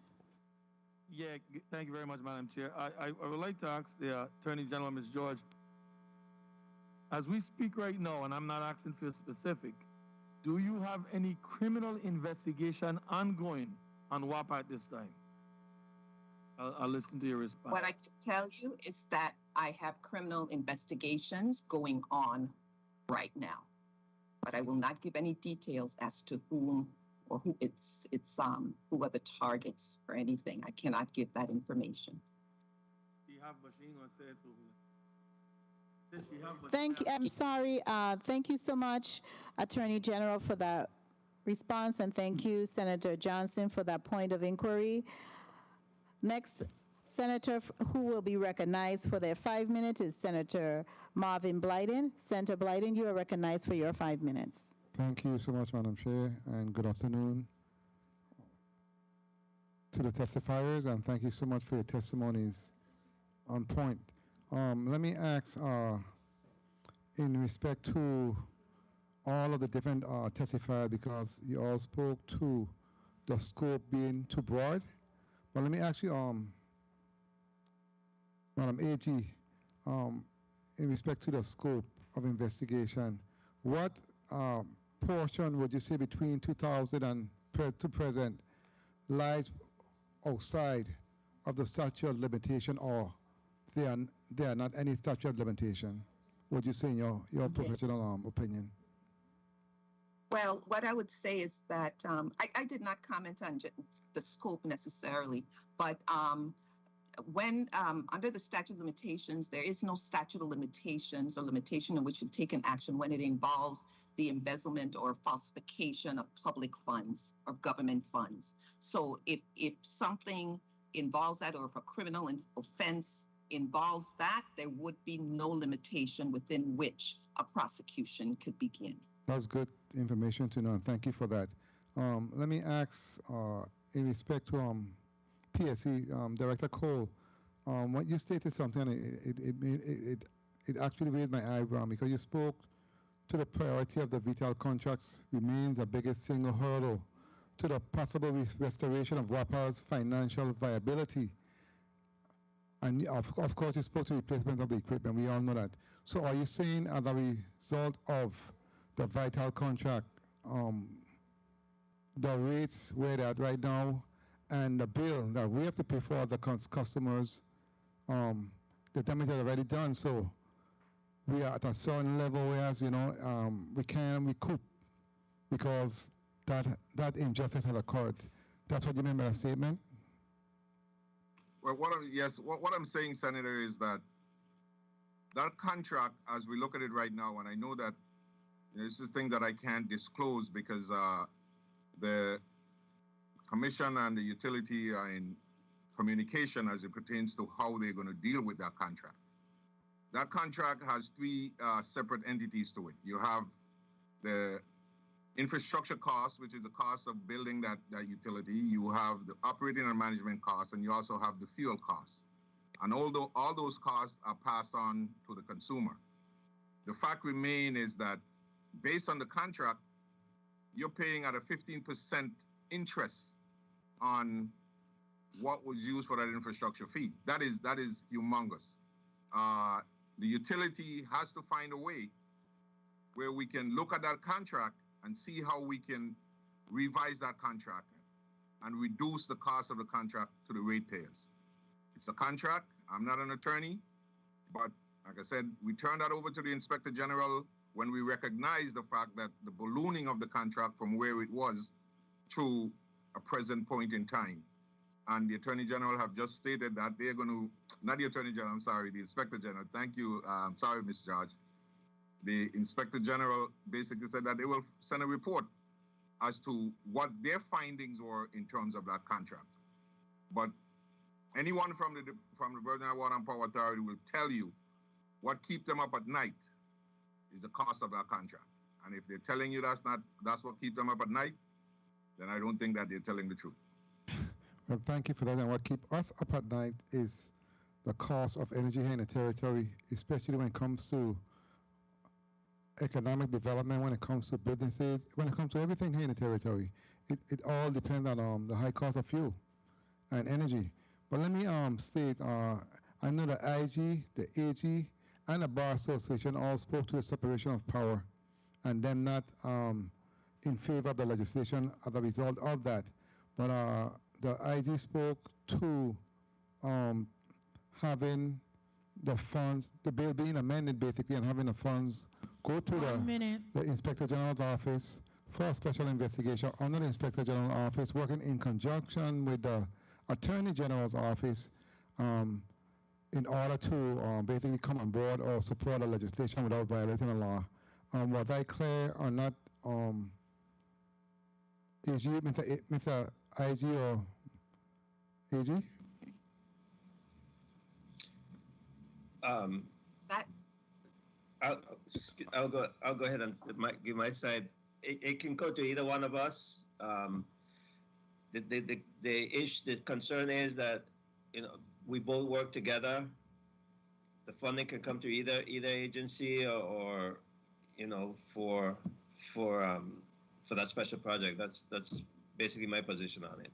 I'll turn it over to the AG and please input. Please. But what I would say is that separation of powers is not the only problem. That's just the main problem. But even, and I did suggest that the funding would, or the money would be better spent by allocating it to an agency. No, you be proceed. Oh, by allocating it You're to. You're overstepping. You can continue. Continue, AG. Thank you. Okay, thank you. I did indicate that the $250,000 would be better spent allocating it to an agency, an executive agency, one of us, either IG or DOJ, in order to perform the investigations. But I have to say, in reality, you're talking about a scope of 21 years. It's going to require way more than $250,000. In addition to that, these are what you've laid out here as far as what it is that you're seeking. It's a very complex and involved investigation. It could amass like hundreds and hundreds and thousands rather of documents to review, and a lot of manpower to be able to investigate it. So it would be well more than that. It would, and it would definitely require in essence, a task force type situation in order to investigate this. So if it were that funds were sent over and definitely allocated to the agencies that can, in fact, conduct this kind of investigation, it would require substantially more than that to do so. Thank you for your response. Thank you so much, Madam Chair, for the time. Do you have a next question to wrap up? No? No, I'm good. Thank you so thank much. you kindly. We now ask Senator Javon James. Senior, you are recognized for your 5 minutes.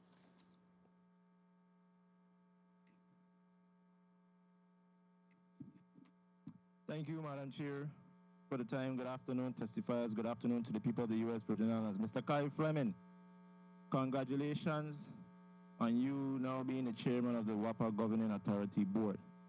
I want to bring something to your attention that you probably is aware already. During my line of questioning in the March 16, 2021 Senate hearing regarding the allegations of corruption at the Water and Power Authority, I asked about the anti-corruption policy. And it was mentioned to me that they recently implemented one. Can you speak to the status of the anti-corruption policy? And how can we get our hands on that policy? Yes, you are correct that the anti-corruption policy has been something that the Virgin Islands Governing Board has implemented. It was in response to, I think, a number of actions that had occurred at the beginning of this year. In terms of the current status, I can follow up relative to the implementation status of that policy as it currently stands. Is the anti-corruption policy fully completed, or is it still being worked on? The policy itself was complete. It will determine the implementation. That's what I'll do. Can you submit that to us, please? We would like to review that. And it was also made mention from Jed John Hope. If I'm not mistaken, he resigned as the vice chair of the WAPA Governing Authority Board, Mr. Fleming. I think there's been some reports of that, but that has not been confirmed. So my question, who is the current vice chair of the WAPA Governing Authority Board? And there's a reason why I'm asking you these questions. No problem. There currently is not there's currently not a vice chair. A vice chair has not been elected or appointed. Okay, so my question is, what steps are being taken to follow up on the matters of corruption in the leaked memorandum of Jed John Hope to Anthony Thomas? Because that memorandum opened up a can of worms. Who is taking the lead to make sure that we follow up on that? Specifically that memorandum or that leak or the future possibility of leaks? The matters that were discussed in the memorandum, because it was made mention by the Attorney General today, referencing the bill. According to the Attorney General, if we pass this bill, the report will come as a result of the report will be treated as a complaint, and an independent criminal investigation would have to be conducted. And she made mention that the passage of this bill is redundant to the process. So I want to know if there was a complaint that came as a result of the leaked memorandum from Mr. Jed John Hope that led to an independent criminal investigation at the Water and Power Authority. Can you answer that, Attorney General?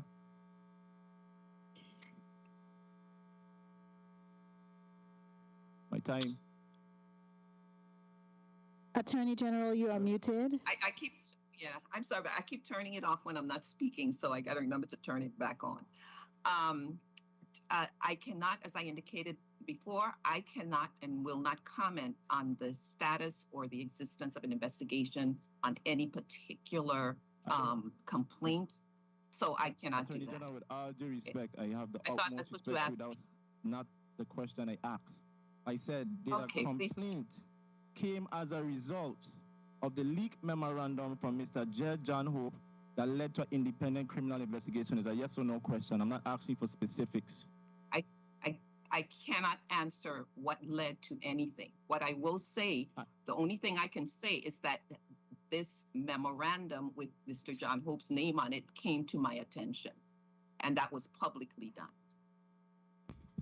1 minute. And I will say this much. This is the problem here that we have before us.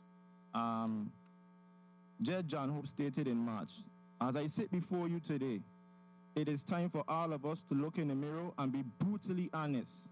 WAPA is failing. We have failed WAPA as a community and failed as a community. The utility suffers from a lack of leadership and planning. Now, some might say that is just assumptions or allegations. But one person I respect when they come before this body is Director Donald Cole. The PSC, time after time, made public statements regarding the chaos going on at the Water and Power Authority. And he made mention that for the past 20 years, they have been speaking on that, and nothing has come out of it. So one more complaint we need that will lead to an independent investigator or investigation. So I understand where my senator is coming from with this. We are frustrated. And it does seem that every step or angle that the legislature takes to resolve this issue, there's a pushback by the executive branch. And it was made mention of separation of powers. But if we don't force the hands of those in power, it does seem like nothing happens. And I'm getting really tired of it because we are more in tune with the community than some of those members in the executive branch. As senators, we have to go to meetings, we have to go to community events, and everywhere we go, we are bombarded with people in the community frustrated with WAPA. And here we are trying our best. I understand the concerns of the separation of powers, but at some point, we have to have an independent investigation going on at WAPA. This front thing got to end. Senator, your time has been called. You want to wrap up, or you have another question you would like to ask? I have no questions to ask because they're not being answered. Thank you, Madam Chair, for the time. And thank you so much, Senator James.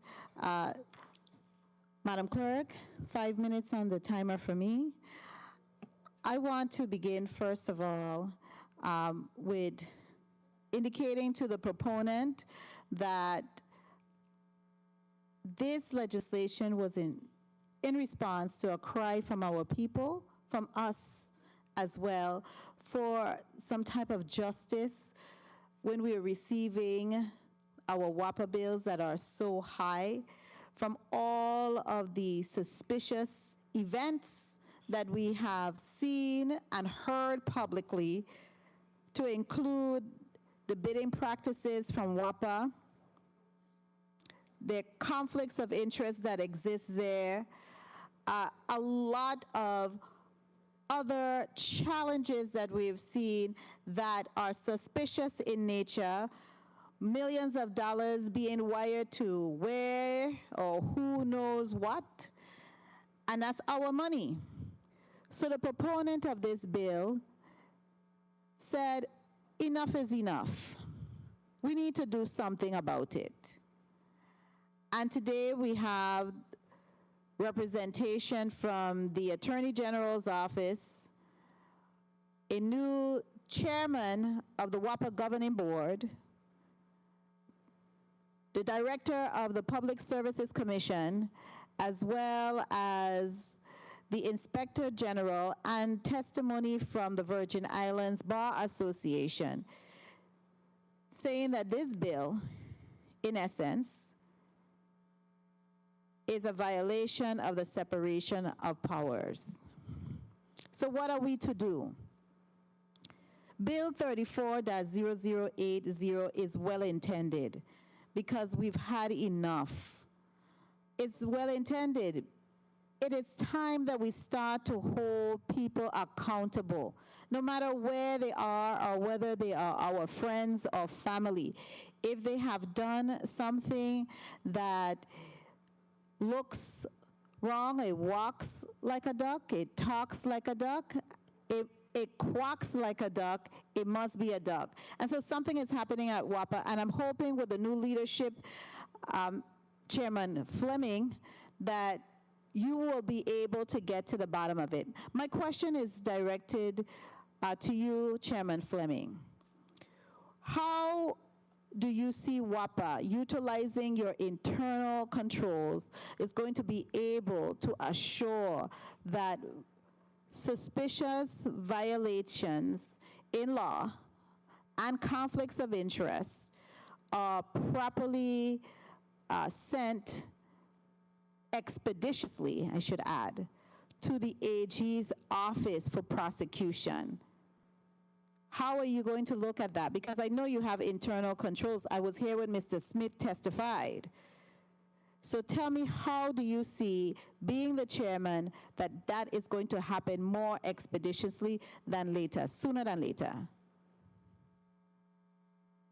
Yeah, I think at the root of it, I think it's the sentiment that's been shared across the dais today, is the public interest of the successful operation of the utility. As we've gone through conflict of interest, both not just training but also having certified letters that for evaluation committees that are all signed, and those are all, whenever we review, whether it be for any RFP proposals or contract executions, each member of the evaluation committee is required to certify that there are no conflicts of interest. So they have now, there is binding 1 minute connects to these statements and their participation in anything that could be suspect. I did have an update. I will follow up with for Senator James. The anti-corruption policy has been implemented at the authority as well. So the measures certainly are being taken internally. And I think there's definitely been a sentiment of expectation from the board level that has been communicated very clearly to both the senior management and to the team as a whole, what our expectations are. And I think the results that we've seen thus far over the last few months, and I know that it's not always fully apparent because of what happens at the board level isn't necessarily on the forefront of the community discussion. There has certainly been massive strides, and we've certainly seen We haven't had any issues in the last few months where we've had to even require expeditious treatment. Once again, I do understand that that is, it's maybe not as visible, but I can assure that many actions are being taken internally. Time. And that expectation. Okay. Chairman, thank you so much. If my members would allow me, I want to ask a question of the Attorney General. Attorney General, I sat here in a finance committee, and I heard my colleagues on the finance committee talk about the number of funds that they have put in place over the year, the last fiscal year 2021, and those to fund positions, and some of those positions still remain unfunded to do the investigation and the prosecution. That's where the issues are. Tell us what you are doing, what you will do to assure that your team is beefed up. I even, so you know, moved and have legislation pending to increase the funding for white-collar crime. Your white-collar crime unit, I believe that's where you did a lot of your work, so that we could have some have the whole judicial system, as far as it relates to the prosecution, be timely. So tell me what you are doing to assure that you have the proper staff, the manpower, to carry out your duties and goals and responsibilities of the AG office, so we could see the timely prosecution of criminal offenses. Okay, so thank you so much for asking that question. And I've been very clear from the very beginning when I first took office that we were severely short-staffed. There was no white-collar corruption division virtually, and there were very little or no investigators, just about a couple investigators, and that there was a great need in order to address these investigations and prosecutions of white-collar crimes, which the Attorney General is mandated to do, that we have to build the staff of a significant amount of investigators, as well as build up our staff so that we can have the adequate number of prosecutors to prosecute the white-collar crimes as well as other crimes. What I've done is work very hard because there's been a funding problem, but once we noticed, we were able to at least get a portion of the funding that we had been requesting from the legislature for the white-collar crime and corruption division. We had gotten, I don't remember the exact amount that was given by the 33rd legislature in November of 2020. We have totally expended those funds, and it was specifically for personnel, and we were able to hire a couple investigators as well as an attorney in order to help build the unit. We need substantially more. What I have done is in our proposal, and I proposed to the governor, and the governor approved it, our request for our 2022, the FY 2022 budget, a significant amount of hires with respect to attorneys as well as investigators. That was a significant part of our request for about approximately $7 to $9 million in personnel costs, because we have to start building up the investigators, building up the prosecutors, so we can have the people to investigate as well as the people to prosecute these cases. We can't do it without the manpower. As it is, I work with what I have. As the Inspector General mentioned, what I've been doing thus far until we get to that point is sometimes I have to pull and ask the Inspector General's office if he can join us in this investigation, because sometimes we just don't have the manpower, but we try to do the best that we can because we have to meet this mandate. So that's what I've been doing, pushing very hard and hoping that the legislature will approve the governor's budget, which gives that increase so that we can hire the investigators that we need to investigate these, and hire the attorneys that we need to build a white-collar corruption unit. As I said, as of now, I said it before, And when I presented in the budget hearing, we have way more investigations to do than we have investigators to do it. And then after those are investigated and then those investigations are completed, for those that turn into prosecutions, because some investigations don't, but for those that turn into prosecutions, we're going to need the prosecutors to be there and enough prosecutors to be able to effectively prosecute it. So that's what I've been doing. I've been pushing for that quite some time. One thing I want to clear up, because I think that there might be a little bit of, it might not be clear. If you could do so succinctly, Attorney General, we would deeply appreciate it because our time is running and we do have one more block. Okay.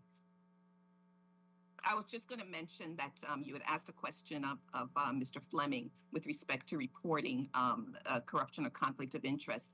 There was several months ago a report that actually came from the Virgin Islands Water and Power Authority that was investigated by the Department of Justice, and it resulted in the filing of charges, criminal charges for conflict of interest out of WAPA. Of course, I can mention that because it did become public because charges were filed. Thank you so much, Attorney General. Senator Kenny Gittens, you are the sponsor of this legislation. You're recognized. Thank you, Madam Chair. For the record, my name is Kenneth Gittens. I stand corrected, Senator Kenneth Gittens. Thank you so much, Senator Gittens. Back to the opening statements of the chair, I need to make it clear that it's not only committee members that sits on these committee hearings. I'm a non-committee member and the chief sponsor of this piece of legislation here being discussed, and therefore hearing documents should be shared with every sitting senator. This is exactly why the people of the Virgin Islands consistently call for an independent Attorney General in the Virgin Islands. As the top legal officer of the U.S. Virgin Islands, I am totally disappointed but not surprised in the testimony here today by the Attorney General. Your responsibility is to represent the people's interest. And I will continue to say that to every Attorney General sitting in that seat. While criminal investigations and prosecutions are generally, yes, a core executive function, because of potential conflicts of interest that may arise when the executive branch investigates itself, there have been calls for independent investigations, such as this one. Questions remain. Can the public trust the executive branch to investigate itself fully and fairly? The answer, seemingly, is no. Given all that's been uncovered since the subpoenas of WAPA officials and document in 2019, how many investigations, again, listen to the question clearly, Attorney General, how many investigations, if any, or cases the Attorney General office is currently handling in regards to WAPA? How many investigations, if any, or cases the Attorney General's office is handling in regards to WAPA? As I indicated previously, I am not going to make comments on specific investigations publicly. We are handling any investigations. Senator Gittens, could you, Senator Gittens, Senator Gittens. You as its chief legal officer, whether or not your office have any investigations or cases with regards to WAPA. It's a yes or a no, and how many if you know the number of cases. Nobody is asking anything specific. We have publicly, I am charged also with upholding the laws of the Virgin Islands and the confidentiality of investigations and the integrity of investigations. What I will say as far as cases, you just asked if there are any cases related to WAPA. So far, there is one case that was filed several months ago, a few months ago, which was a conflict of interest against one of the, an employee of WAPA. And that was as a result of a complaint that came in from a member of the WAPA board. And then an investigation was launched into that. And that portion of the investigation that was completed and charges were filed. And it is now a public document of charges having been filed as a result of an investigation of WAPA. That was a few months ago. You've already answered the question. You've already answered the question. You're the one that's going over on the question asked. Telling me that you have at least one case is sufficient for me. I just wanted to know if there were any investigations or cases within the office that you're handling with regards to WAPA. Because if these matters were being addressed properly, a special investigator would not be necessary at this time being called from this legislature. The U.S. Supreme Court has firmly established that such power is essential to legislative function.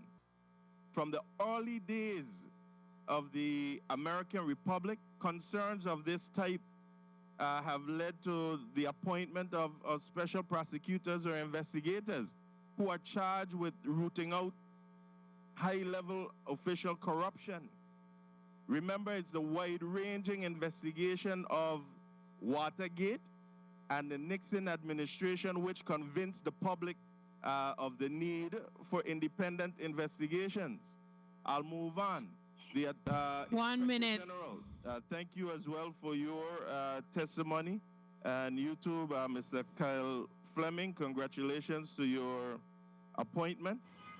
But Mr. IG, I can respond to your questions. You asked there is no indication of how the special investigator will be selected. We did state that the legislature will be responsible for selecting the special investigator. Your next question was with regards to the 22-year period of investigation being too long, especially with the limited time period, 1 year to conduct the investigation. If additional time is required, a request for same would be proper. You asked also the scope is, or stated that the scope is too broad concerning or covering the 8 areas to investigate, again, within the limited time period allowed. The standards or areas of concern are only a guide to what is to be investigated and for the professional conduct and performance of the individual or entity investigating this matter.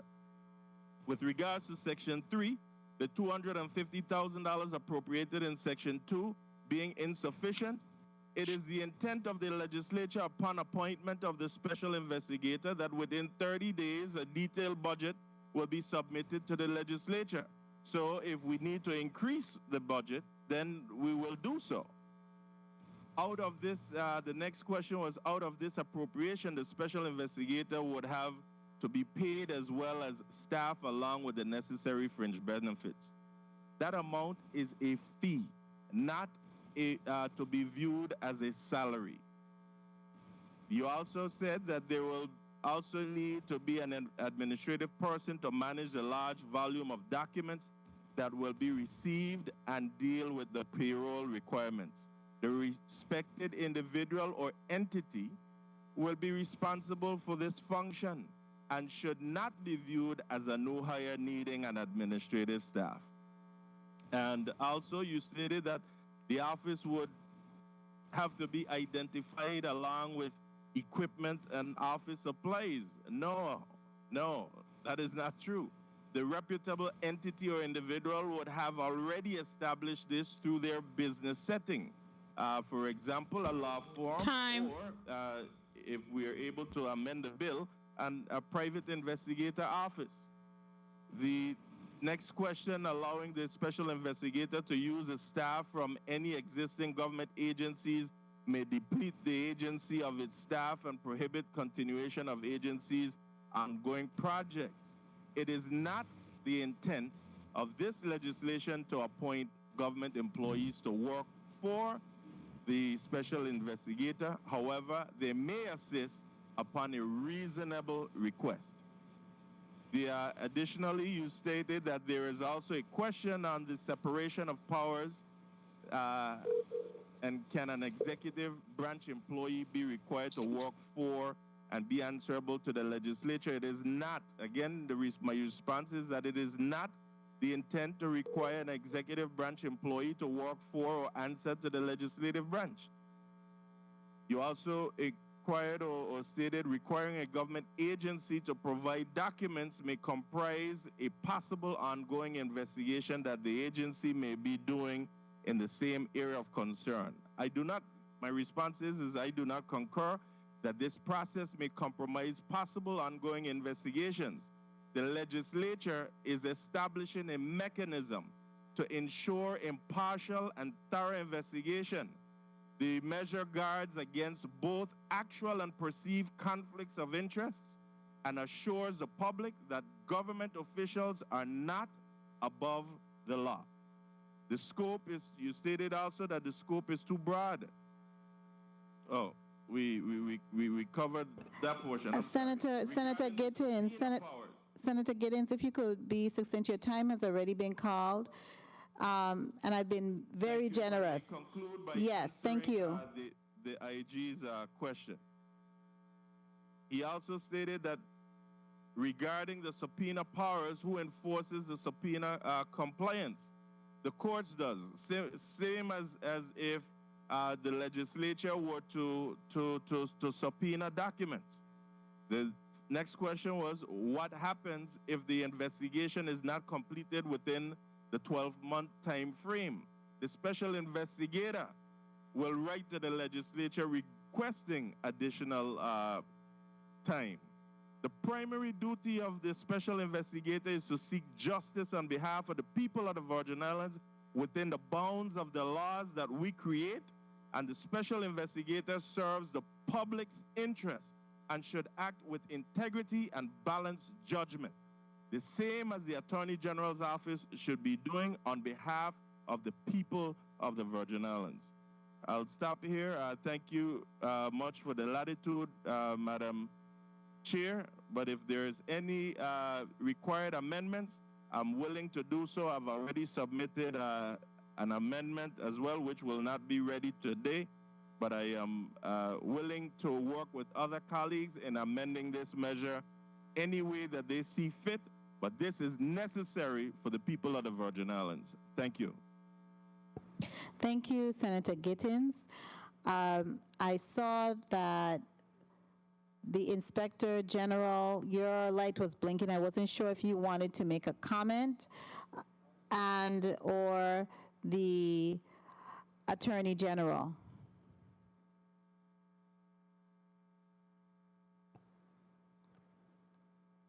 Attorney General, with respect to any of the position that the proponent of the measure, Senator Kenneth Gittins, placed on the record? If not,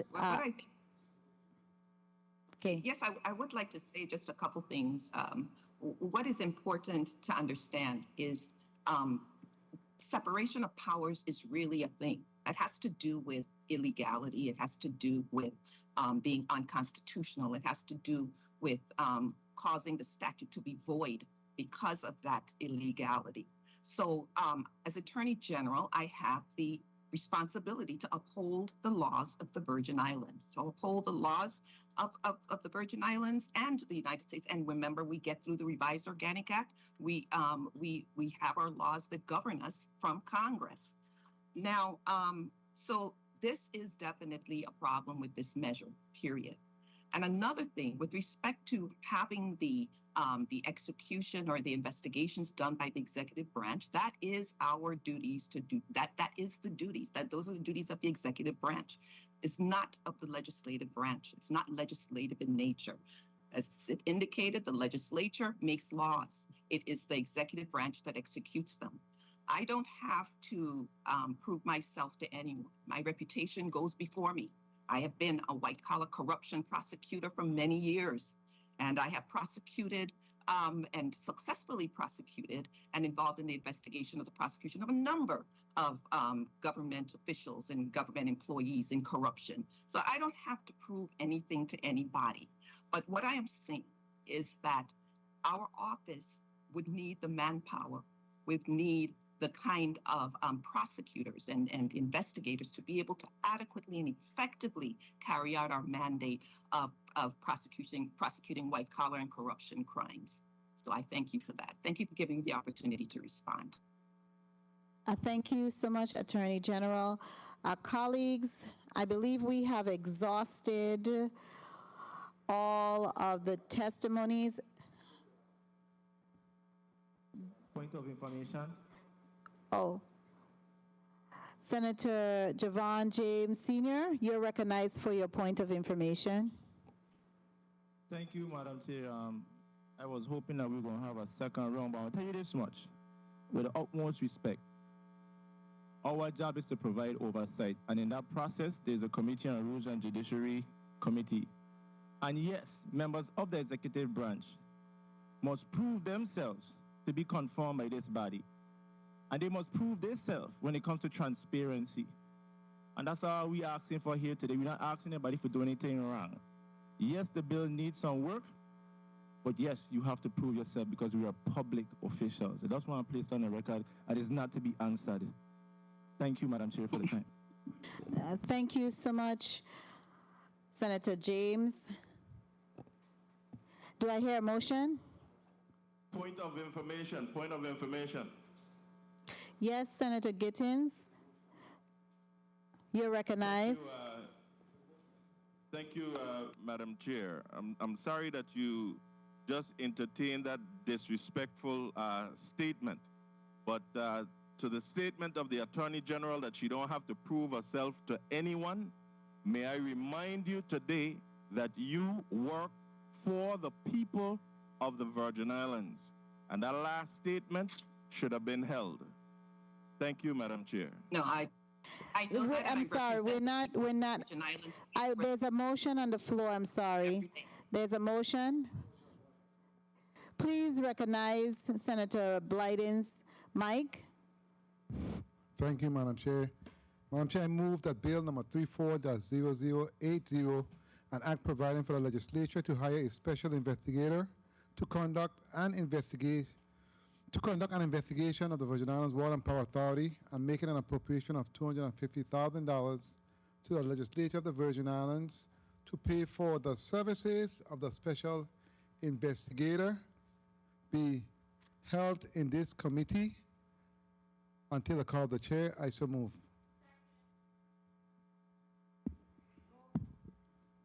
The motion has been properly been moved by Senator Blyden and seconded by Senator Alma Francis Heiliger. Roll call. Senator Marvin A. Blyden. Senator Blyden, yay. Senator Novell E. Francis, absent. Senator Francis, absent. Senator Alma Francis Heiliger? Yes. Senator Heiliger, yay. Senator Javon E. James Sr.? No. Senator Javon E. James Sr., nay. Senator Franklin D. Johnson? No. Senator Franklin D. Johnson, nay. Senator Carla J. Joseph? Yes. Senator Joseph, yay. Senator Milton E. Potter? Senator Potter, absent. Madam Chair, you have 3 yeas, 2 nays, and 2 absent. Thank you, Madam Clerk. The motion has been properly moved, and Bill number 34-0080, an act providing for the legislature to hire a special investigator to conduct an investigation of the Virgin Islands Water and Power Authority and making an appropriation of $250,000 to the legislature of the Virgin Islands to pay for the services of the special investigator will be held in committee at the call of the chair.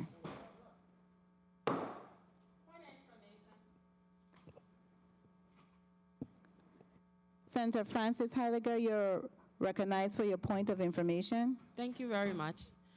I just wanted to put on the record to state that I do understand what my colleague was attempting to do today, but I also want to stress that I also have to be responsible in gathering information across the board, not only from the testifiers, from legal counsel, and as a member of this body, we just recently overrode a veto that would have caused an assessment of WAPA that potentially would have done an investigation to include some of these things already.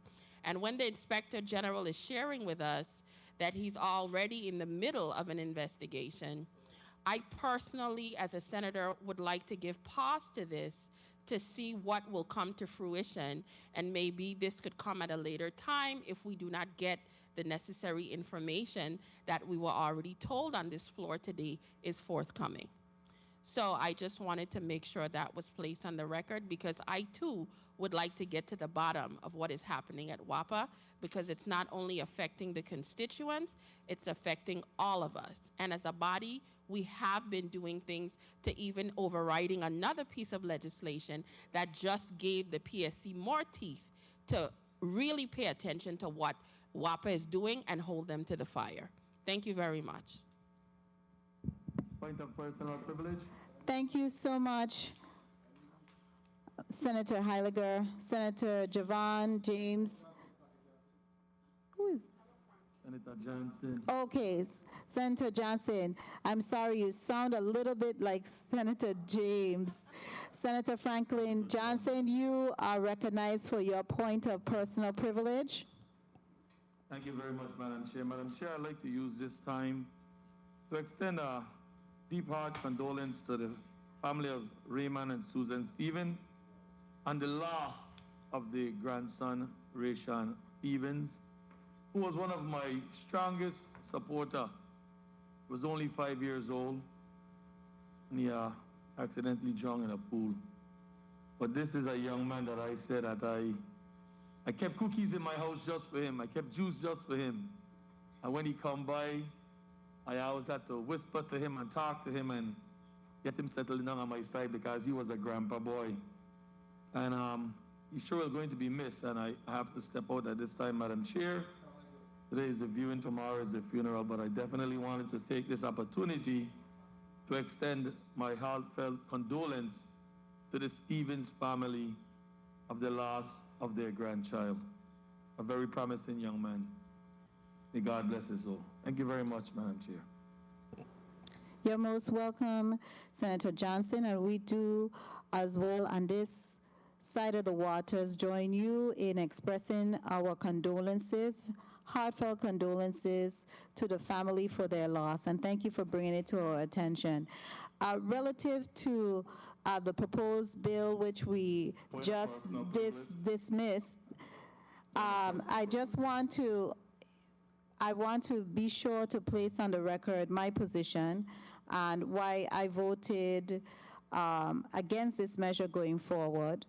And it's precisely because of what I read from the Virgin Islands Bar Association, and it is aligned with what all of our duties as legislators are, which we took an oath to do, which is to uphold the United States Constitution and the Virgin Islands law. And on page 3, on the second paragraph on that page from the Virgin Islands Bar Association, it says, the proposed legislation improperly attempts to overstep the legislature authority to make laws by attempting to appropriate the executive's authority to enforce the laws of the territory in clear violation of the separation of powers.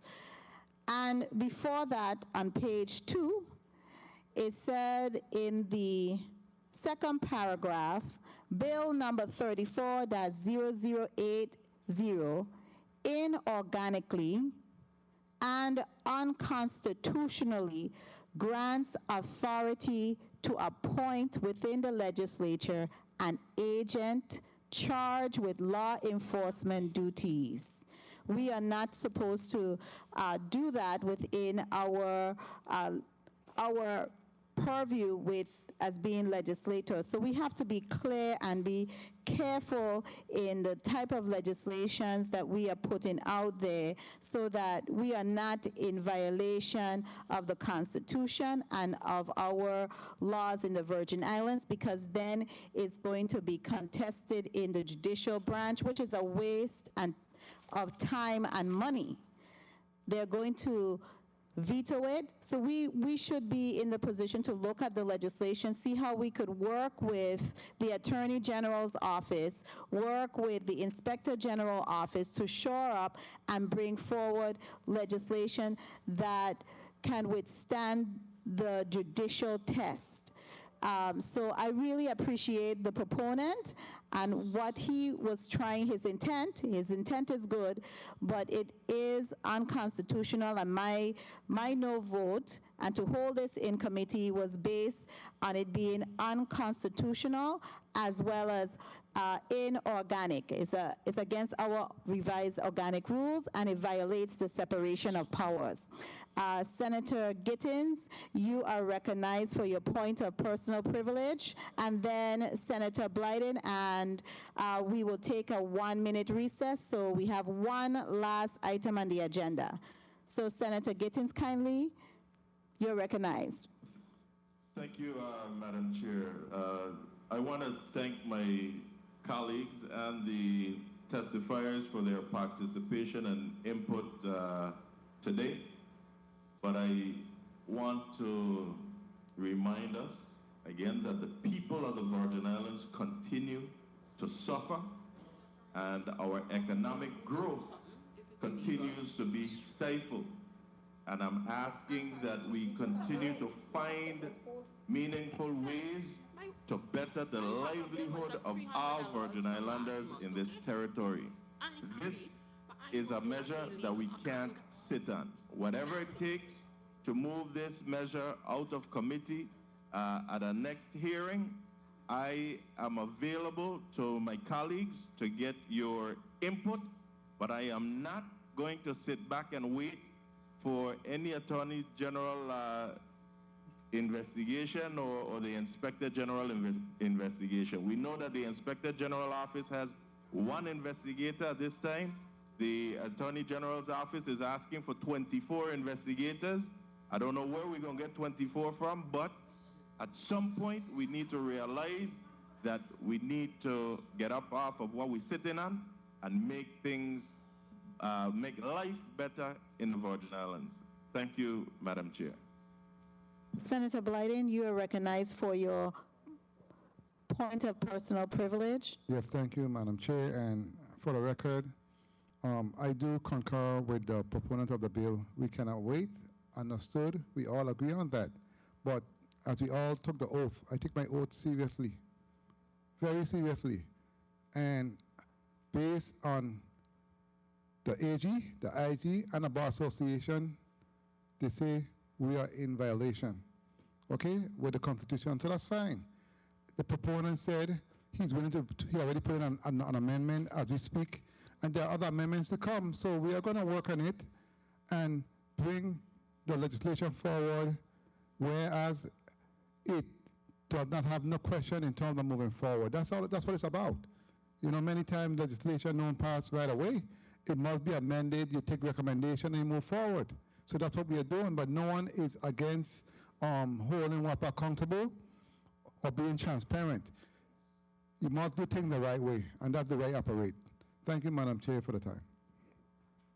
Thank you so much, Senator Blyden. Before we go, I wanted to thank the testifiers, all of you, for your testimonies, for taking the time to render your testimony and to answer questions that my colleagues and I had relative to the bill.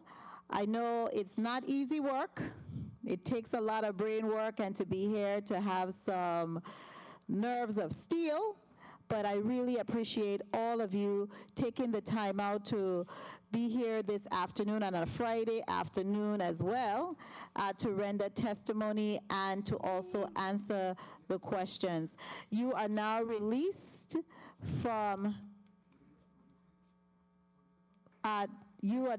before I release you, I will ask you to make a 30-second, if you didn't make it before, which I don't think you did, 30-second closing statement, and then I will release you. We will begin first with the new chair of the governing board of WAPA, Mr. Kyle Fleming. Thank you, Madam Senator. I just wanted to close. I know that we talked a lot today in regards to swift action relative to either bringing forward areas of corruption or concern. I just wanted to let, from the board standpoint, we hope to be more preventative than reactive. We hope to not have to lean on outside support to actually prosecute. We're hoping to manage that internally. And so I wanted to also add a clarification for Senator James.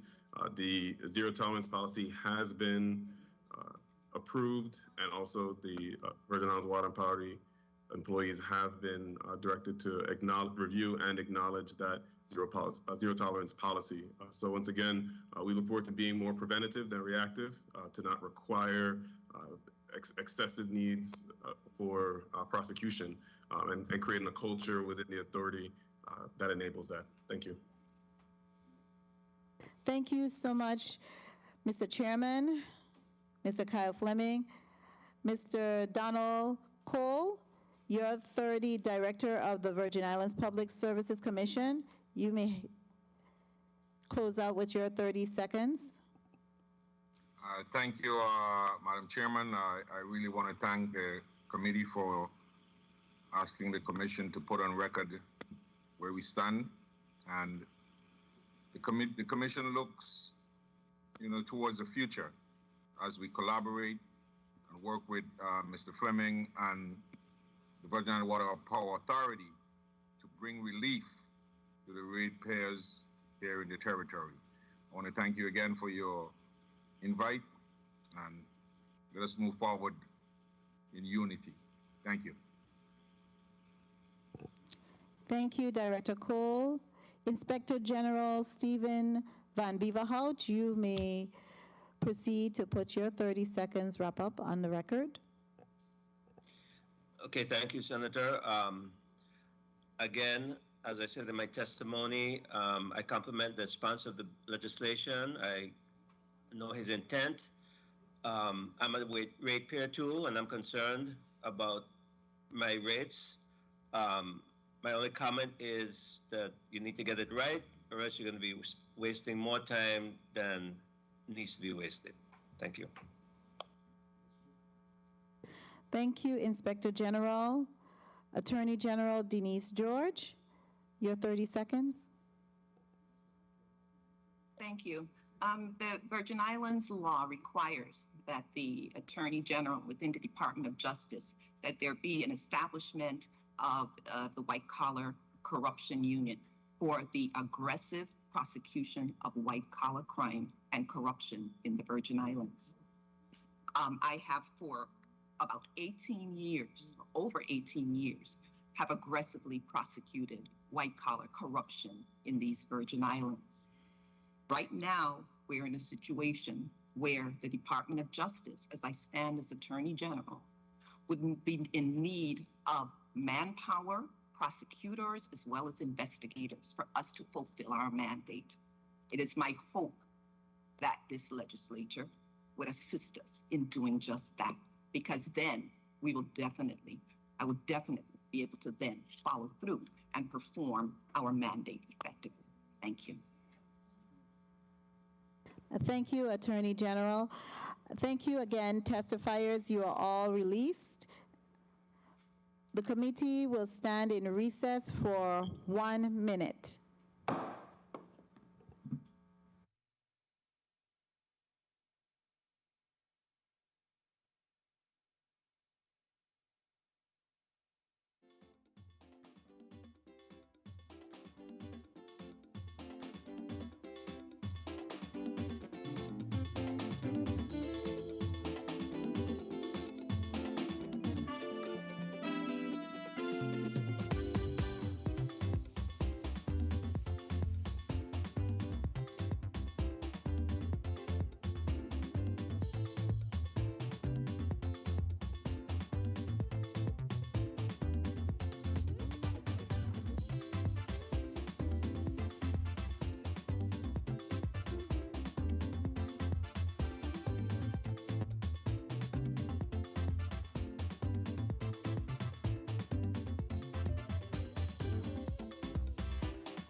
Madam Clerk, we are out, and colleagues, we are out of recess. We are on the last agenda item for the day. It's a Friday, and my colleagues can somebody please mute the mic, one of the testifiers? We are on the last and final block. Madam Clerk, be so kind to read into the record Block 4 of today's agenda. Block 4, 2:30 p.m. to 4 p.m. The committee will receive testimony on the Virgin Islands Taxicab Commission operations to include, but not limited to, enabling law and jurisdiction, current agency challenges, and plan of action to resolve challenges. The invited testifiers are Mr. Shane Benjamin, Director of the Virgin Islands Taxicab Commission, and Ms. Loretta Lloyd, Chairwoman, Virgin Islands Taxicab Commission Board. Thank you so much, Madam Clerk. Chairwoman Loretta Lloyd, thank you for joining us today. Who else is joining you from the Taxicab Commission? I know that Ms. Mona George, Secretary, is joining me. I believe, let me go backwards. I'm seeing, joining me today would be Elizabeth Watley, Vice Chair, Mona George, Secretary, Vincent Georges, Franklin Brathwaite. I don't see Franklin Brathwaite here. No, see him either. Okay. He's not listed. He's not up on our screen. Continue. Okay. I know Sweeney's supposed to be here. I'm not seeing him. Sweeney Toussaint? He's not appearing. He's not here. Okay. Camille Paris, not there? No. Okay, let me begin then. You have a Vincent Georges. There's a Vincent Georges here. Yes, he's. And you did mention Miss Elizabeth Hanson Watley. I just want, before you proceed, Miss Lloyd, I just want you to know that we did send out the emails to our media, and they did send them all invitations as you had requested as chairperson of the Taxicab Commission. Kindly proceed to place your testimony on record. Okay. Honorable Senator Carla Joseph, Chairperson of the Committee on Government Operations and Consumer Protection, members of the committee, non-members of the committee, persons attending in person and listening public. My name is Loretta Lloyd, Chairperson of the Board of the Virgin Islands Taxicab Commission.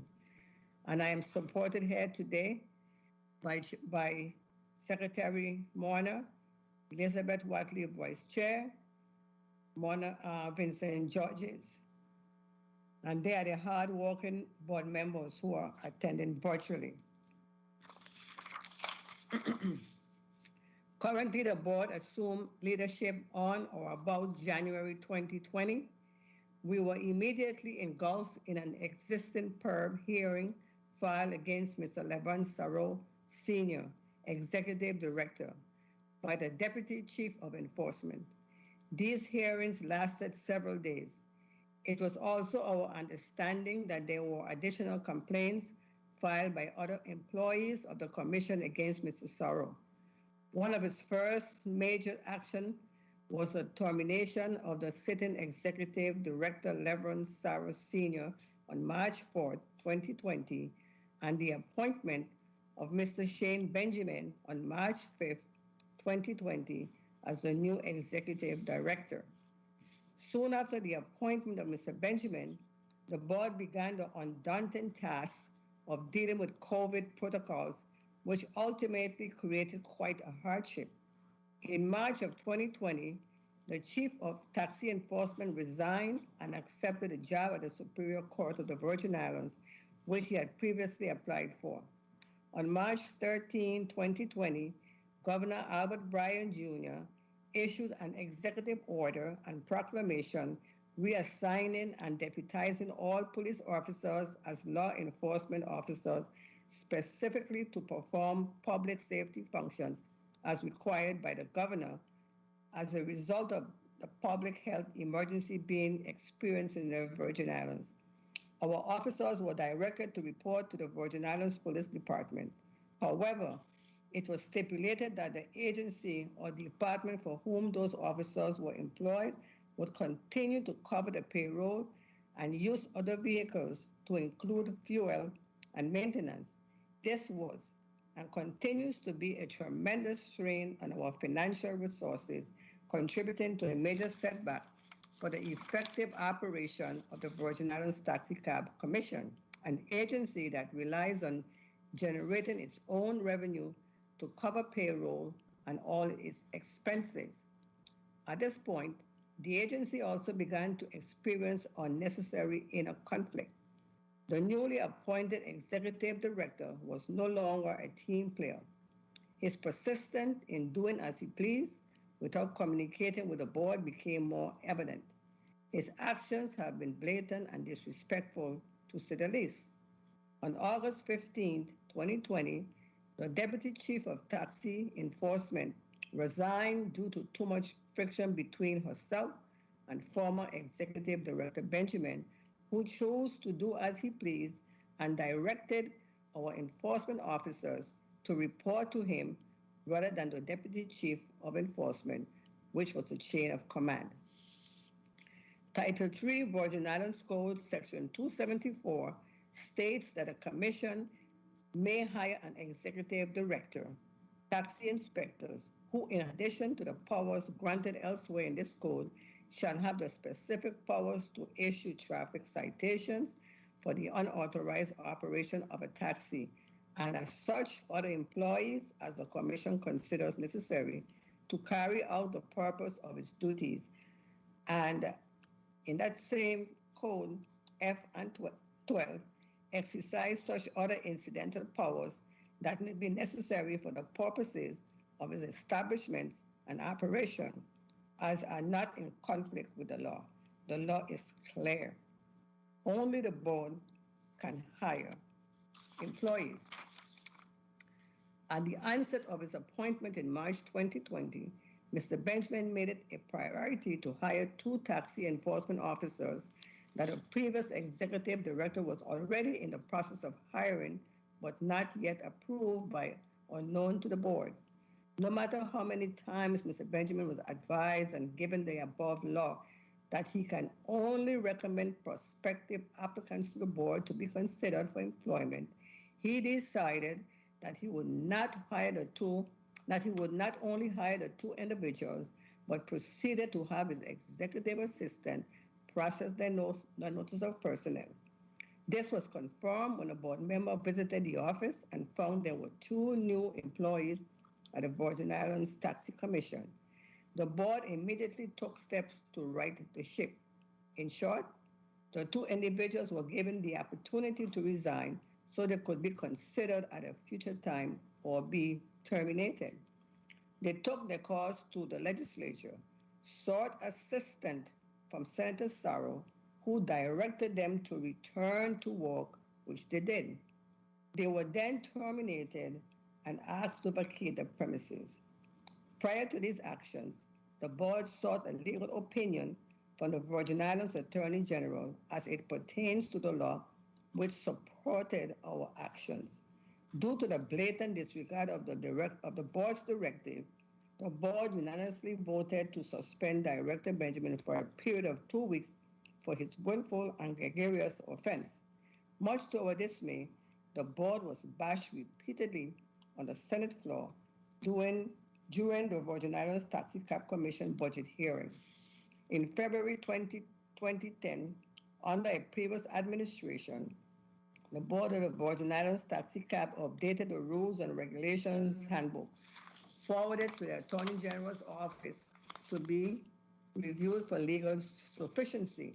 Thereafter, forwarded to Government House for promulgation.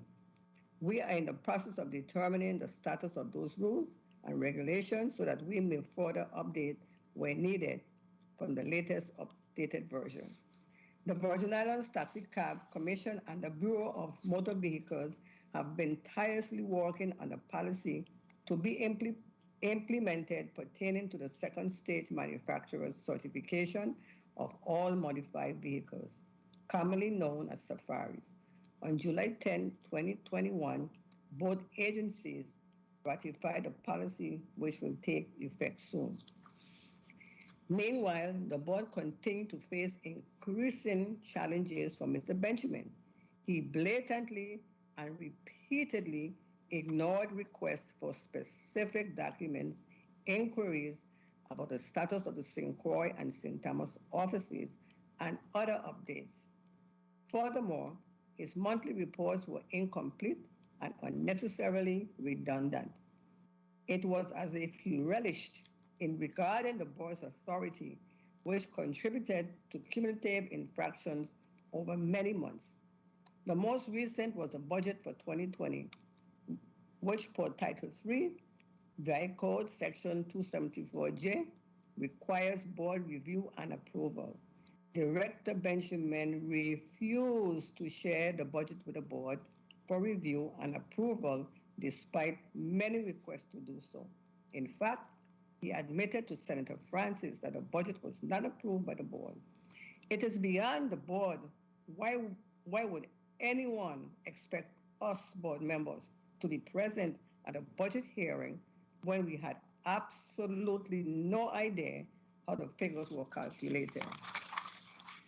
Senator Sarom has accused the board on the floor of the Senate of micromanaging the director. However, had the board not kept a keen eye on the operations of the agency, we would not have discovered that one of its employees, who is on military leave, was receiving full pay from the agency, which is a violation of Title 23, Virgin Islands Code, Section 1524.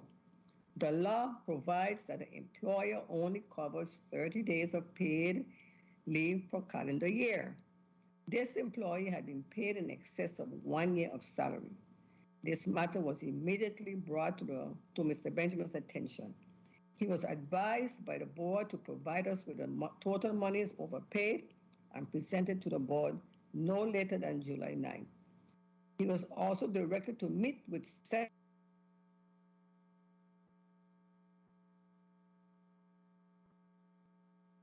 One moment, Miss Lloyd. We're having some technical difficulties. You're frozen. We're going to take a 1 minute. Okay, Miss Lloyd, we need you to back up a bit, maybe to the page. You're on page 6. I know. So go to start from. He was advised on page 6. He was advised, that sentence, because you froze a bit. So go from he was advised by the board. Okay. All right. Okay. Can you hear me now? Yes, we can. Can you hear? Okay. Thank you. Go ahead. He was advised.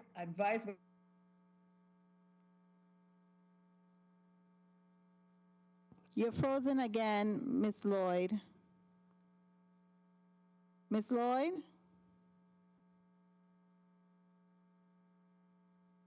Miss Lloyd? For the board to provide, I don't know why. Okay, start again from he was advised. He was advised by the board. Can you hear me? Yes, loud and clear. Continue. To provide us with the total monies overpaid and presented to the board no later than July 9th. He was also directed to meet with said employee for the purpose of discussing the salary payment and report back to the board. Once again, Mr. Benjamin failed to provide the board with the requested information. These final infractions were serious enough that the board decided that it would not tolerate Mr. Benjamin's disrespect any longer. On July 11, 2021, the board met to discuss Mr. Benjamin's inability to continue as executive director of the Virgin Islands Taxi Cab Commission. We concluded that the Virgin Islands Taxi Commission needed to be resurrected. We needed to protect the value of the taxi medallions and save one of the last standing local businesses in the Virgin Islands. The board convened on July 16th and voted on the status of the employment of Director Benjamin by a measure of quorum. On July 27, 2021, Mr. Benjamin was formally terminated. We have submitted vacancy announcement to the Virgin Islands Daily News, BI Source, and the BI Consortium for an executive director. We have already begun receiving resumes from interested persons and started the interview process. Our intention is to select an ideal candidate in the coming week. The newly appointed executive director will be expected to move the Virgin Islands Taxi Cab Commission forward without haste and perform solidly. In the meantime, the board has designated selected board members on the island of St. Croix and St. Thomas to cover the signing of any documents to avoid taxi operators from experiencing any disruption in operations. We have also taken steps to have an interim approval for payroll.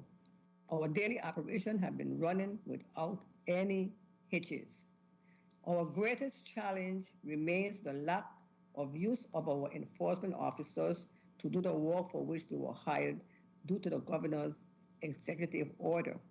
In fact, should be known, if within the budget for 2022, we were able to hire any enforcement officers upon completion of the Virgin Islands Police Academy, they would have to report to the Virgin Islands Police Department until such time as the executive order is lifted. If the board is unable to have full functionality of the agency's enforcement officers, it makes no sense to hire any currently. In fact, on June 15, 2021, I wrote the governor and requested the return of our enforcement officers, but was advised by Deputy Chief of Staff Rodriguez to communicate the same to Commissioner Vellenor. On July 12, 2021, I requested the same of Commissioner Designee Martinez. To date, we have not received a response. Tourism is on the rise, and so is COVID. The Board of a Taxi Commission is focused on improving the automobile for hire. We are anticipating the return of limousines under the regulatory authority of the agency. Currently, they are being licensed by the Department of Licensing and Consumer Affairs, and it's anyone's guess exactly what they are currently licensed to do and how they are regulated. Limousines carries passengers for hire. They are automobiles for hire, although under Title 20, Section 401, limousines are not considered an automobile for hire. If they are not, then what is their function? This law needs to be repealed. There are many areas within the Title 20, Virgin Islands Code Section 401, et sequence, that needs to be corrected.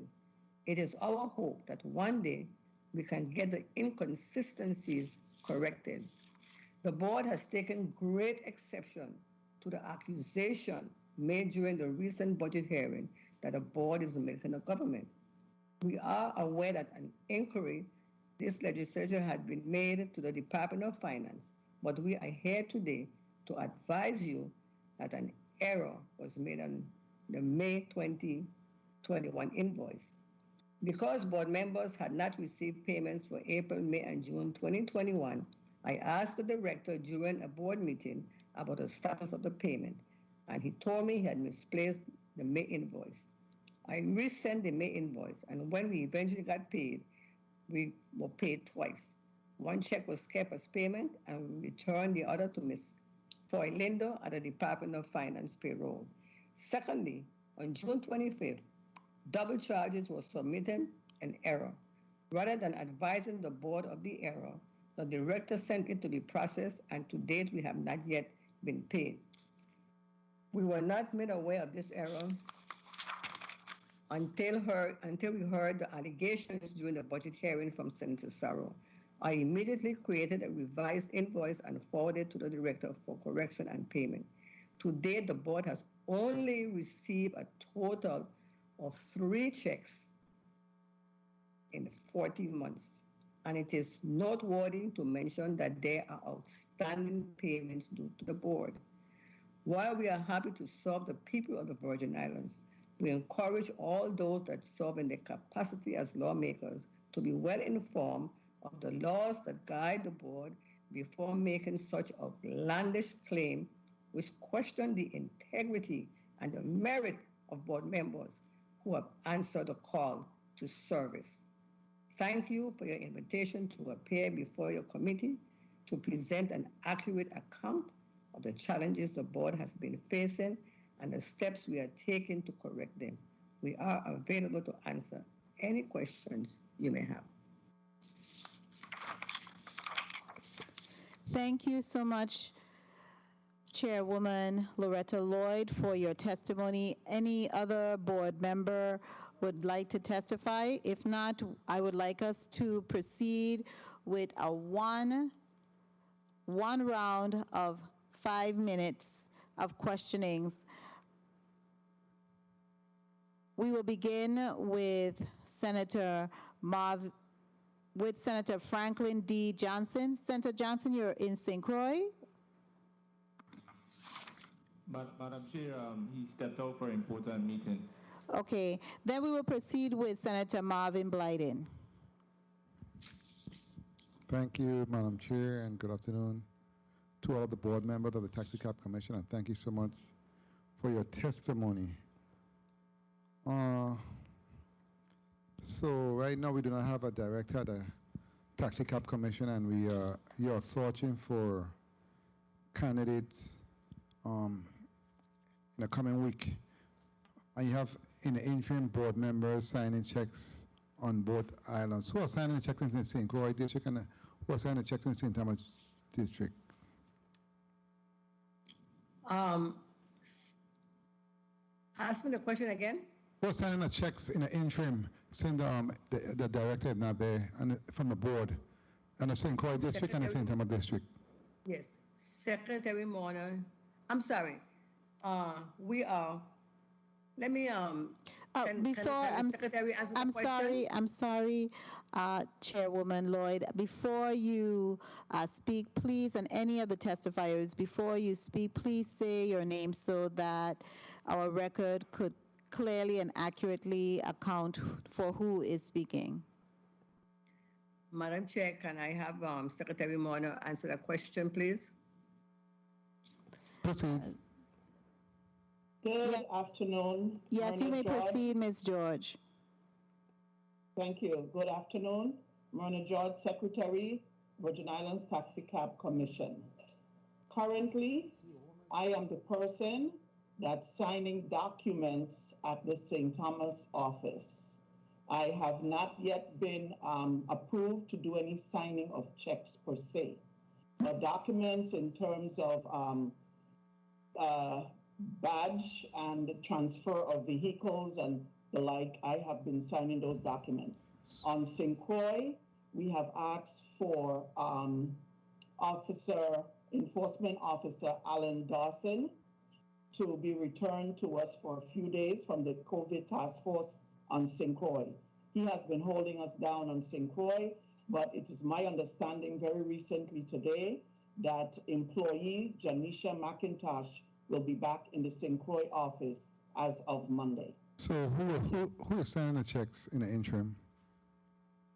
No one is signing checks, sir. I have letters into the Commissioner of Finance, etc., to assist with that. There is a process to get us approved to do such.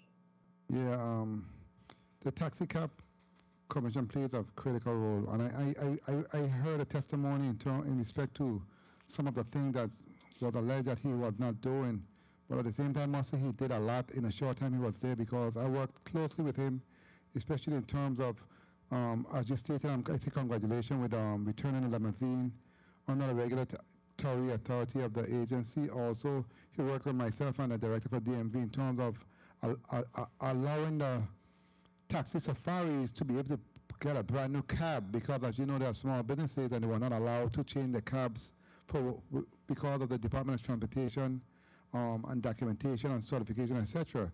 That was also done within short term, which we was trying to get it done for some time. So I must give credit to the young Mr. Benjamin for, in a short time, he was there in assisting in accomplishing those most critical mandates. And I want to say, in terms of the board, I know you have many mandates in terms of law, and I'm here looking at least 12 of them. So let me ask you quickly before my time runs out. The taxi licensure program and training, what is going on with that program? Can I, Chair, ask Mr. Vincent Georges to respond? Please.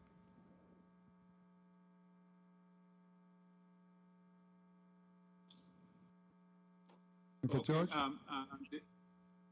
Vincent Georges, board member. That would be a question actually for the secretary to answer. But there's a training at UVI that the applicants for taxi go through. The reason why I'm asking, because I know person individually who said they have put their name on a list for over 2.5 years and they have not received any type of response back, no phone call, anything. So please, you can make a note of that and look into that, because I think it's important for individuals who wants to become an ambassador and part of that program.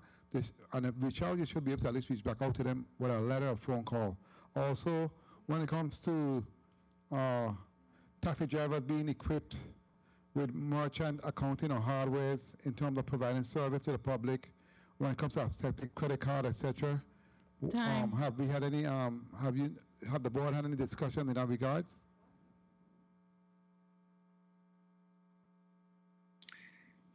I want Loretta Lloyd, chairperson. I want to believe that at the director's Benjamin's first appearance, that was one of his goals, and he would have to take the lead in that, and come to the board to discuss. Okay, Mom. He has not done that. Okay, so you are not communicating, basically, what you're telling me. There was no communication. Okay, I'm finally before my time is up, because I know my time was called. Yes, your time was called, but you can wrap up with your final question. Yes, Senator Blyden. Have the Taxi Cab Commission met with the Department of Tourism or the Hotel Association at any point this year to discuss safety and strategies surrounding the COVID-19 pandemic? Have there been any type of discussion or meeting in respect to that? Myrna George, Secretary, and Senator Blyden, these are some of the challenges we encountered. And the answer to that, to my recollection, I do not think that Executive Director Benjamin ever met with the Tourism Department. While I have the opportunity to speak, you credited him for moving the limousine business under Taxi Cab Commission. That is incorrect, sir. Limousine was not moved. It is our hope. That was one of our goals, that he would have been able to do so. However, limousines is still under the umbrella of Department of Licensing and Consumer Affairs. No, I did credit him. Thank you, and I did credit him with working with me and others in accomplishing that goal. That's what I meant. Okay? And thank you so much for your responses, and thank you, Madam Chair, for your leniency. Thank you. That goal was never Thank you. Thank you, Senator Blyden. Moving on to the next senator for your 5 minutes, Senator Javon James Sr. You're recognized for your 5 minutes. Thank you, Madam Chair. Good afternoon, testifiers. I see here where it was made mention that in March of 2020, the Chief of Taxi Enforcement resigned and accepted a job elsewhere. So I'm assuming that that position is currently vacant, right? Yes, it is. Yes, it is. It's one of the vacant positions, yes. So for an entire year, that position has been vacant. No one came forward because if that's the individual who's the chief of taxi enforcement, that means it's basically lawless. And then we have the individuals who are in the enforcement arm, a part of the COVID task force. So it don't seem to have any order there. Anyone came forward to apply for that position? That position, to my knowledge, was not advertised, and that was during the COVID time. And there was no need, to hire at the moment because every officer that we would employ would go to the Virgin Islands the Virgin Islands, the VIPD department. It was not advertised. So when do they plan to advertise that position? COVID is still here, Senator. So I think in my testimony, you can hire somebody. Enlighten me. If COVID is ongoing, and then there's a variant behind that. According to the governor's proclamation, every enforcement officer on the island in St. Thomas and St. Croix is with the Virgin Islands Police Department. And if we hire someone, anyone. Understood. But just you have to clarify when you make those statements. You said because COVID isn't over. So the reason why is the law enforcement officers are currently with the COVID task force and we're unable to pull individuals on our pool. That is more suffice. But I get it.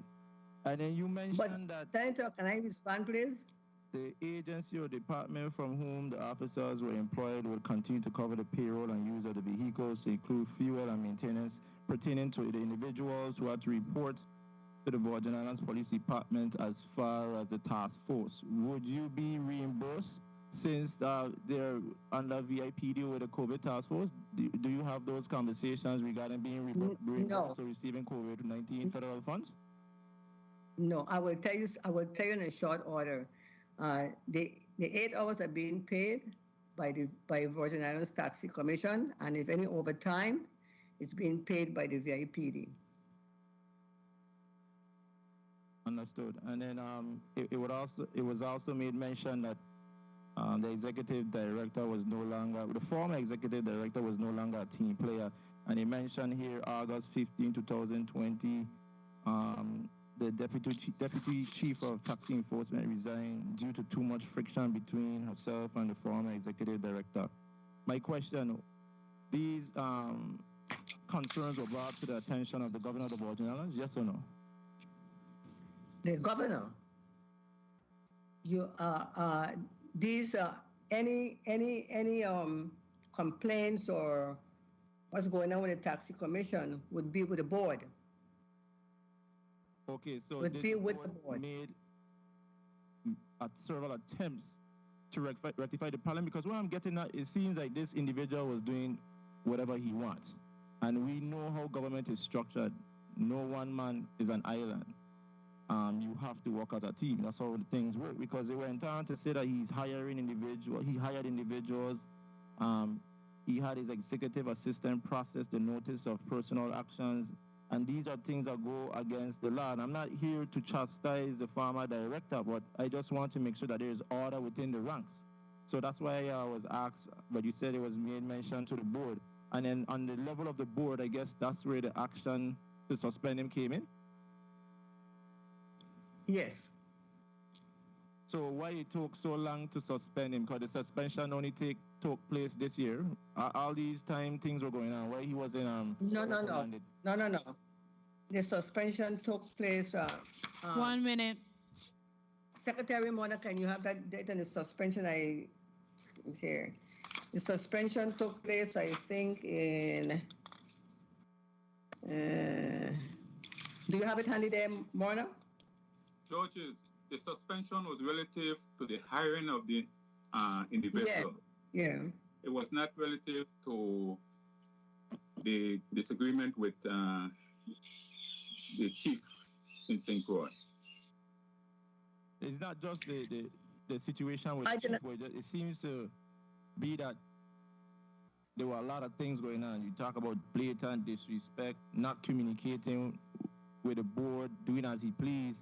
And only because he did the thing of hiring the two individuals is when he was suspended. Why he wasn't reprimanded long before? Mr. Benjamin was told time and time again that he does not have the power to hire.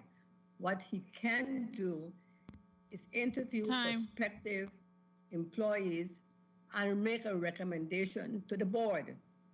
That's what he has to do. He did not do that, and he was told time and time again. Madam Chair, Senator James, ask one last question. Please, you may proceed. Okay, it was also made mention that monthly reports were not completed, and he refused to share the budget with the board for review. So can you speak to what actions were taken to bring the board up to par as far as the monthly reports and the situation with the budget? I know you guys came down with a budget, but I want to make sure that moving forward that you have a budget that complements exactly what it is you need to carry out the laws and mandates. And at the same time, if you could just address the question regarding the monthly reports and being up to par. Okay. Is that a question you're asking me? Yes. You said he did not. Okay. I take it strange. The monthly reports. So I'm asking if someone was assigned to do that task and bring the board up to par to make sure that you have the monthly reports. Yes, a special assistant. And I've asked her, to do the monthly reports over again. And she would send them all the time. I spoke to him. I don't really communicate with her. If I have a situation or concern, because he is her superior, I would address it to him and direct him to ask the special assistant to do what I've asked. But again, like I said, thank you, Madam Chair. I hope moving forward we can see some changes within the Taxi Cab Commission and with the board and the implementation of digitizing government to make sure that we put infrastructure or system in place where younger taxi drivers can get into this field or profession and to be able to use credit card or services or something similar to what we have in the U.S. mainland where individuals can be picked up through an app. Thank you, Madam Chair, for the time. Thank you so much. Thank you so much, Senator James. Senator Alma Francis Heiliger, you are recognized for your 5 minutes. Thank you so much. Good afternoon, colleagues again. Good afternoon, testifiers. Good afternoon to the people of the territory. The questions I want to ask has to do with your testimony in speaking about the former director, because he came and shared quite a bit of information with us that some of what is being shared is a little bit contradictory, and I like to get, everything as factual as possible. One of the things that he did share as to the reason why he was suspended in regards to the hiring of those two individuals, he shared on the Senate floor that when he came on board, those positions were already approved to be hired, and when he came on board, he just continued the process. It wasn't so much the individuals. He said the board had already approved those positions, and when he came on board, he finished the process. Could you give us some clarity as to that, as to exactly how this went down? Thank you. I would speak, and then I would ask either Member Georges or Secretary Mona to follow suit, and and Vice Chair Hansen. To my knowledge, the two individuals, I believe they went through the process with the former director, Sorrow. They were never approved by the board. Never approved by the board. They were in the process of, but then he was terminated in March. They never left his desk. Okay. Mr. Benjamin. Okay, so just for clarity, he came into a position where individuals were already going through the process of being hired. So could it have been a situation where he felt he was just finishing a process that he was under the impression that was already started. Because if the board is the one that had to give approval, why would the former director, Mr. Saru, felt he had the authority to even bring people in, go through the process, go through everything as if though he was hiring them, then he leaves, another person comes in, sees the information, and continues the process and finishes the hiring. So is it possible he was just under the impression he was finalizing something and picking up duties that were left off to finish a process that was already started? Because what would have given Mr. Saru the impression that he even had the authority to do it in the first place? I would let Dodges from the board. Okay. What happened, why he felt he had authority is because Mr. Saru was illegally hired by Governor Mapp. So, prior director Saru, he wasn't dealing with the board. He was like a one-man show dealing directly with the governor, which was Governor Mapp at the time. So he was not dealing with the board at all. So the board didn't have no authority when Director Saru was there.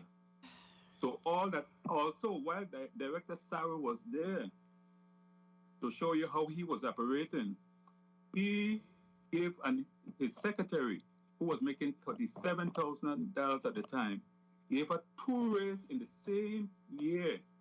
So he moved her from $37,000 to $50,000. Now she's making $57,000 and getting ready to retire. So the question I asked quickly, the question I asked, since you brought that up, I want to understand, if you guys are saying that you are the board, how would someone have the authority to do that outside of the board? Because this seems to be a battle with this taxi commission, where I'm under the assumption it should be focusing on advancing taxis in the industry, but it seems that it's always a friction between the board and the directors, and that's eating up so much time and space. We're not really getting to how to help taxis and the industry. You said it correctly. That's exactly what is happening, because this director Benjamin, he was operating same as Saru, and he felt, based on Senator Saru's advice that she said on the floor, that the director has the responsibility of hiring and firing. And Title III, Section 274 states clearly, and she's a lawmaker, she should know better. So he was dealing directly with Saru instead of dealing with the board. So we sent him several directives. He never answered one. That's why we was planning to have a meeting relative to his employment. The only thing I would say, outside of what the law says, just let me finish up. And one last question. Outside of what the law says, this dynamic seems a little bit skewed, because in a lot of organizations, directors will deal directly with the board, and then that director interacts and deals with the employees. But it seems it's a lot of different things. But I don't want to expand on that. I have one chance to ask one last question.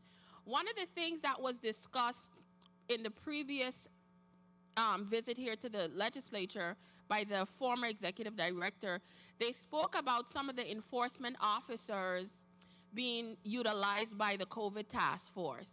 I want to know, how is that affecting the taxi cab commission, and potentially how much revenue dollars you guys might be losing because you don't have enough enforcement officers, and what are your plans in order to try to boost up those numbers to deal with enforcement? Thank you very much.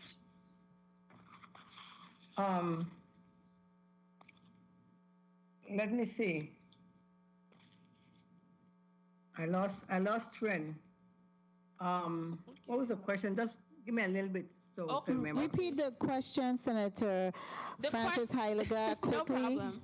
The question I had asked is, during the last testimony from the former director, he spoke about the lack of enforcement officers within the taxi cab commission, and some of the officers they did have were being loaned to the COVID task force, which is affecting the Taxi Cab Commission. The question was, how much potential revenue do you feel you have lost because of lack of enforcement, and what do you guys plan on doing in regards to assist with getting that boosted up? Well, again, like I said, the reports were redundant and they were not specific. However, we are forging on. And Chairwoman, one moment, so you could answer Senator Frances Heiliger's question, and I'll try to paraphrase it. She wants to know what there are the lack of enforcement officers. What is the board doing to beef up the number of enforcement officers that you don't have? What are you doing to beef that up, to get law enforcement officers on board at the Taxi Cab Commission? In my testimony, I refer to my testimony where I said that even if we hire enforcement officers, they're going to go right to the Virgin Islands Police Department. They're not coming to us, and that's why I wrote to the governor, and then subsequently to the nominee, Martinez, to release those officers. And then when the COVID settles down and over, then we would hire the other officer, the other officers. Okay, Senator Frances Heiliger, do you have a follow-up, or are you satisfied? Well, I was wondering, why are we waiting in regards to trying to get that done? Because if this is a critical, like, based on your own testimony, you said tourism is up. So clearly we need some additional assistance. I was trying to understand, since you guys are stressing you're the only ones that can hire, the buck stop with you guys. So that's why I'm trying to understand. We have no problem with hiring, but if we hire officers now, they would not be with the Taxi Cab Commission. They will go straight to the Virgin Islands Police Department. That's something, if I may, one moment, if I just may just bring some light, that's something that we may need to ask colleagues for verification. And when we go through the whole vetting process of the police commissioner nominee, that we ask, because definitely we need more law enforcement officers for the Taxi Cab Commission.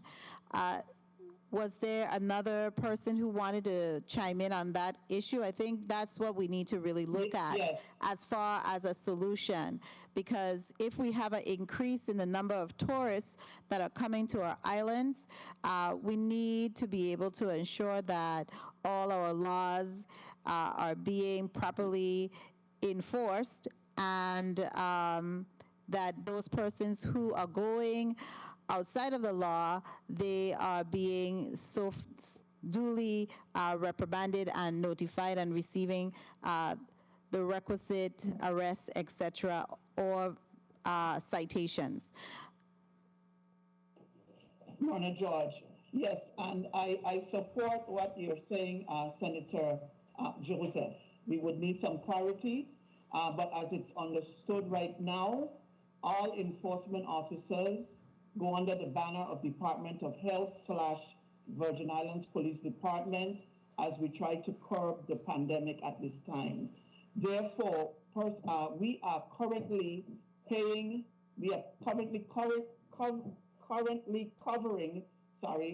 the payroll 8 to 5 for our enforcement officers, with very little to no citations being written that we would be able to recoup.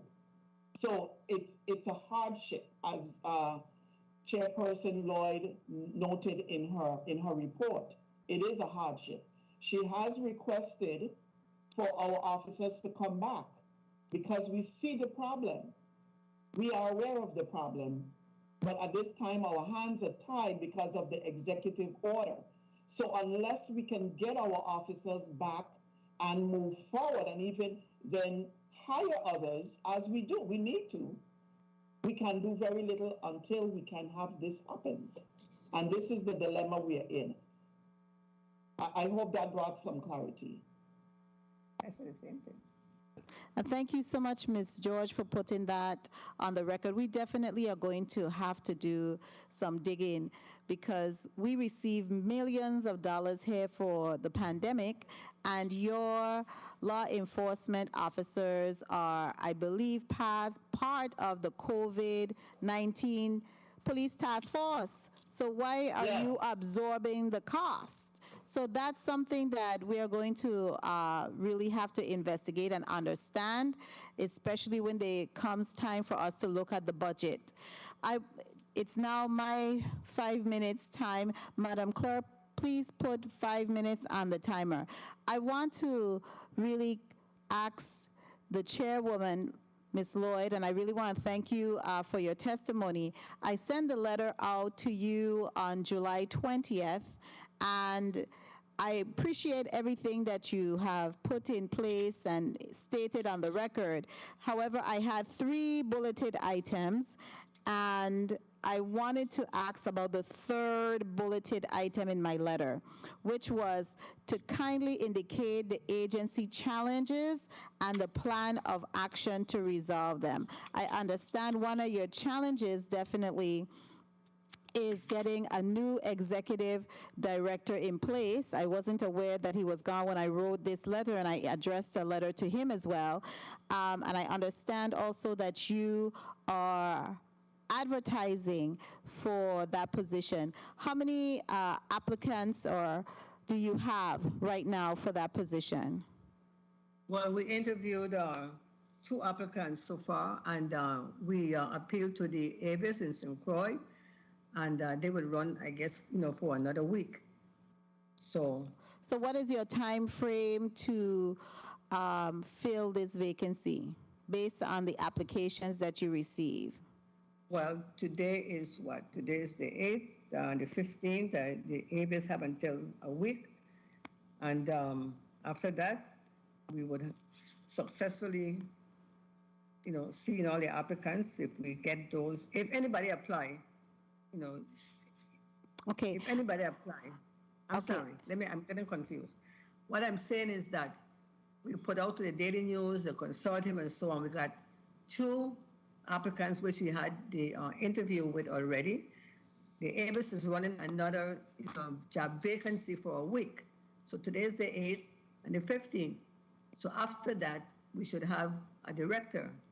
Okay, so you're looking at September, early or mid-September to have a director? No, I don't think so. If I can bring some clarity, Mara George, Secretary. You're recognized, Ms. George. Proceed. Thank you. The selection would be made the week of August 16th. The week of August 16th through the 20th. Okay. And any time thereafter, depending on how quickly we can get it all the paperwork process, etc., we would have, barring any glitches, of course, we would have an executive director on the ground at the Taxi Cab Commission. Thank you. But the selection will be the week of August 16th. Okay, thank you. Now, I wanted to also speak to you about the second bullet item, because I read with interest that you had sent up some rules and regulations for over a decade, and those have not been acted upon. Have you put as a board, and has the previous executive director or directors put in place or submitted to you various policies? I'll name a couple of them that are of key interest. Your personnel policy, your procurement policy, your document retention policy. Have you acted on any policies in the last year or 2 under your leadership, Madam Chair? Yes, I think we just finished with the automobile for hire, and we are waiting the final versions from the governor's office since the first document for the promulgation, and we are set to work on that as well. Okay. Now, and we're also going to restructure Taxi Cab Commission. Okay. So under your restructuring, have you, and those three policies I outlined are very key to governance. I sat for a time as an elected official on the Board of Election, and policies helps us to be able to get structure in the management of any organization. So have you looked at any of those type of policy, your procurement policy? Do you adhere to our standard procurement policies for the Department of Property and Procurement? Do you look at those as your policies and how the commission should be operating? We haven't done so like that, but those are the things that we're going to work on to move the agency forward. What I'm getting at is some of the issues sometimes that we have with communication, it's really about, thank you, Madam Clerk, it's really about putting in the structure, the standard operating procedures, as well as the policies.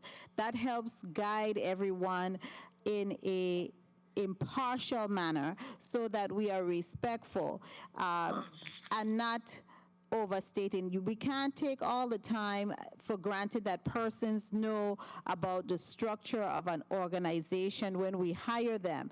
When we hire them, especially in your place, you have to be able to have those policies, let them sign off on them, and that they know, meaning sign off that they receive them and they read it, so that it's their responsibility to carry out those duties and responsibilities. My time has expired. Are there any other burning questions from my colleagues here with me? Hearing none, we were only going to a 1-minute round. Chairwoman Lloyd, I will give you the opportunity to say a brief 30 seconds word of closure. And please proceed to make your closing remarks. Okay. 30 seconds. Yes. I thank you for having us come before your committee.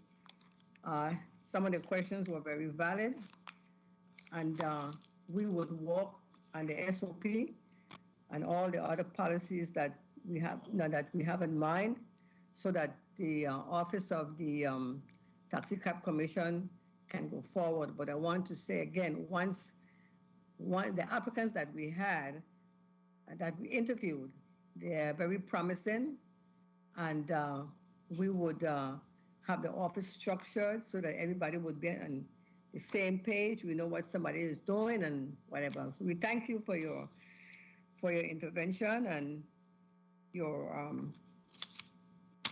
for having us, there. Can I have Ms. Elizabeth say something? Ms. Elizabeth is the vice chair. The vice chair. Yes, good afternoon.